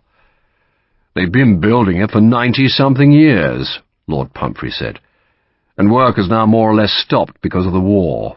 I suppose they'll finish it all one day. Hat off." Sharpe snatched off his hat. "Did you write to Sir Thomas?" "I did." Lord Pumphrey had promised to write a note requesting that Sharpe's riflemen be kept on the Isla de Leon rather than be put on a ship heading north to Lisbon. The wind had gone southerly during the day, and some ships had already headed north. "I'll fetch my men tonight," Sharpe said. "They'll have to be quartered in the stables," Pumphrey said, "and pretend to be embassy servants. We are going to the crossing." "The crossing?" "The place where the transept crosses the nave. There's a crypt beneath it." "Where Plummer died?" "Where Plummer died. Isn't that what you wanted to see?" The far end of the cathedral was still unbuilt. A plain brick wall rose where one day the sanctuary and high altar would stand. The crossing just in front of the plain wall was an airy high space with soaring pillars at each corner. Above Sharpe now was the unfinished dome where a few men worked on scaffolding that climbed each cluster of pillars and then spread about the base of the dome. A makeshift crane was fixed high in the dome scaffolding, and 2 men were hauling up a wooden platform loaded with masonry. "I thought you said they stopped building," Sharpe said. "I suppose they must do repairs," Lord Pumphrey said airily. He led Sharpe past a pulpit, behind which an archway had been built into one of the massive pillars. A flight of steps disappeared downwards. Captain Plummer met his end down there. Lord Pumphrey gestured at the steps. I tried to feel sorrow at his passing, but I must say he was a most obnoxious man. You wish to descend? Of course. I very much doubt they will choose this place again, his lordship said. Depends what they want, Sharpe said. Meaning, if they want us dead, then they'll choose this place. It worked for them once, so why not use it again? He led the way down the stairs, and so emerged into an extraordinary chamber. It was circular with a low domed ceiling. An altar lay at one end of the chamber. 3 women knelt in front of the crucifix, beads busy in their fingers, staring up at the crucified Christ as Pumphrey tiptoed to the crypt centre. Once there, he put a finger to his lips, and Sharpe assumed his lordship was being reverent, but instead Pumphrey rapped his cane sharply on the floor, and the sound echoed and re-echoed. "Isn't it amazing?" Lord Pumphrey asked. "Amazing," the echo said, and then again and again and again. One of the women turned and scowled, but his lordship just smiled at her and offered an elegant bow. "You can sing in harmony with yourself here," Pumphrey said. "Would you like to try?" Sharpe was more interested in the archways leading from the big chamber. There were 5. The middle one led to another chapel, which had an altar lit by candles, while the remaining 4 were dark caverns. He explored the nearest one and discovered a passage leading from it. The passage circled the main chamber, going from cavern to cavern. "Clever bastards, aren't they?" he said to Lord Pumphrey, who had followed him. "Clever? Plummer must have died in the middle of the big chamber, yes?" "That's where the blood was, certainly. You can still see it if you look carefully. And the bastards must have been in these side chambers, and you can never tell which one they're in because they can go round the passage. There's only one reason for meeting in a place like this. It's a killing ground. You're negotiating with the bastards? You tell them to meet us in a public place in daylight. I suspect we have reason to indulge them rather than the other way round." "Whatever that means," Sharpe said. "How much money are we talking about?" "At least 1,000 guineas. At least. Probably much more." "Bloody hell," Sharpe said, then gave a humourless laugh. "That'll teach the ambassador to choose his women more carefully." "Henry paid the 300 guineas that Plummer lost," Pumphrey said, "but he can well afford it. The man who stole his wife had to pay him a fortune. But from now it will be the government's money." "Why?" "Because once our enemies published a letter, it became a matter of public policy. This business is no longer about Henry's unfortunate choice of bedmate, but about British policy towards Spain. Perhaps that's why they printed the one letter. It put up the price and opened His Majesty's purse strings. If that was their motive, then I must say it was rather clever of them." Sharpe walked back to the central chamber. He imagined enemies hidden all around, enemies who were moving through the hidden passage, enemies threatening from a new archway every few seconds.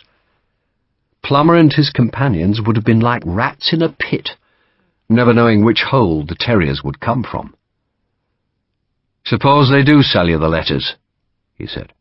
"What's to stop them keeping copies and publishing them anyway?" "They will undertake not to. That is one of our immutable conditions." "Immutable rubbish," Sharpe said scornfully. "You're not dealing with other diplomats, but with bloody blackmailers." "I know, Richard," Pumphrey said. "I do know. It is unsatisfactory, but we must do our best and trust that the transaction is attended by honour." "You mean you're just hoping for the best?" "Is that bad? In battle, my lord, always expect the worst, then you might be ready for it. Where's the woman?" "Woman?" "Katerina Blasquez, is that her name? Where is she?" "I have no idea," Pumphrey said distantly. "Is she part of it?" Sharpe asked forcefully. Does she want guineas? The letters were stolen from her, so she says. You have a very suspicious mind, Richard. Sharpe said nothing. He disliked the way Pumphrey used his Christian name. It denoted more than familiarity. It suggested Sharpe was a valued inferior, a pet. It was patronizing, and it was false. Pumphrey liked to give the impression of frailty, lightness, and frivolity, but Sharpe knew there was a razor mind at work in that well-groomed head. Lord Pumphrey was a man at home in darkness, and a man who knew well enough that ulterior motives were the driving force of the world. "Pumps," he said, and was rewarded by a slight flicker of an eyebrow. "You know bloody well that they're going to cheat us. Which is why I asked for you, Captain Sharpe." That was better. "We don't know the letters are at the newspaper house, do we?" "No. But if they cheat us, which they will, then I'm going to have to deal with them." "What's the object, my lord? To steal them or to stop them being published?" "His Majesty's government would like both. And His Majesty's government pays me, don't they? 10 shillings and 6pence a day with 4 shillings and 6pence deducted for mess costs. The ambassador, I'm sure, will reward you," Lord Pumphrey said stiffly. Sharpe said nothing. He went to the centre of the chamber where he could see the dried blood black between the flagstones. He slapped his toe on the floor and listened to the echo. Noise, he thought. Noise and bullets. Scare the bastards to death. But perhaps Pumphrey was right. Perhaps they did intend to sell the letters, but if they chose this crypt for the exchange, then Sharpe reckoned they wanted both letters and gold. He climbed the steps back to the cathedral's crossing, and Lord Pumphrey followed. There was a door in the temporary brick wall, and Sharpe tried it. It opened easily, and beyond was the open air and great stacks of abandoned masonry waiting for work to resume on the cathedral. "Seen enough?" Lord Pumphrey asked. "Just pray they don't want to meet us in the crypt," Sharpe said. "Suppose they do?" "Just pray they don't," Sharpe said. For he had never seen a place so ideally suited for ambush and murder. They walked silently through the small streets. A mortar shell exploded dully at the other end of the city, and a moment later every church bell in the city sounded at once, and Sharpe wondered if the clangour was a summons for men to extinguish a fire set by the shell. Then he saw that everyone on the street had stopped. Men took off their hats and bowed their heads. "The oraciones," Lord Pumphrey said, taking off his own hat. "The what?" "Evening prayer time." The folk made the sign of the cross when the bells ended. Sharpe and Pumphrey walked on, but had to step into a shop front to make way for 3 men carrying gigantic loads of firewood on their backs. "It's all imported," Lord Pumphrey said. "The wood? Can't get it from the mainland, can we, so it's fetched in from the Balearics or from the Azores. It costs a great deal of money to cook or stay warm in a Cadiz winter. Luckily the embassy gets coal from Britain." Firewood and coal. Sharpe watched the men disappear. They gave him an idea, a way to save the ambassador if the bastards did not sell the letters. A way to win. Father Salvador Monsigny ignored the 2 men operating the printing press while they were only too aware of him. There was something very threatening in the priest's calmness. Their employer, Eduardo Núñez, who had brought Monsigny to the press room, sat on a high chair in the room's corner and smoked a cigar, as Monsigny explored the room. "The work has been well done," Monsigny said. "Except now we can't see." Núñez waved at the brick rectangles where the 2 windows had been. "Light was bad anyway. Now we work in the dark." "You have lanterns," Father Monsigny observed. "But the work is delicate," Núñez said, pointing at his 2 men. One was inking the press's form with a sheepskin ball while the other was trimming a sheet of paper. "Then do the work carefully," Monsigny said sourly. He was satisfied. The cellar where the 2 printing apprentices lived had no entrance other than a trap door let into the press room's floor, while the press room itself, which took up almost all the ground floor, was now only accessible by the door which led from the courtyard. The first story was a storeroom, crammed with paper and ink, and that could only be reached by an open stair beside the trap door. The second and third stories were Nunez's living quarters, and Monsigny had blocked the stairway leading to the flat roof. A guard was up on that roof at all hours, climbing to his post by a ladder from the balcony of Nunez's bedroom. Nunez didn't like the arrangements, but Nunez was being well paid in English gold. "Do you really believe we shall be attacked?" Nunez asked. "I hope you're attacked," Monsigny said. Nunez made the sign of the cross. "Why, father?" "Because then the Admiral's men will kill our enemies," Monsigny said. "We are not soldiers," Nunez said nervously. "We are all soldiers," Monsigny said, "fighting for a better Spain." He had 9 guards to keep the press safe. They lived in the storeroom upstairs and cooked their meals in the courtyard beside the latrine. They were solid, ox-like men with big hands, stained by years spent in the tarred rigging of warships. And they were all familiar with weapons and all ready to kill for their king, their country, and their admiral. There was one small room off the press room.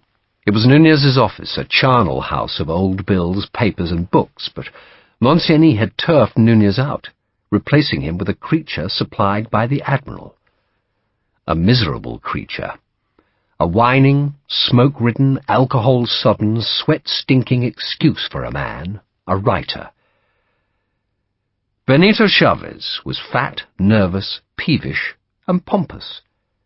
He had made his living writing opinions for the newspapers, but as the land ruled by the Spanish franc, so the newspapers that would accept his opinions vanished, until he was left only with El Correo de Cádiz, but that, at least, now promised to pay him well.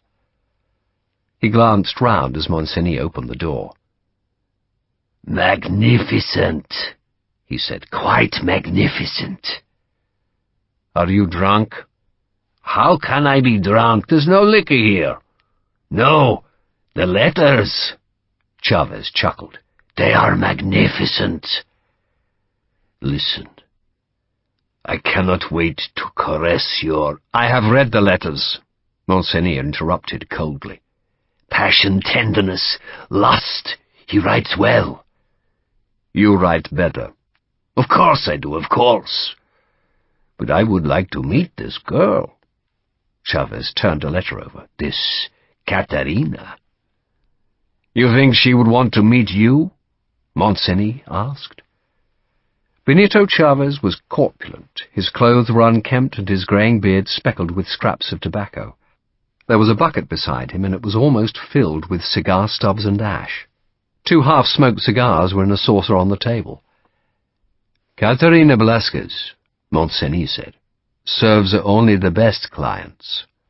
"She certainly knows how to wear out a mattress," Chavez said, ignoring Monsigny's scorn. "So, make your copies," Monsigny said, "and do your work." "No need for copies," Chavez said. "I shall just rewrite everything and we can print it all at once." "All at once?" Chavez picked up one of the cigars, relit it from a candle, then scratched an itch on his belly. "The English," he said, "provide the funds that keep the Regency going. The English supply the muskets for our army. The English give us the powder for the cannon on the city walls. The English have an army on the Isla de Leon that protects Cádiz. Without England, father, there is no Cádiz. If we annoy the English sufficiently, then they will persuade the Regency to shut the newspaper, and what use are the letters then? So, fire all our ammunition at once. Give them a volley that will finish them. All the letters, all the passion, all the sweat on the sheets, all the lies I shall write, all at once. Blast them in one edition, then it does not matter if they do close the newspaper." Monsigny stared at the miserable creature. There was some sense there, he allowed. "But if they do not close the newspaper," he pointed out, "then we shall have no more letters." "But there are other letters," Chavez said enthusiastically. Here. He sorted through the sheets of paper. There's a reference to His Excellency's last letter, and it isn't here. I assume this marvelous creature still has some. She does? Then get them, Chavez said. Or don't, as you please. It doesn't matter. I'm a journalist, Father, so I make things up. Publish them all at once, Monsigny said thoughtfully. I need a week, Chavez said, and I shall rewrite, translate, and invent. We shall say the English are sending muskets to the rebels in Venezuela, that they plan to impose the Protestant heresies on Cadiz. He paused, sucking on the cigar. And we shall say, he went on more slowly, thoughtfully, that they are negotiating a peace with France that will give Portugal its independence at the price of Spain. That should do it. Give me 10 days. 10, Monsigny snorted. You have 5. Chavez's broad face took on a sly look. I work better with brandy, Father. He gestured at the empty hearth. And it is cold in here. After 5 days, Chavez, Monsigny said, you shall have gold, you shall have brandy, and you shall have all the fuel you can burn. Until then, work. He closed the door. He could taste victory already. The new south wind had loosed a dozen ships on their voyages to Portugal, and Sergeant Newland and his men had left, ordered aboard a naval sloop that was carrying dispatches to Lisbon. But Lord Pumphrey's note to Sir Thomas Graham had been sufficient to keep Sharpe's riflemen on the Isla de Leon. That evening, Sharpe went to look for them in the tent lines. He had changed back into his uniform, then borrowed one of the embassy's horses, and it was dark by the time he reached the encampment, where he discovered Harper trying to revive a dying fire. There's rum in that bottle, sir, Harper said, nodding at a stone bottle at the tent entrance.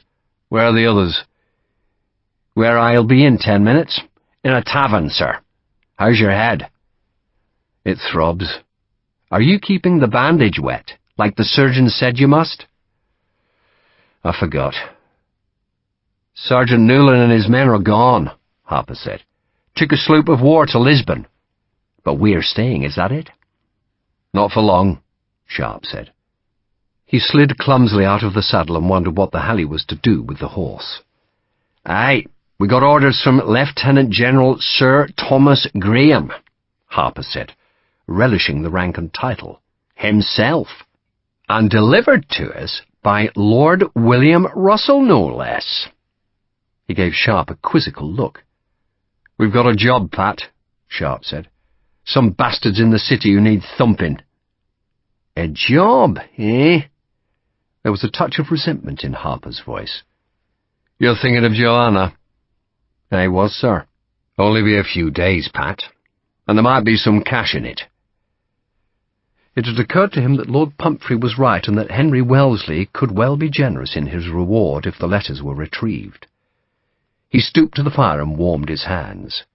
We have to get you all some civilian clothes, then move you into Cadiz for a day or two, and after that we can go home. Joanna will wait for you. She will, I hope. And what are you doing with that horse, sir? It's wandering off. Bloody hell. Sharpe retrieved the mare. I'm going to take it to Sir Thomas's quarters. He'll have stables. And I want to see him anyway. Got a favour to ask him. I'll come with you, sir, Harper said. He abandoned the fire, and Sharpe realized Harper had been waiting for him. The big Irishman retrieved his rifle, volley gun, and the rest of his equipment from the tent. If I leave anything here, sir, the bastards will steal it. There's nothing but bloody thieves in this army. Harper was happier now, not because Sharpe had returned, but because his officer had remembered to ask about Joanna. So what's this job, sir? We've got to steal something. God save Ireland. They need us. This camp is full of thieves. They want a thief they can trust, Sharpe said. I suppose that's difficult. Let me lead the horse, sir. I need to talk to Sir Thomas, Sharpe said, handing over the reins. Then we'll join the others. I could do with a drink. I think you'll find Sir Thomas is busy, sir. They've been running around all evening like starlings, they have. Something's brewing. They walked into the small town. The streets of San Fernando were much more spacious than the alleys of Cadiz, and the houses were lower. Lamps burned on some corners, and lights spilled from the taverns where British and Portuguese soldiers drank, watched by the ever-present provosts. San Fernando had become a garrison town, home to the 5,000 men sent to guard the Isthmus of Cadiz. Sharpe asked one of the provosts where Sir Thomas's quarters were, and was pointed down a lane which led to the quays beside the creek which made the isthmus into an island. 2 large torches flamed outside the headquarters, illuminating a group of animated officers. Sir Thomas was one of them. He was standing on the doorstep, and it was clear that Harper had been right. Something was brewing, and the general was busy. He was giving orders, but then he saw Sharpe and broke off. "Sharpe!" he shouted. "Sir? Good man. You want to come? Good man. Willie, look after him." Sir Thomas said nothing more, but turned brusquely away, and, accompanied by a half-dozen officers, strode towards the creek. Lord William Russell turned to Sharpe. "You're coming?" Lord William said. "Good." "Coming where?" Sharpe asked. "Frog hunting, of course." "Do I need a horse?" "Good God, no, not unless it can swim." "Can I stable it here?" "Pierce!" Lord William shouted. "Pierce!" "I'm here, your lordship. I'm here, ever present and correct, sir." A bow-legged cavalry trooper who appeared old enough to be Lord William's father appeared from the alley beside the headquarters. "Your lordship's forgotten your lordship's sabre." "Dear God, have I? So I have. Thank you, Pierce." Lord William took the proffered sabre and slid it into its scabbard. "Look after Captain Sharpe's Gigi, will you, Pierce? There's a good fellow. Sure you don't want to come with us?" "Have to get your lordship's breakfast." "So you do, Pierce, so you do. Beefsteak, I hope." "Might I wish your lordship good hunting?" Pierce said, flicking a speck of dust from one of Lord William's epaulets. "That's uncommonly kind of you, Pierce, thank you. Come on, Sharpe, we can't dilly-dally. We have a tide to catch." Lord William set off after Sir Thomas at a half-run. Sharpe and Harper, still bemused, followed him to a long wharf, where, in the small moonlight, Sharpe could see files of redcoats clambering into boats. General Graham was dressed in black boots, black breeches, red coat, and a black cocked hat. He had a claymore at his belt, and was talking to a naval officer, but stopped long enough to greet Sharpe again. "Good man. How's your head?" "I'll live, sir." "That's the spirit. And that's our boat. In you get." The boat was a big flat-bottomed lighter, manned by a score of sailors with long sweeps. It was a short jump down onto the wide aft deck. The boat's hold was already occupied by grinning redcoats. "What the hell are we doing?" Harper asked. "Damned if I know," Sharpe said. "But I need to talk to the General, and this looks like as good a chance as I'll get." 4 other lighters lay astern, and all were slowly filling with redcoats. An engineer officer threw a coil of quick match down onto the rearmost barge, then a file of his men carried kegs of powder to the hold. Lord William Russell jumped down beside Sharpe, while General Graham, almost alone on the quay now, walked above the lighters. "No smoking, boys," the General called. "We can't have the French seeing a light just because you need a pipe. No noise either. But make damn sure your guns aren't cocked. And enjoy yourselves, you hear me? Enjoy yourselves." He repeated the injunctions to the men in each of the barges, then clambered down onto the foremost lighter. The spacious afterdeck had room for a dozen officers to stand or sit and still leave space for the sailor who wielded the long tiller. "Those rogues," Sir Thomas said to Sharpe, gesturing at the redcoats crouched in the lighter's hold, "are from the 87th. Is that who you are, boys? Damned Irish rebels?" "We are, sir," 2 or 3 men called back.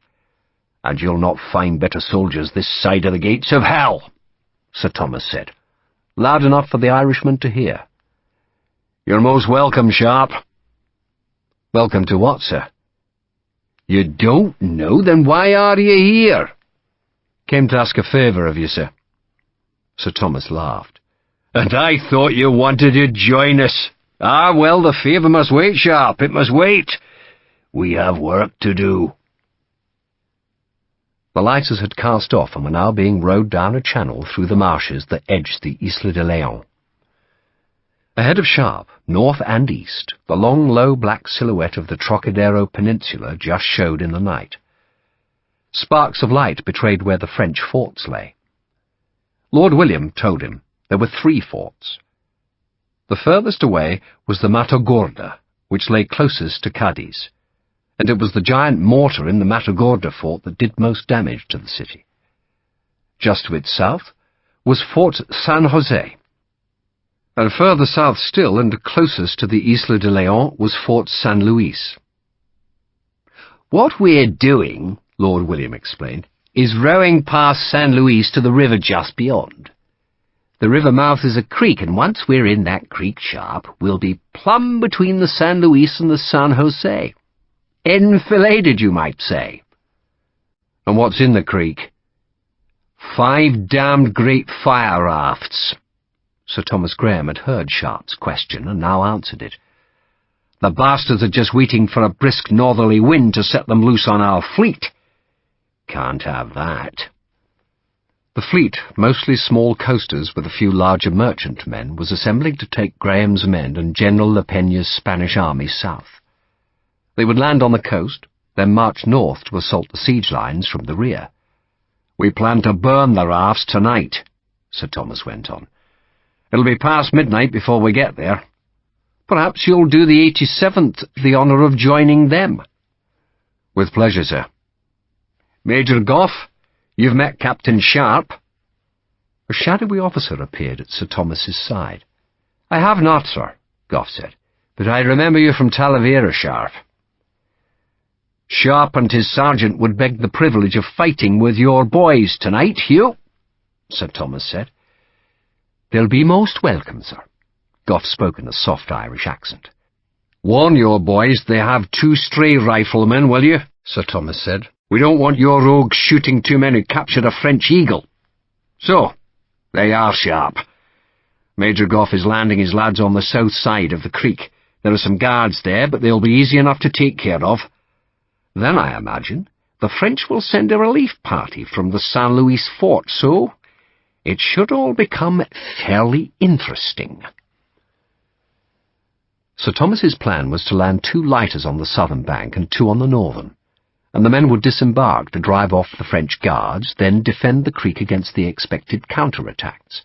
Meanwhile, the 5th lighter, which carried engineers, would row to the fire rafts that were just upstream of the twin French encampments, capture them, and set their explosives.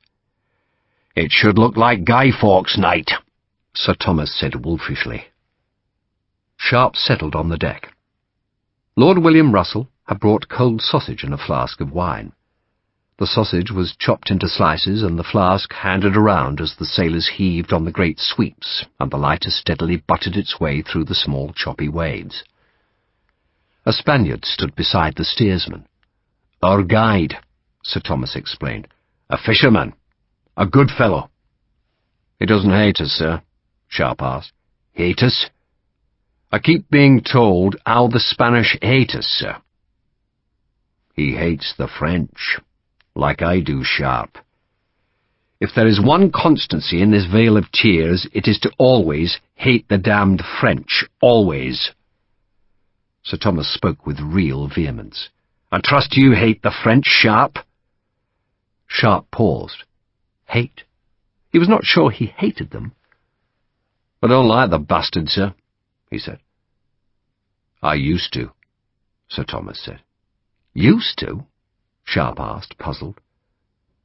I used to like them, Sir Thomas said. The general was staring ahead at the small light showing through the embrasures of the forts. I liked them, Sharpe. I rejoiced in their revolution. I believed it was a dawn for mankind. Liberty, equality, fraternity. I believed in all those things, and I believe in them still, but now I hate the French. I've hated them, Sharpe, since the day my wife died."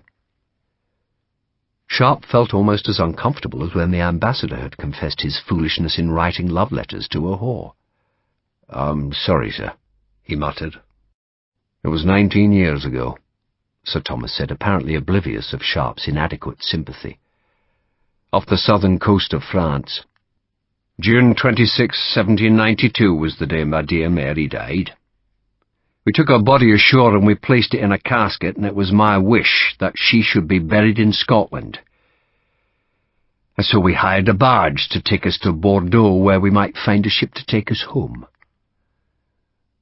And just outside Toulouse, Sharpe—" The General's voice was turning into a growl as he told the tale. "A rascally crowd of half-drunk Frenchmen insisted on searching the barge. I showed them my permits. I pleaded with them, I entreated them to show respect. But they ignored me, Sharpe. They were men wearing the uniform of France, and they tore that coffin open and they molested my dear Mary in her shroud. And from that day, Sharpe, I have hardened my heart against their damned race. I joined the army to get my revenge, and I pray to God daily that I live long enough to see every damned Frenchman scoured off the face of this earth." "Amen to that," Lord William Russell said. "And tonight, for my Mary's sake," Sir Thomas said with relish, "I'll kill a few more." "Amen to that," Sharpe said. A small wind came from the west. It threw up tiny waves in the Bay of Cadiz, across which the 5 lighters crawled, slow, low, and dark against the black water. It was chilly, not truly cold, but Sharpe wished he had worn a greatcoat. 5 miles to the north and off to his left, the lights of Cadiz glimmered against white walls to make a pale streak between the sea and sky, while closer, perhaps a mile to the west, yellow lantern lights spilled from the stern windows of the anchored ships. Yet here in the belly of the bay there was no light, just the splash of black-painted oar blades. "It would have been quicker," Sir Thomas broke a long silence, "to have rowed from the city, but if we'd put lighters against the city walls, then the French would have known we were coming. That's why I didn't tell you about this little jaunt last night. If I'd said a word of what we were planning, then the French would have known it all by breakfast time." "You think they have spies in the embassy, sir?" "They have spies everywhere, Sharpe. Whole cities riddled with them. They get their messages out on the fishing boats. The bastards already know we're sending an army to attack their siege lines, and I suspect Marshal Victor knows more about my plans than I do." "The spies are Spanish?" "I assume so." "Why do they serve the French, sir?" Sir Thomas chuckled at that question. "Well, some of them think, as I used to think, Sharpe, that liberty, equality, and fraternity are fine things, and so they are. But God knows not in French hands. And some of them just hate the British. Why? They've got plenty of reasons, Sharpe. Good Lord, it was only 14 years ago we bombarded Cadiz. And 6 years ago we broke their fleet at Trafalgar, and most merchants here believe we want to destroy their trade with South America and take it for ourselves. And they're right. We deny it, of course, but we're still trying to do it.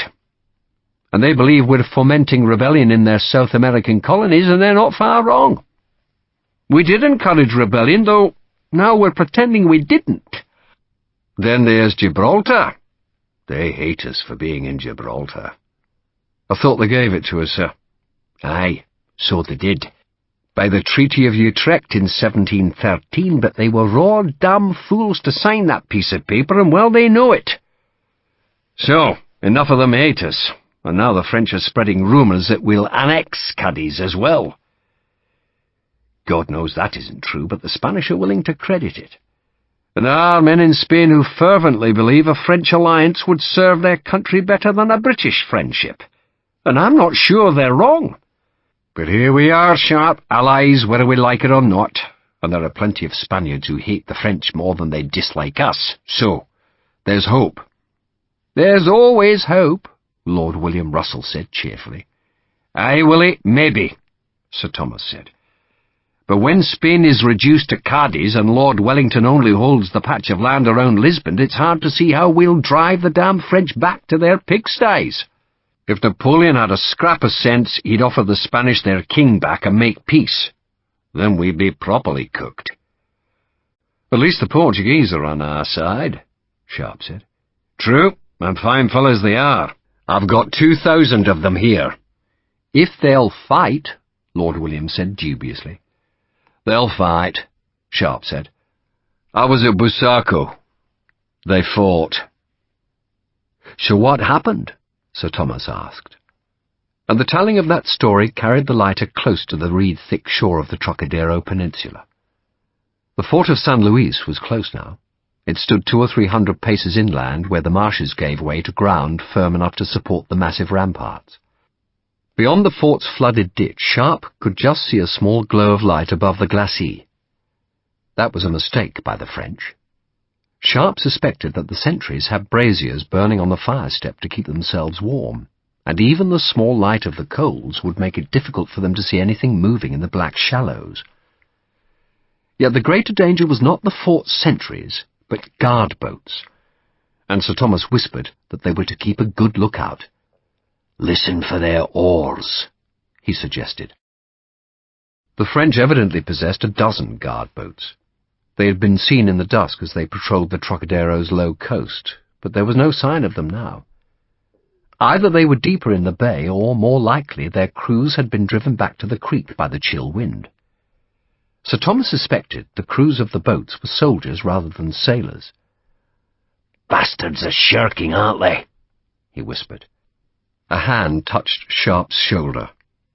"It's Major Gough," a voice said from the darkness, "and this is Ensign Keogh. Stay with him, Sharpe, and I'll warrant we won't shoot you." "We probably won't," Ensign Keogh corrected the Major. "He probably won't shoot you." Major Gough accepted the correction. There was light ahead now, just enough for Sharpe to see that Ensign Keogh was absurdly young, with a thin and eager face. The light came from campfires that burned perhaps a quarter-mile ahead. The 5 boats were turning into the creek, creeping through the water to avoid the withies that marked the shallow channel. Campfires burned where the French sentries guarded the fire rafts. The lighter's black oars scarce touched the water now. The naval officer who led the boats had timed the expedition to arrive just as the tide finished its flood, and so the rising water carried the lighters against the river's small current. By the time the raid was over, the tide should have turned, and the ebb would hurry the British away. Still no Frenchman saw the boats, though the sentries were certainly on duty, for Sharpe could see a blue uniform with a white crossbelt beside one of the fires. "I hate them," Sir Thomas said softly. "God, how I do hate them." Sharpe could see the dim trace of light leaking over the glacis of Fort St. Jose. It looked about half a mile away. Long cannon shot, he thought, especially if the French used canister. But the southernmost fort, San Luis, was much closer. Close enough to shred the creek with rounds of canister which were missiles of musket balls encased in tin cylinders that burst apart at the cannon's muzzle. The balls, hundreds of them, spread like duckshot. Sharpe hated canister. All infantrymen did. "Buggers are asleep," Lord William murmured. Sharpe was suddenly struck by guilt. He had arranged to meet Lord Pumphrey at midday to discover whether the blackmailers had sent any message, and though he doubted there would be any word, he knew his place was in Cadiz, not here. His duty was to Henry Wellesley, not to General Graham. Yet here he was, and he could only pray that he was not gutted by canister fired into the night. He touched his sword hilt and wished he could have sharpened the blade before he came. He liked to go into battle with a sharpened blade. Then he touched his rifle. Not many officers carried a long arm, but Sharpe was not like most officers. He was gutter-born, gutter-bred, and a gutter fighter. Then the lighter's bows ran softly onto the mud. "Let's kill some bastards," Sir Thomas said vengefully. And the first troops went ashore.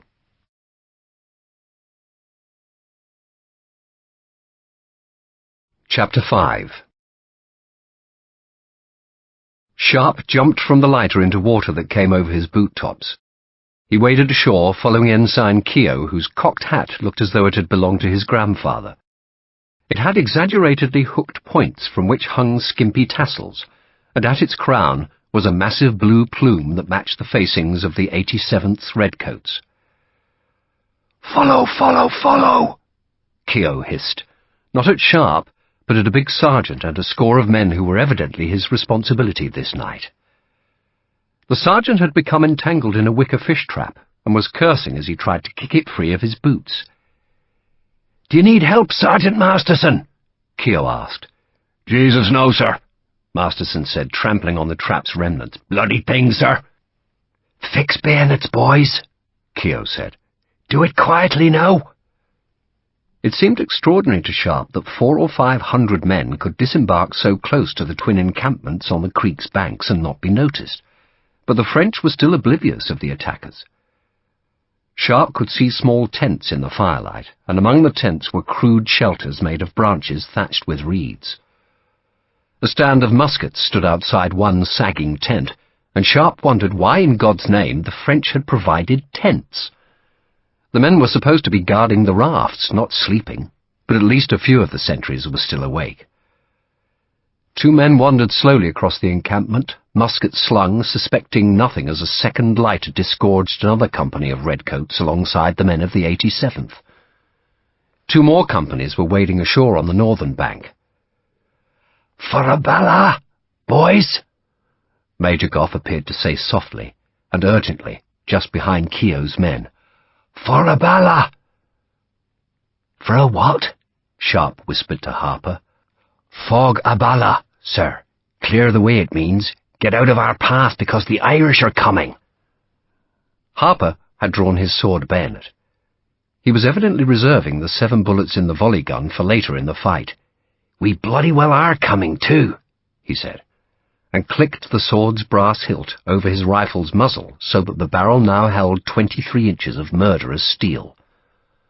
"Forward now!" Major Goff reverted to English, but still spoke quietly. "And slaughter the bastards. But do it softly, boys. Don't wake the little darlings till you have to." The 87th started forward, their bayonets glinting in the small light of the fires.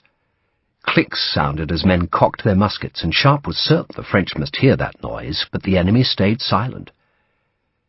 It was a sentry on the northern bank who first realized the danger.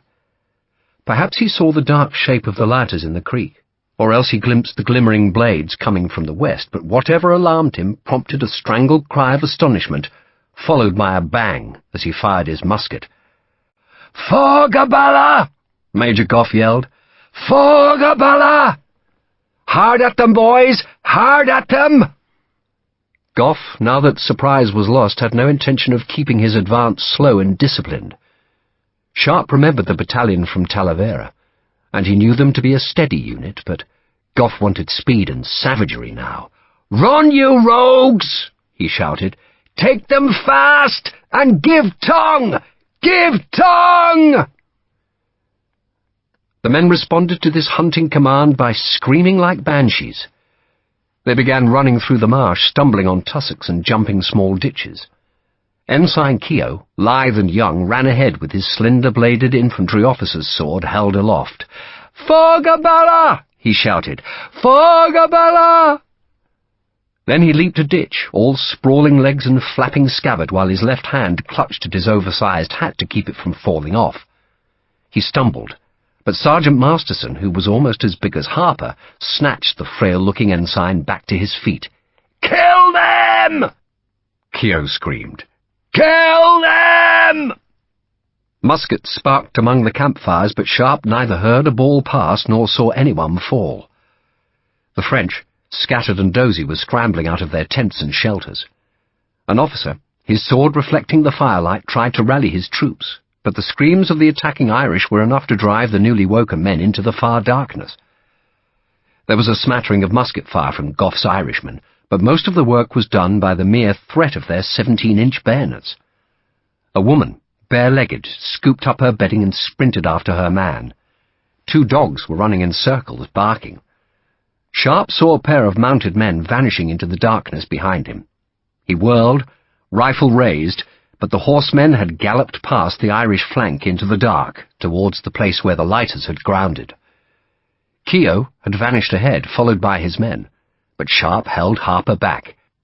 "We've got green coats, Pat," he warned. "Someone will mistake us for crappos if we're not careful." He was right. A half-dozen men with yellow facings on their red jackets suddenly appeared among the fires, and Sharpe saw a musket swing towards him. 95th! he shouted. 95th! Hold your fire! Who are you? 67th! a voice shouted back. The 67th was a Hampshire regiment, and they had advanced more slowly than the Irishmen, but kept closer order. A captain now took them east and south to guard the captured camp's inland perimeter, while Major Gough was shouting at his Irishmen to move back through the tents and make a similar cordon on the bay side. Sharpe was thrusting his sword into the small tents as he and Harper walked towards Gough, and one such thrust elicited a yelp. Sharpe pulled the canvas flaps aside and saw 2 Frenchmen cowering inside. "Out!" he snarled. They crawled out and waited at his feet, shaking.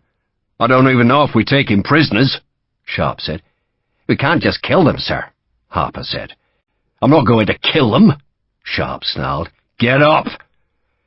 He prodded the men with his sword, then drove them towards another band of prisoners being escorted by the Hampshire redcoats.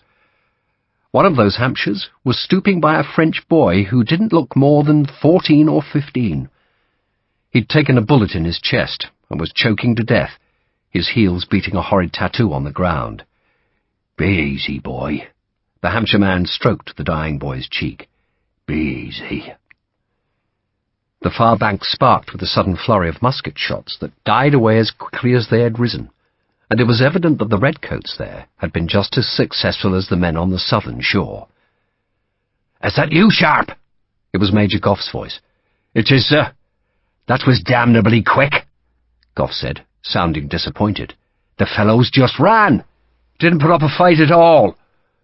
Will you do me the honour of reporting to General Graham that this bank is secure and that there's no counter-attack in sight? You should find the General by the rafts." "A pleasure, sir," Sharpe said. He led Harper back through the captured encampment. "I thought we'd get some fighting," Harper said, sounding as disappointed as Gough. "Buggers were asleep, weren't they? I come all this way just to watch a bunch of Dubliners wake up some crappos." "Are Gough's men from Dublin?" "That's where the regiment's raised, sir."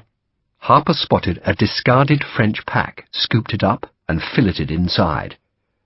"Bugger all," he said, and threw it away. "So how long do we stay here?" "Long as it takes. An hour." "That long?" "Engineers have a lot of work to do, Pat," Sharpe said, and suddenly thought of poor Sturridge, who had trusted that Sharpe would keep him alive on the Guadiana. They found General Graham on the bank where the fire rafts were moored. The 5th lighter, the one containing the engineers, had tied up on the nearest raft where 2 Frenchmen lay dead. Each of the 5 rafts was a great square platform of timber with a short mast to which a scrap of sail could be attached. The French had been waiting for a dark night, a north wind, and an incoming tide to drive the rafts down onto the fleet waiting to take the army south. Volunteer crews would have manned the ponderous rafts, guiding them to within a quarter-mile or so of the anchorage. Then they would have lit the slow matches and taken to their rowing boats to escape the inferno. If the rafts had ever succeeded in getting among the British and Spanish shipping, they would have caused panic.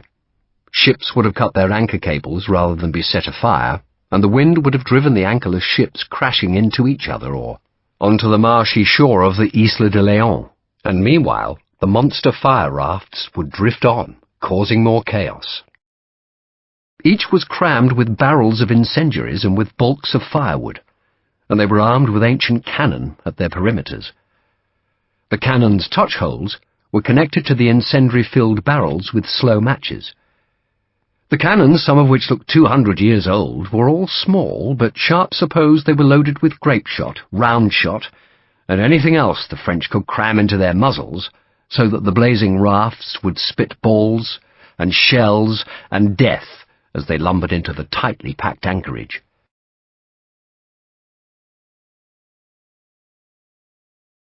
This ends Disc 4. Sharpe's Fury, Disc 5. The engineers were setting their charges and running quick fuse to the southern bank where General Graham stood with his aides. Sharpe gave him Gough's message, and Sir Thomas nodded in acknowledgement.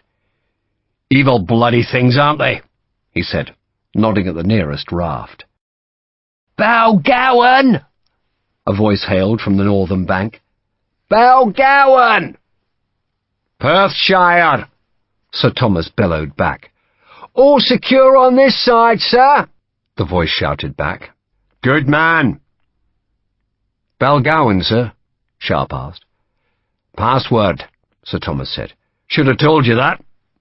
Balgowan is where I grew up, Sharpe. Finest place on God's earth." He was frowning as he spoke, staring south towards the St. Louis fort. "It's all been too easy," he said, worried. Sharpe said nothing because Lieutenant General Sir Thomas Graham didn't need his comments. "Bad troops." Sir Thomas spoke of the French who had supposedly been guarding the rafts. "That's what it is. Battalion level, that's where the rot starts. I'll wager your year's wages against mine, Sharpe, that the senior battalion officers are sleeping in the forts. They've got warm beds, fires in the hearth, and dairymaids between the sheets while their men suffer out here. I'll not take your wager, sir. You'd be a fool if you did," Sir Thomas said. In the light of the dying French campfires, the general could see ranks of redcoats facing the fort. Those men would be silhouetted against the fires and thus be prime targets for the fort's artillery. "Willie," he said, "tell Hugh and Johnny to lay their men down." "Aye, aye, sir," Lord William said, dropping into naval jargon. He ran southwards and Sir Thomas slopped through the mud and clambered on board the nearest raft. "Come and have a look, Sharpe," he invited. Sharpe and Harper followed the general, who used his heavy-bladed claymore to prise open the nearest barrel. The top came off to reveal a half-dozen pale balls, each about the size of a 9-pounder round shot.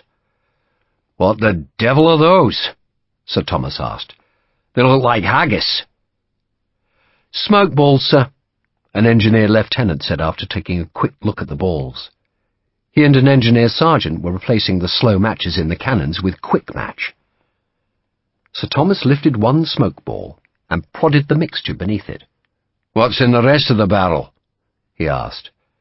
"Mostly saltpetre, sir," the lieutenant said. "Probably mixed with sulphur, antimony and pitch. It'll burn like hell." Sir Thomas hefted the smoke ball. The case was pierced by a dozen holes, and when Sir Thomas tapped it, sounded hollow. "Papier-mâché?" the general guessed. "That's it, sir.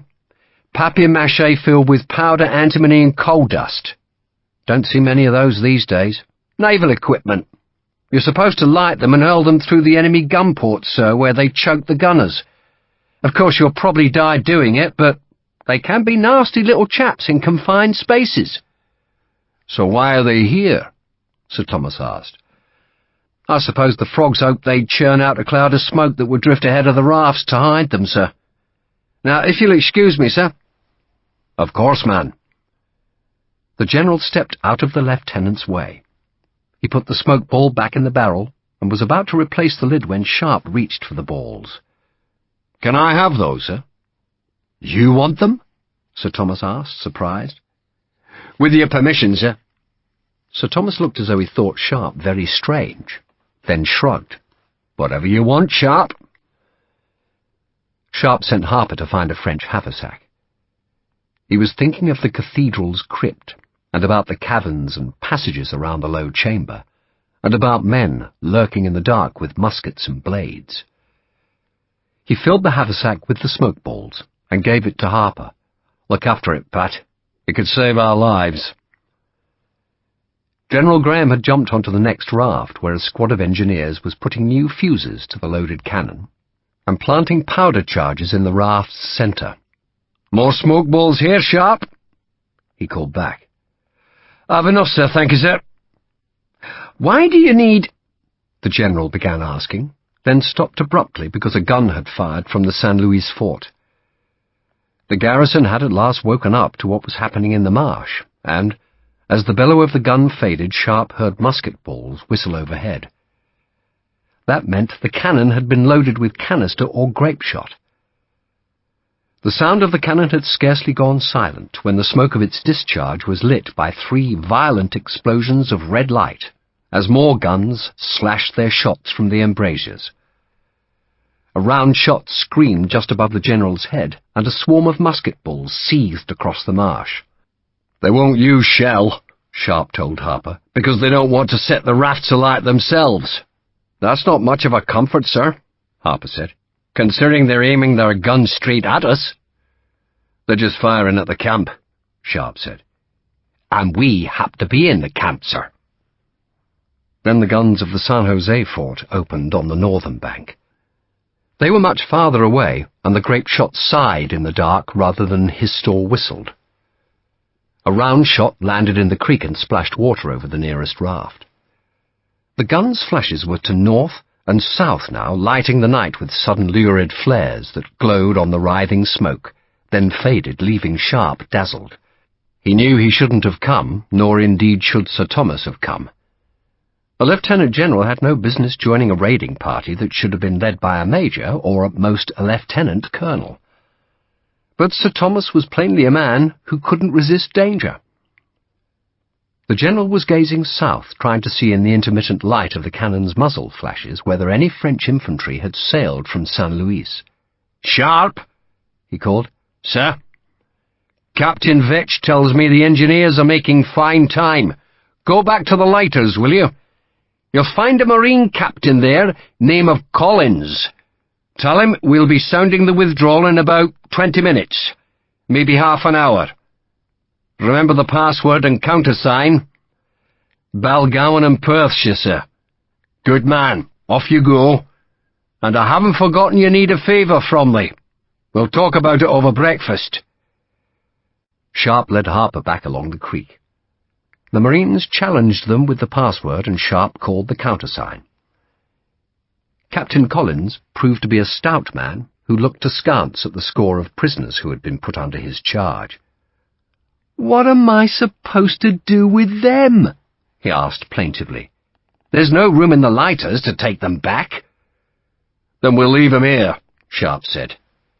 He delivered the general's message, then stood beside Collins and watched the cannon flashes.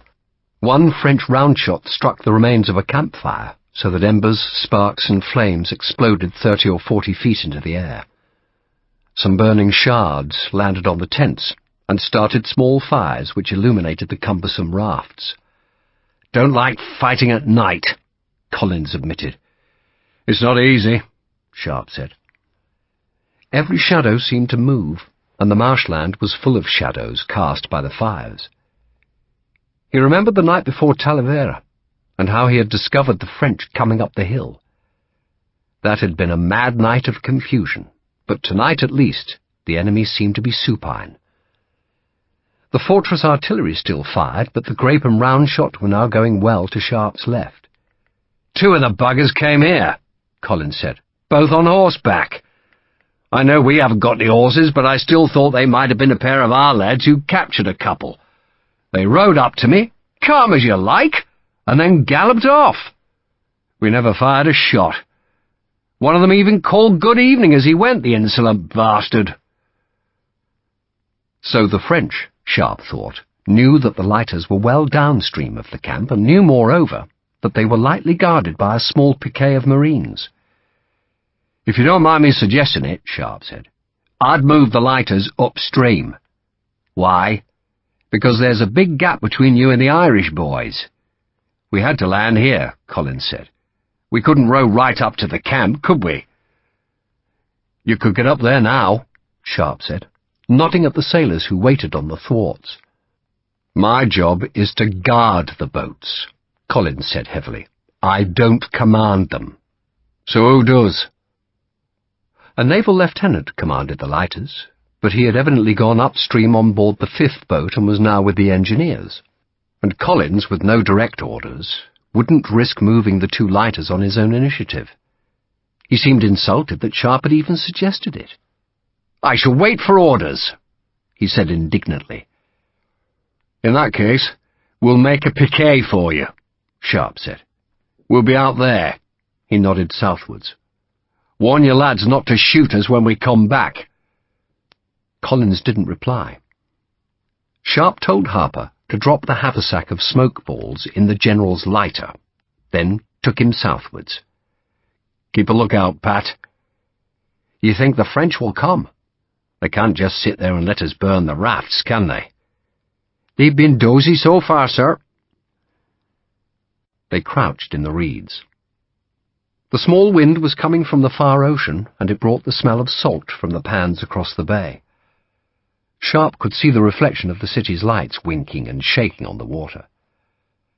The gunfire from the forts punctured the night, but from this distance it was hard to tell if the shots were doing any damage in the captured camps. It was hard to see anything.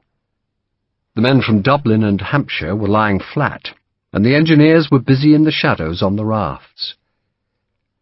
If I were the crapos, Sharpe said, I wouldn't worry about the rafts. I'd come and take these lighters.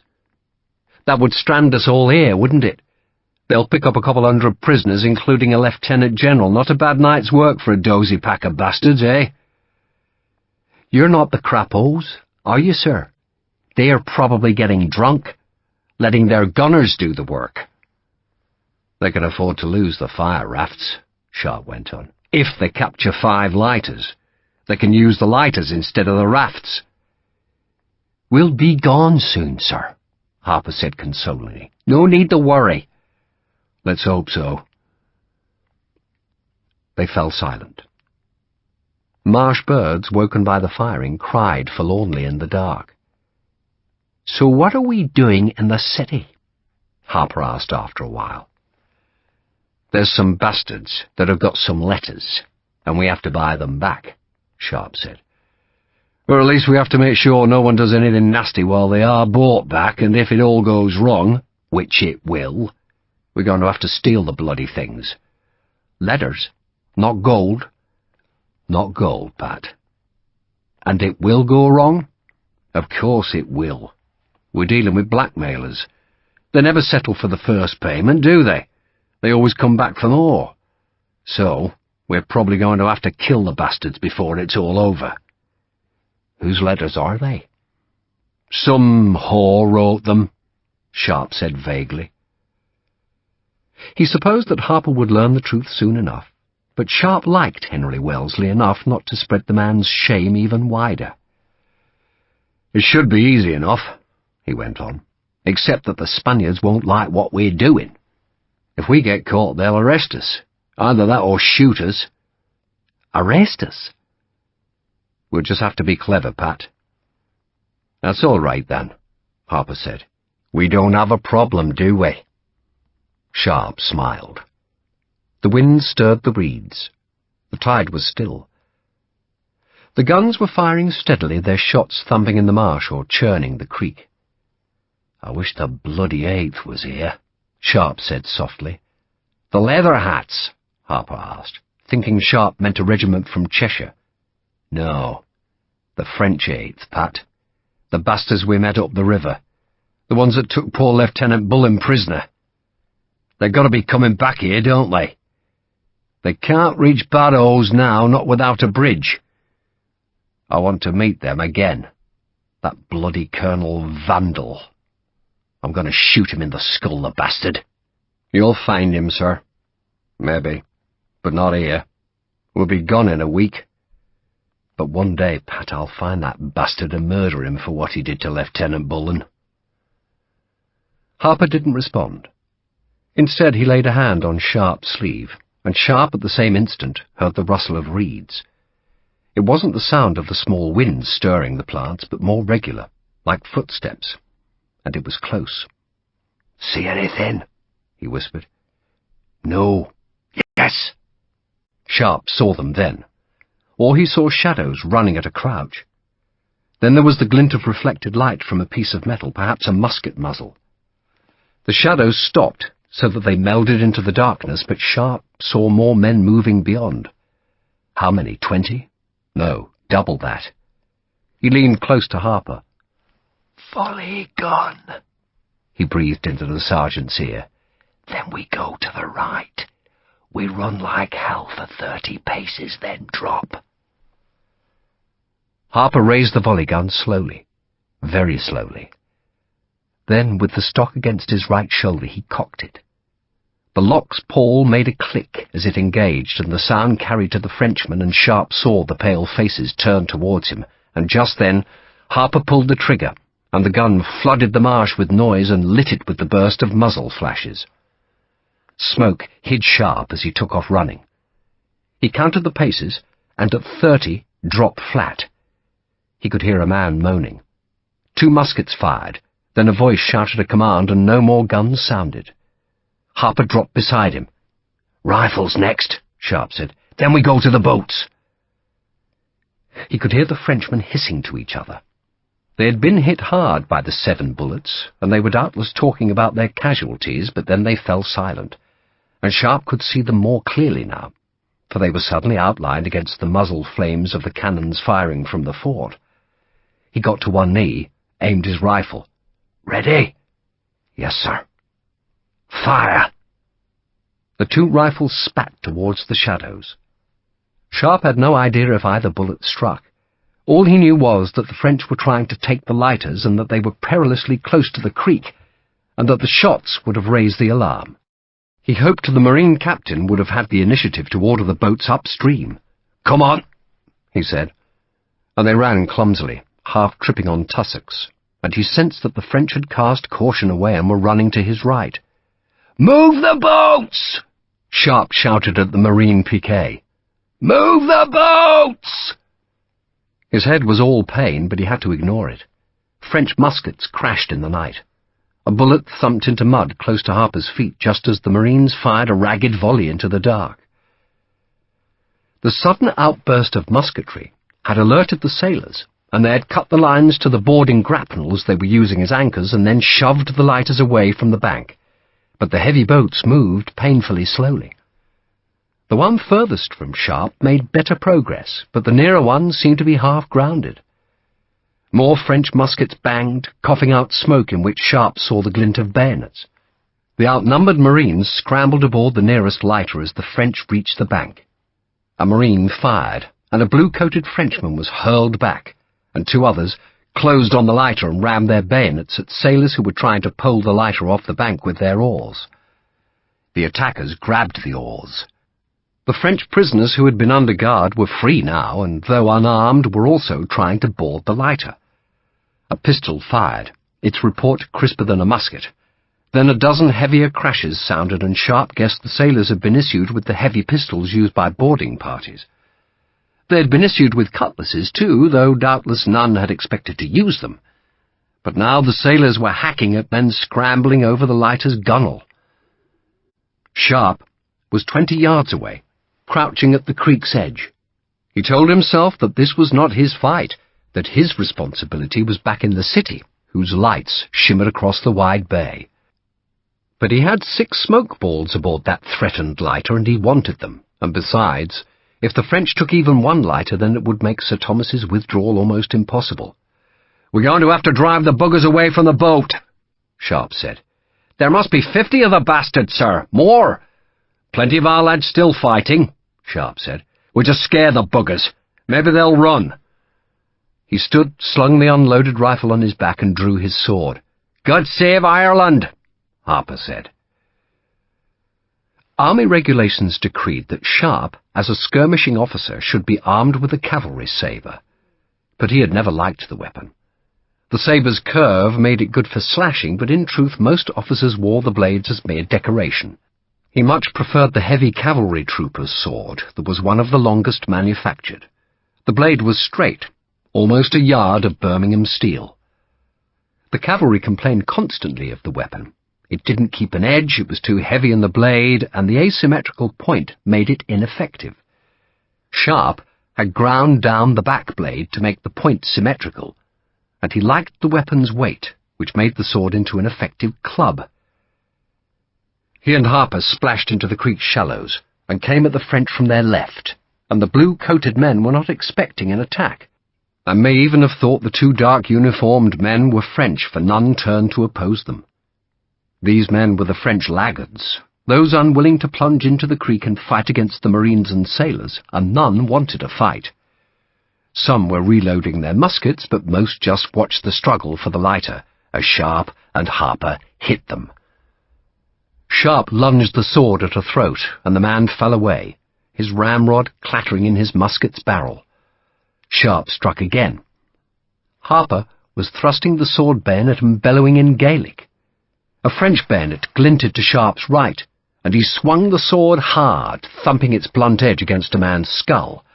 And suddenly there was no immediate enemy in front, just a stretch of water, and a knot of Frenchmen trying to board the lighter's bows, which were being defended by marines with cutlasses and bayonets. Sharpe waded into the creek and thrust the sword at a man's spine, and knew he had taken too big a chance, because the men assailing the lighter turned on him ferociously.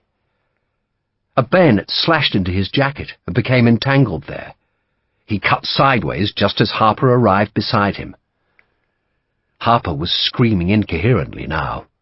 He drove his rifle butt into a man's face, but more Frenchmen were coming, and Sharpe dragged Harper back from their blades. 4 men were attacking them, and these were not the laggards. These were men who wanted to kill, and he could see their bared teeth and their long blades. He swept the sword in a massive haymaking blow that deflected 2 bayonet thrusts, then stepped back again. Harper was beside him, and the Frenchmen pressed hard, thinking they had easy victims. At least Sharpe thought the enemy had no loaded muskets, and just then a gun went off, and the muzzle flash blinded him and thick smoke engulfed him. But the bullet went God knows where, and Sharpe instinctively twitched from it and fell sideways into the creek. And the French must have thought he was dead, because they ignored him and lunged at Harper, who thrust his sword bayonet hard into a man's eye just as the Irish struck. Major Goff had brought his company back to the creek, and the first Sharpe knew of their coming was a volley that drowned the marsh in noise, and after that came the screams of the attacking redcoats. They came with bayonets and fury. "Fog a bala!" they shouted, and the French obeyed. The attack on the lighter shredded under the assault of the 87th. A Frenchman stooped to Sharpe, thinking him dead and presumably wanting his sword, and Sharpe punched the man in the face, then came out of the water, sword swinging, and he slashed it across the man's face. The Frenchman ran.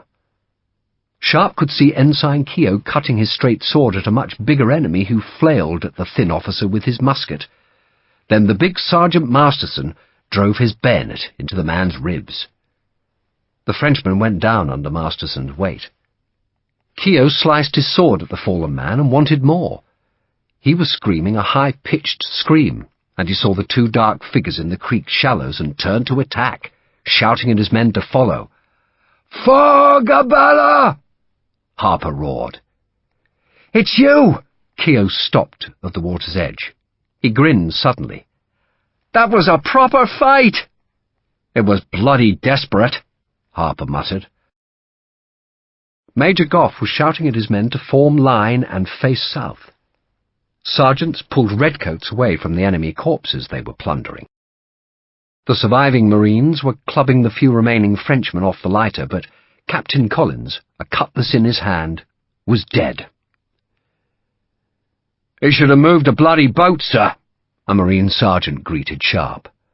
The sergeant spat a dark stream of tobacco juice onto a French corpse. "You're soaked through, sir," he added. "Did you fall in?" "I fell in," Sharpe said, and the first explosion split the darkness. The explosion came from one of the 5 fire rafts. A spire of flame, brilliantly white, shot into the sky, then red light followed, flashing outwards in a ring that flattened the marsh grass. The night was flooded with fire. Later it was decided that an errant spark from a fire in one of the captured French camps had somehow ignited a quick fuse. The charges had already been laid, and the engineers were stringing the last of the fuses when one saw the bright fizz of a burning quick match. He shouted a warning, then jumped off the raft just as the first powder keg exploded. All across the rafts now the fuses sparked and smoked like wriggling snakes of fire. The white spire twisted and dimmed. The rumble faded across the marshland as a bugle sounded, calling the British troops back to the lighters. The bugle was still sounding when the next charges exploded, one after the other, their fire pounding towards the clouds and their noise punching across the marshes where the reeds and grasses bent again to the warm and unexpected winds. Smoke began to boil from the rafts where the French-laid incendiaries caught the fire, and their flames illuminated the French troops who had retreated from the lighters. "Fire!" Major Goff roared, and his company of the 87th loosed a volley, and still the charges exploded, and the rafts burned. The cannon at the rafts' perimeters began to fire, the balls and grape shot whistling across the creek and marsh. "Back! Back!" Sir Thomas Graham was roaring. The bugles sounded again. Redcoats were streaming back from the camp, their work done. Some were being helped by comrades. At least the fort's cannon fire had stopped, presumably because the gunners were watching the fireworks in the creek. Flaming scraps of wood whirled in the air, new pulses of fire pierced the night, and another cannon exploded. Sharpe stumbled on a Frenchman's body half sunk at the creek's edge. "Count them in!" Major Goff shouted. "Count them in!" 1, 2, 3... Ensign Keogh was touching men on the shoulder as they clambered aboard. A sailor retrieved one of the oars snatched by the French. A crackle of musketry sounded from the marsh, and a man of the 87th fell face forward in the mud. "Pick him up!" Keogh shouted. 6, 7, 8! Where's your musket, you rogue? The Hampshire men were boarding the other lighter. General Graham, with his 2 aides and a group of engineers, was waiting to be the last aboard. The rafts were infernos now. They would never leave the creek. The smoke boiled hundreds of feet into the night sky, but there was enough flame feeding that smoke to illuminate the marsh, and the gunners of San Luis could see the redcoats grouped on the creek bank, and they must have known the lighters were there, and suddenly the cannon started firing again. Now they used shell as well as round shot. One shell exploded on the far bank, while another, the trail of its fuse a crazed streak of spinning red in the flame-shot night, plunged into the creek. A round shot crashed through the Hampshire's ranks. "All here!" Keogh shouted. "Sir Thomas!" Major Goff yelled. An exploding shell threw up mud, reeds, and a French musket. An ancient cannon banged from the closest raft, and Sharpe saw the ball skipping along the water. "Sir Thomas!" Major Goff bellowed again, but Sir Thomas was waiting to make sure all the Hampshires had embarked, and only then did he come to the lighter. A shell exploded just paces behind him, but miraculously, the scraps of casing whistled harmlessly past him. Sailors thrust the lighter off the bank, and the ebbing tide took it out towards the bay. The fire rafts were now a huge incandescent blaze beneath a thundercloud of smoke. The reflections of their flames rippled on the water.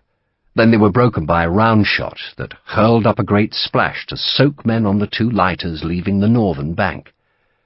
The 5th lighter was in mid-creek, its sailors heaving on their oars to escape the gunfire. "Row!" a naval officer shouted in Sharpe's boat.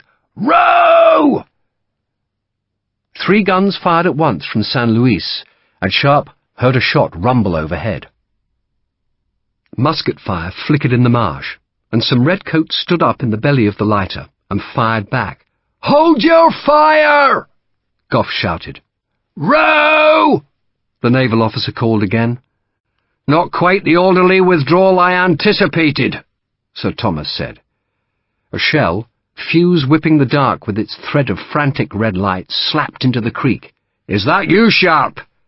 Yes, sir. You're a wet man. Fell in the water, sir. You'll catch your death. Strip off. Take my cloak. How's your head? I forgot you were wounded. I should never have asked you to come. 2 more guns fired, then 2 more from the San Jose fort to the north, but every pull of the great oars took the lighters away from the flames and into the blackness of the bay. Wounded men moaned in the lighters' holds. Other men talked excitedly, and Gough allowed it. "What's your butcher's bill, Hugh?" Sir Thomas asked the Irishman. 3 men dead, sir, Gough said, and 8 wounded. But a good night's work, Sir Thomas said. A very good night's work. Because the fleet was safe, and Sir Thomas, when the Spaniards were at last ready, could take his small army south. Sir Thomas Graham's quarters in San Fernando were modest. He had commandeered a boat-builder's workshop, which had whitewashed stone walls, and he had furnished it with a bed, a table, and 4 chairs. The workshop had a great hearth in front of which Sharpe's clothes were put to dry. Sharpe had put his rifle there too, with its lock plate removed, so that the heat of the fire could reach the mainspring. He himself was swathed in a shirt and cloak that General Graham insisted on lending him. The General, meanwhile, was dictating his report. "Breakfast soon," the General said in between sentences. "I'm starving," Lord William Russell observed. "Be a good fellow, Willie. See what's keeping it," the General said, then dictated lavish praise of the men he had led to the creek. Dawn was outlining the inland hills, but still the glow of the burning rafts was vivid in the dark marshlands, while the plume of smoke must have been visible in Seville over 60 miles away. "You want me to mention your name, Sharpe?" Sir Thomas asked. "No, sir," Sharpe said. "I didn't do anything, sir." Sir Thomas gave Sharpe a shrewd look. "If you say so, Sharpe. So, what's this favour I can do for you?" "I want you to give me a dozen rounds of shell, sir. 12-pounders if you got them, but 9-pounders'll do." "I've got them. Major Duncan has, anyway. What happened to your jacket? Sword cut?" "Bayonet, sir." "I'll have my man sew it up while we have breakfast." 12 rounds of shell, eh? What for?" Sharpe hesitated. "Probably best you don't know, sir." Sir Thomas snorted at that answer. "Write that up, Fowler," he said to the clerk, dismissing him. He waited for the clerk to leave, then went to the fire and held his hands to its warmth. "Let me guess, Sharpe, let me guess. Here you are, orphaned from your battalion, and suddenly I'm commanded to keep you here rather than send you back to where you belong. And meanwhile, Henry Wellesley's love letter is amusing the citizens of Cadiz. Would those 2 things be connected?" "They would, sir." "There are more letters?" Sir Thomas asked shrewdly. "There are plenty more, sir." "And the ambassador wants you to do what, find them?" "He wants to buy them back, sir, and if that doesn't work, he wants them stolen." "Stolen?" Sir Thomas gave Sharpe a sceptical look. "Had any experience in that business?" "A bit, sir," Sharpe said, and after a pause realized the General wanted more. "It was in London, sir, when I was a child. I learned the business." Sir Thomas laughed. "I was once held up by a footpad in London. I knocked the fellow down. Wasn't you, was it?" "No, sir." "So Henry wants you to steal the letters, and you want a dozen of my shells. Tell me why, Sharpe." "Because if the letters can't be stolen, sir, they might be destroyed." "You're going to explode my shells inside Cadiz?" "I hope not, sir, but it might come to that." "And you'll expect the Spanish to believe it was a French mortar bomb?" "I hope the Spanish won't know what to think, sir." "They're not fools, Sharpe. The Duns can be bloody uncooperative, but they're not fools. If they discover you exploding shells in Cadiz, they'll have you in that pestilential prison of theirs before you can count to 3. Which is why it's best you don't know, sir. Breakfast is coming. Lord William Russell burst into the room. Beefsteak, fried liver and fresh eggs, sir. Well, almost fresh. I suppose you'll want the things delivered to the embassy. Sir Thomas ignored Lord William and spoke to Sharpe.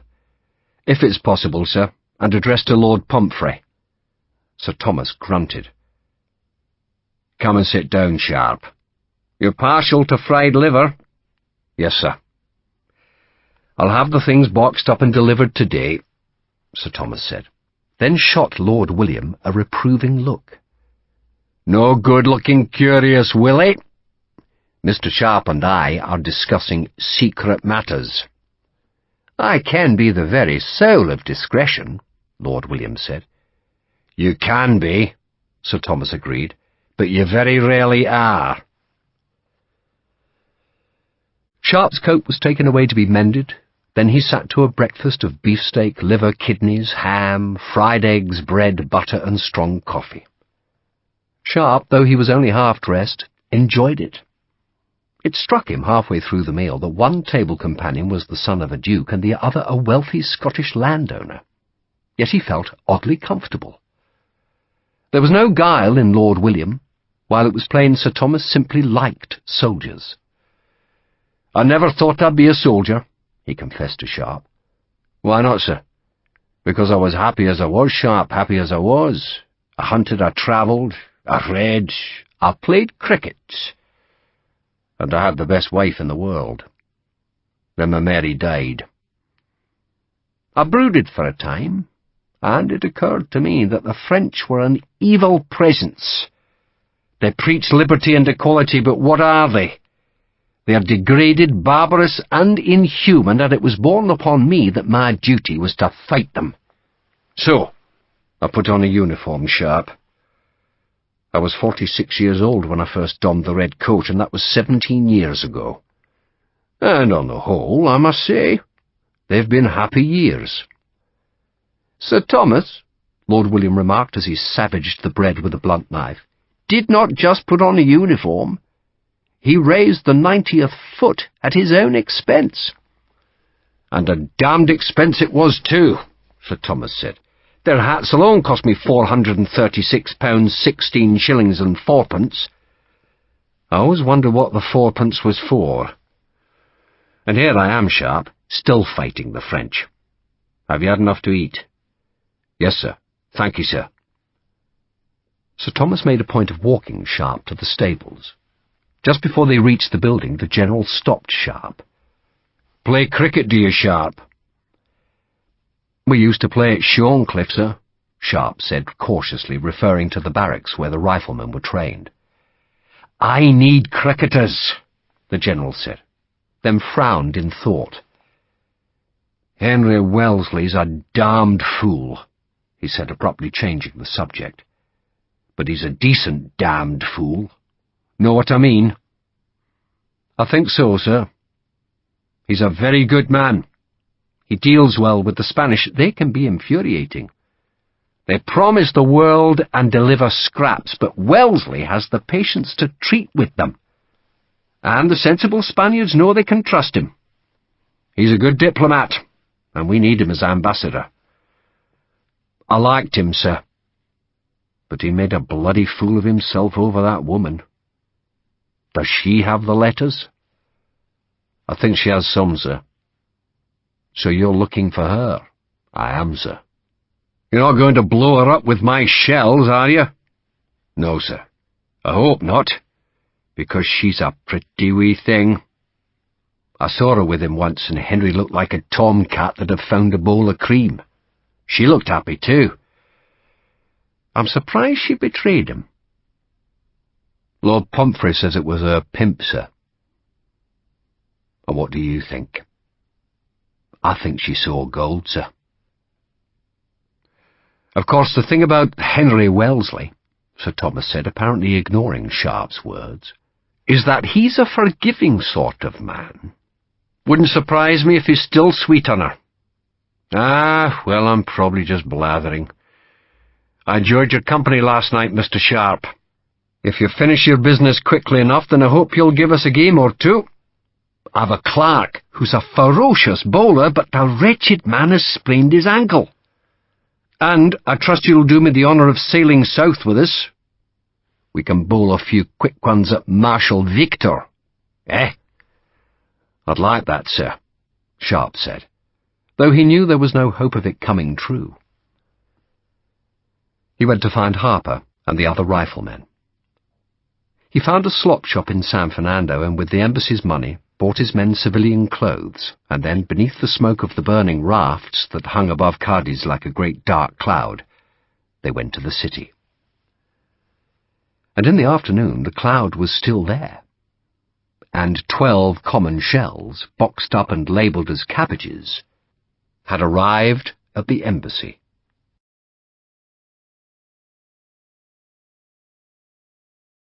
Chapter 6. Nothing happened in the next 3 days.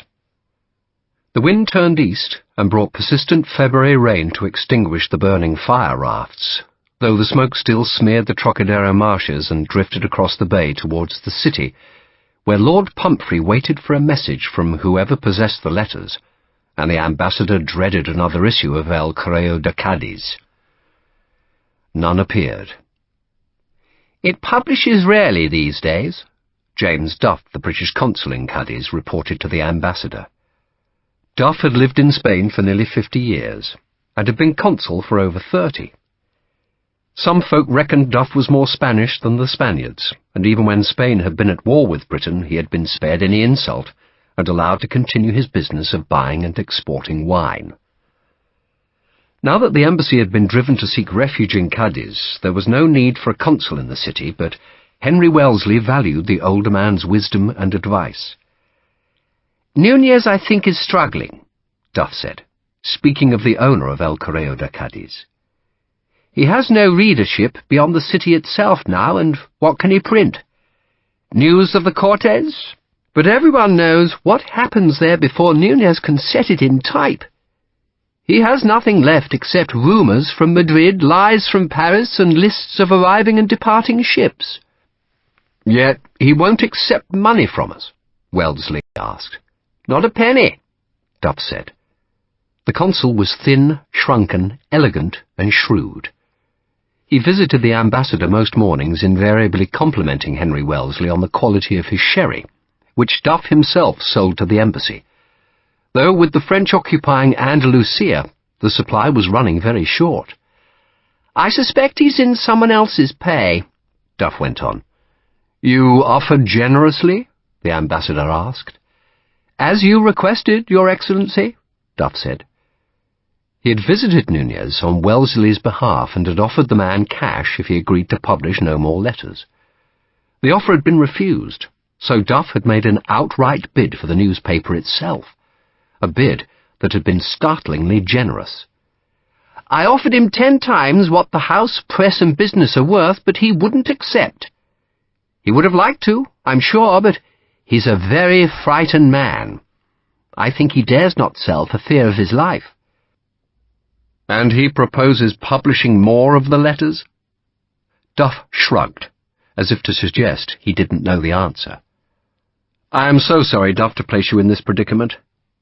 My foolishness, entirely my foolishness." Duff shrugged again. He had never married and had no sympathy for the idiocies that women provoked in men. "So we must hope," the ambassador went on, "that Lord Pumphrey is successful." "His lordship might well succeed," Duff said, "but they'll have copies, and they'll publish them anyway. You cannot depend on their honour, Your Excellency. The stakes are much too high." Dear God. Henry Wellesley rubbed his eyes, then swivelled in the chair to stare at the steady rain falling on the embassy's small garden. "But at least," Duff said consolingly, "you will then possess the originals and can prove that the Correo has changed them." Henry Wellesley winced. It might be true that he could prove forgery, but he couldn't escape the shame of what wasn't forged. "Who are they?" he asked angrily. "I suspect they are people in the pay of Cardenas," Duff said calmly. "I can smell the Admiral behind this one, and I fear he is implacable. I surmise," he paused, frowning slightly, "I surmise you have thought of more direct action to deter publication?" Wellesley was silent for a few seconds, then nodded.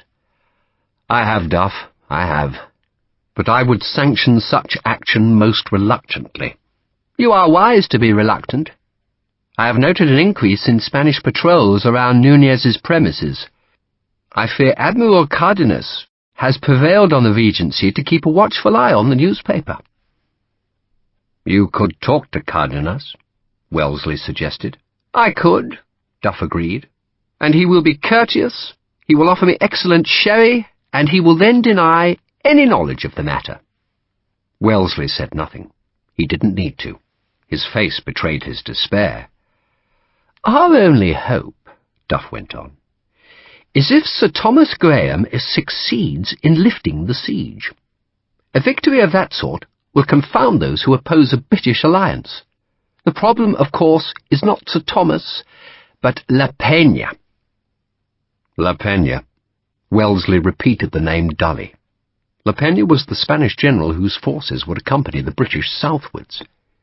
"He will have more men than Sir Thomas," Duff went on remorselessly, "so he must have command.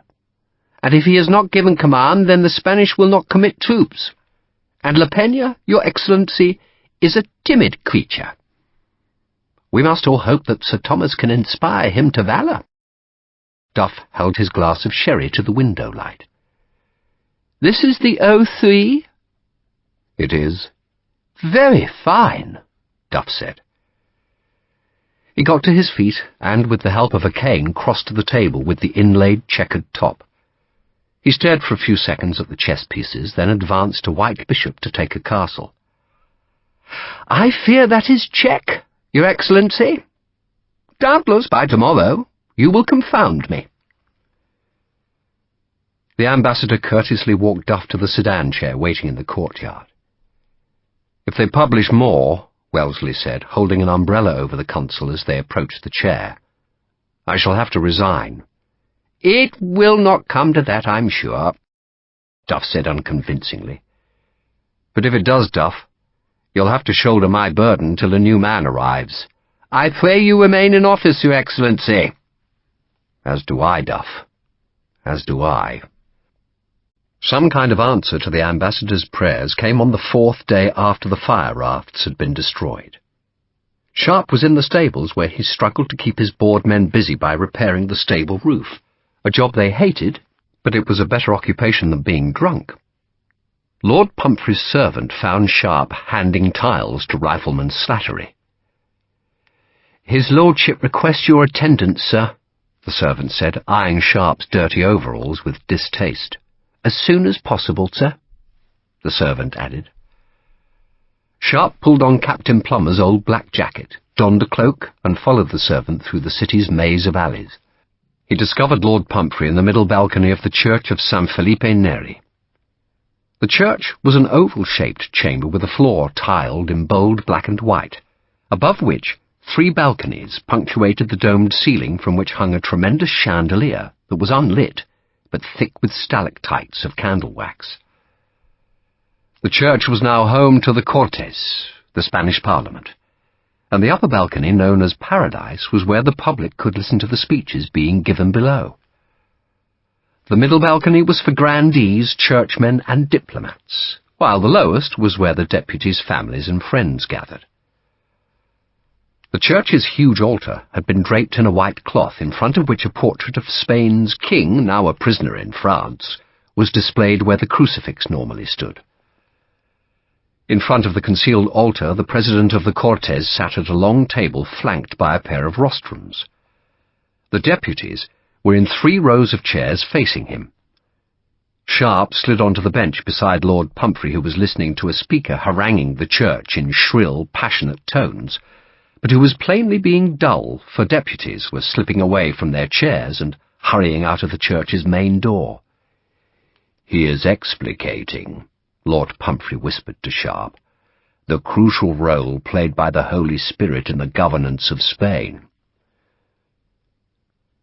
A priest turned and scowled at Pumphrey, who smiled and waggled his fingers at the offended man. "It is a pity," his lordship said, "that they've draped the altar. It possesses a quite exquisite painting of the Immaculate Conception. It's by Murillo, and the cherubs are enchanting." "Cherubs? Plump little darlings that they are," Lord Pumphrey said, leaning back.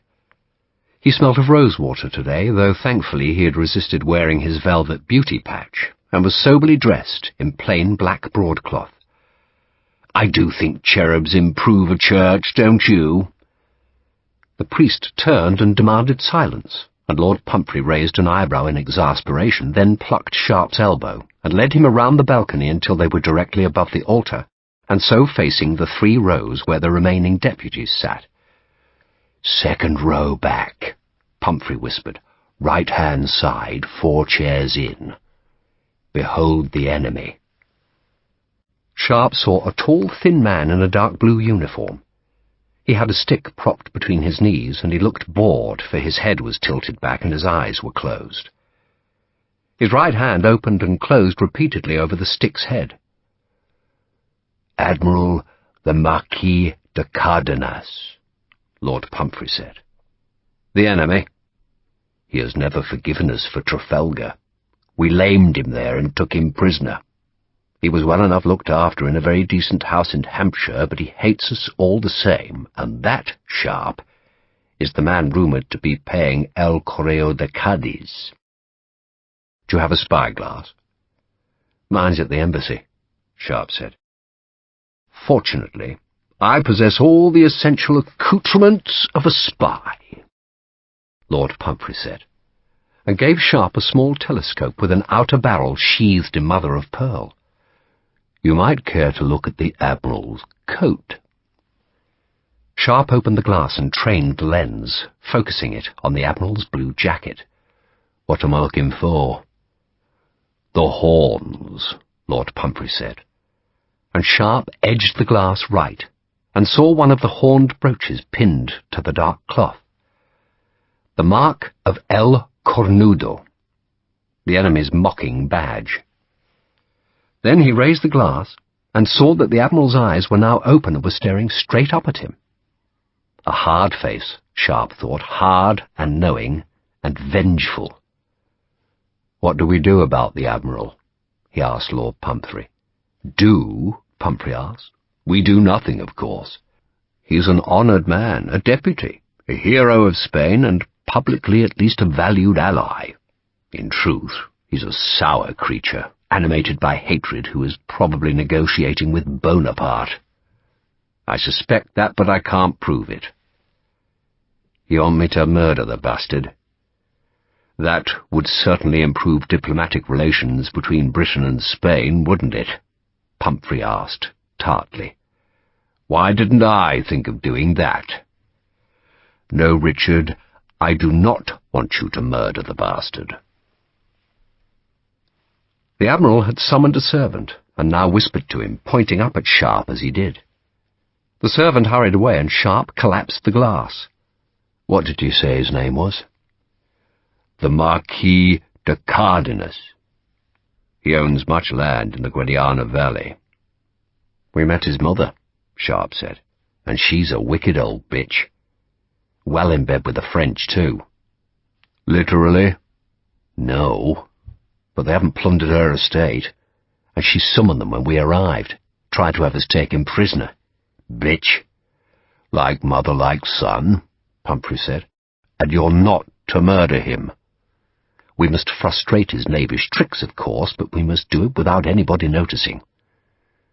"You look very dirty." "We're mending the stable roof.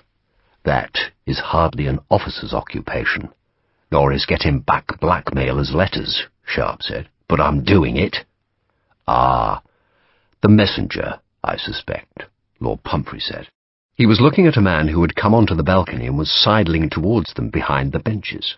The man wore the same small horned badge as the Admiral. "Messenger?" Sharpe asked. "I was told to wait here.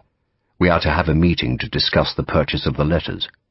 I was afraid you would not arrive on time." Pumphrey went silent as the man edged behind him, then leaned down to his lordship's ear. He spoke briefly, and too quietly for Sharpe to hear, then moved on towards the balcony's second door. "There is a coffee-house opposite the church," Lord Pumphrey said, "and an envoy will meet us there. Shall we go?" They followed the messenger down the stairs, emerging on the ground floor into a small antechamber where the Admiral now stood. The Marquis de Cardenas was very tall, very thin, and had a black wooden leg. He leaned on an ebony stick. Lord Pumphrey gave him a low and exquisite bow, which the Admiral returned with a stiff nod before turning on his heel and limping back into the church. "Bugger's not bothering to hide from us," Sharpe said. "He has won, Sharpe," Lord Pumphrey said. "He has won, and he gloats." The wind was gusting in the narrow street, snatching at Lord Pumphrey's hat as he hurried through the cold drizzle to the coffee-house. There were a dozen tables inside, most of which were taken by men who all seemed to be talking at once. They shouted at each other, ignored each other, and gesticulated extravagantly. One, to emphasize his argument, tore a newspaper into shreds that he scattered on the table, then leaned back triumphantly. "The deputies of the Cortes," Lord Pumphrey explained. He looked around him but saw no one who was obviously waiting, and so threaded through the noisy crowd to take one of the empty tables at the back of the café. "Other chair, my lord," Sharpe said. "You're fussy?" "I want to face the door." Lord Pumphrey dutifully moved, and Sharpe sat with his back against the wall. A girl took an order for coffee, and Pumphrey twisted to look at the customers, who argued in the pall of cigar smoke. "Mostly lawyers," he said. "Lawyers? A large proportion of the deputies are lawyers," he said, rubbing his thin face with both hands. "Slaves, liberals, and lawyers." "Slaves?" Lord Pumphrey gave an exaggerated shiver and drew his coat tighter about his thin shoulders. "There are, very crudely, two factions in the Cortes. One side are the traditionalists. They're comprised of the monarchists, the pious, and the old-fashioned. They're called the Serviles. It's an insulting nickname, like calling a man a Tory. Serviles means the slaves, and they wish to see the king restored and the church triumphant. They are the faction of landlords, privilege, and aristocracy." He shivered again. "The Serviles are opposed by the Liberales," he went on, "who are so called because they are forever talking about liberty. The Liberales want to see a Spain in which the people's wishes are more influential than the decrees of a tyrannical church or the whims of a despotic king. His Britannic Majesty's government has no official view in these discussions. We merely wish to see a Spanish government willing to pursue the war against Napoleon." Sharpe looked scornful. "You're on the side of the Serviles, of course you are." "Oddly enough, no. If anything, we support the Liberales, so long, of course, as their wilder ideas are not exported to Britain. God forbid that. But either faction will suffice if they continue to fight Bonaparte. So, where's the confusion? The confusion, Sharpe, is that men on both sides dislike us. There are Serviles and Liberales who earnestly believe that Spain's most dangerous enemy isn't France, but Britain. The leader of that faction, of course, is Admiral Cardenas. He's a Servile, naturally, but if he can scare enough Liberales into believing that we'll annex Cadiz, then he should get his way. He wants Spain under a Catholic king and with himself as the king's chief adviser, and to achieve that he has to make peace with France, and then where will we all be?" Lord Pumphrey shrugged. "Tell me, why did the redoubtable Sir Thomas Graham send me a gift of artillery shells? Not that I'm ungrateful, of course. I'm not, but curious, yes." "Good God, what are you doing?" The question was prompted by the sudden appearance of a pistol which Sharpe laid on the table. Pumphrey was about to protest, then saw Sharpe was looking past him, and he twisted to see a tall, black-cloaked man coming towards them. The man had a long face with a lantern jaw that somehow seemed familiar to Sharpe. The man took a chair from another table, swung it round, and sat between Sharpe and Pumphrey. He glanced at the pistol, shrugged, and waved at the serving girl. "Vino tinto, por favor," he said brusquely. "I'm not here to fight," he said, speaking English now, "so you can put the gun away." Sharpe turned it so the muzzle pointed directly at the man, who took off his damp cloak, revealing that he was a priest. "My name," he spoke to Lord Pumphrey now, "is Father Salvador Montseny. Certain persons have asked me to negotiate on their behalf." "Certain persons?" Lord Pumphrey asked. "You cannot expect me to reveal their identity, my lord." The priest glanced at Sharpe's pistol, and it was then Sharpe recognized him. This was the priest who had been at Nunez's house, the one who had ordered him out of the alleyway. "I have no personal interest in this matter," Father Montseny went on. "But those who asked me to speak for them believed you would take confidence that they chose a priest." "Do hide that gun, Sharpe," Lord Pumphrey said. "You're frightening the lawyers. They think you might be one of their clients." He waited as Sharpe lowered the flint and put the pistol under his cloak. "You speak excellent English, Father." "I have a talent for languages," Montseny said modestly. "I grew up speaking French and Catalan. Then I learned Spanish and English." "French and Catalan? You're from the border?" "I am Catalonian." Father Montseny paused as coffee and a flask of red wine were placed on the table. He poured himself wine. "The price, I am instructed to tell you, is 3,000 guineas in gold." "Are you authorized to negotiate?" Lord Pumphrey asked. Montseny said nothing. Instead of answering, he took a scrap of sugar from a bowl and dropped it into his wine. 3,000 guineas is risible," Pumphrey said. "Quite exorbitant. But, to end what is an embarrassment, His Majesty's government is prepared to pay 600. Father Montseny gave a slight shake of the head, as if to suggest the counter-offer was absurd, then took an empty glass from the next table and poured Sharpe a glass of wine. "And who are you?" he asked. "I'll look after him," Sharpe said, jerking his head at Lord Pumphrey and wishing he had not, because pain whipped through his skull. Montseny looked at the bandage on Sharpe's head. He seemed amused. "They gave you a wounded man?" he asked Lord Pumphrey. "They gave me the best they had," Pumphrey said apologetically. "You hardly need protecting, my lord," Montseny said. "You forget," Lord Pumphrey said, "that the last man to negotiate for the letters was murdered." "That is regrettable," the priest said sternly. "But I am assured it was the fault of the man himself. He attempted to seize the letters by force." "I am authorized to accept 2,000 guineas. 1,000, Pumphrey said, "with an undertaking that no more will be published in El Correo." Montseny poured himself more wine. "My principals," he said, "are willing to use their influence on the newspaper, but it will cost you 2,000 guineas. "Alas," Pumphrey said, "we only have 1,500 left in the embassy's strong-box." 1,500, Father Montseny said, as if he was thinking about it. "For which sum, Father, your principals must give us all the letters and an undertaking to publish no more." "I think that will be acceptable," Father Montseny said. He gave a small smile, as if satisfied with the outcome of the negotiations, then leaned back. "I could offer you some advice that would save you the money, if you wish." "I should be most grateful," Pumphrey said with exaggerated politeness. "Any day now, your army will sail, yes?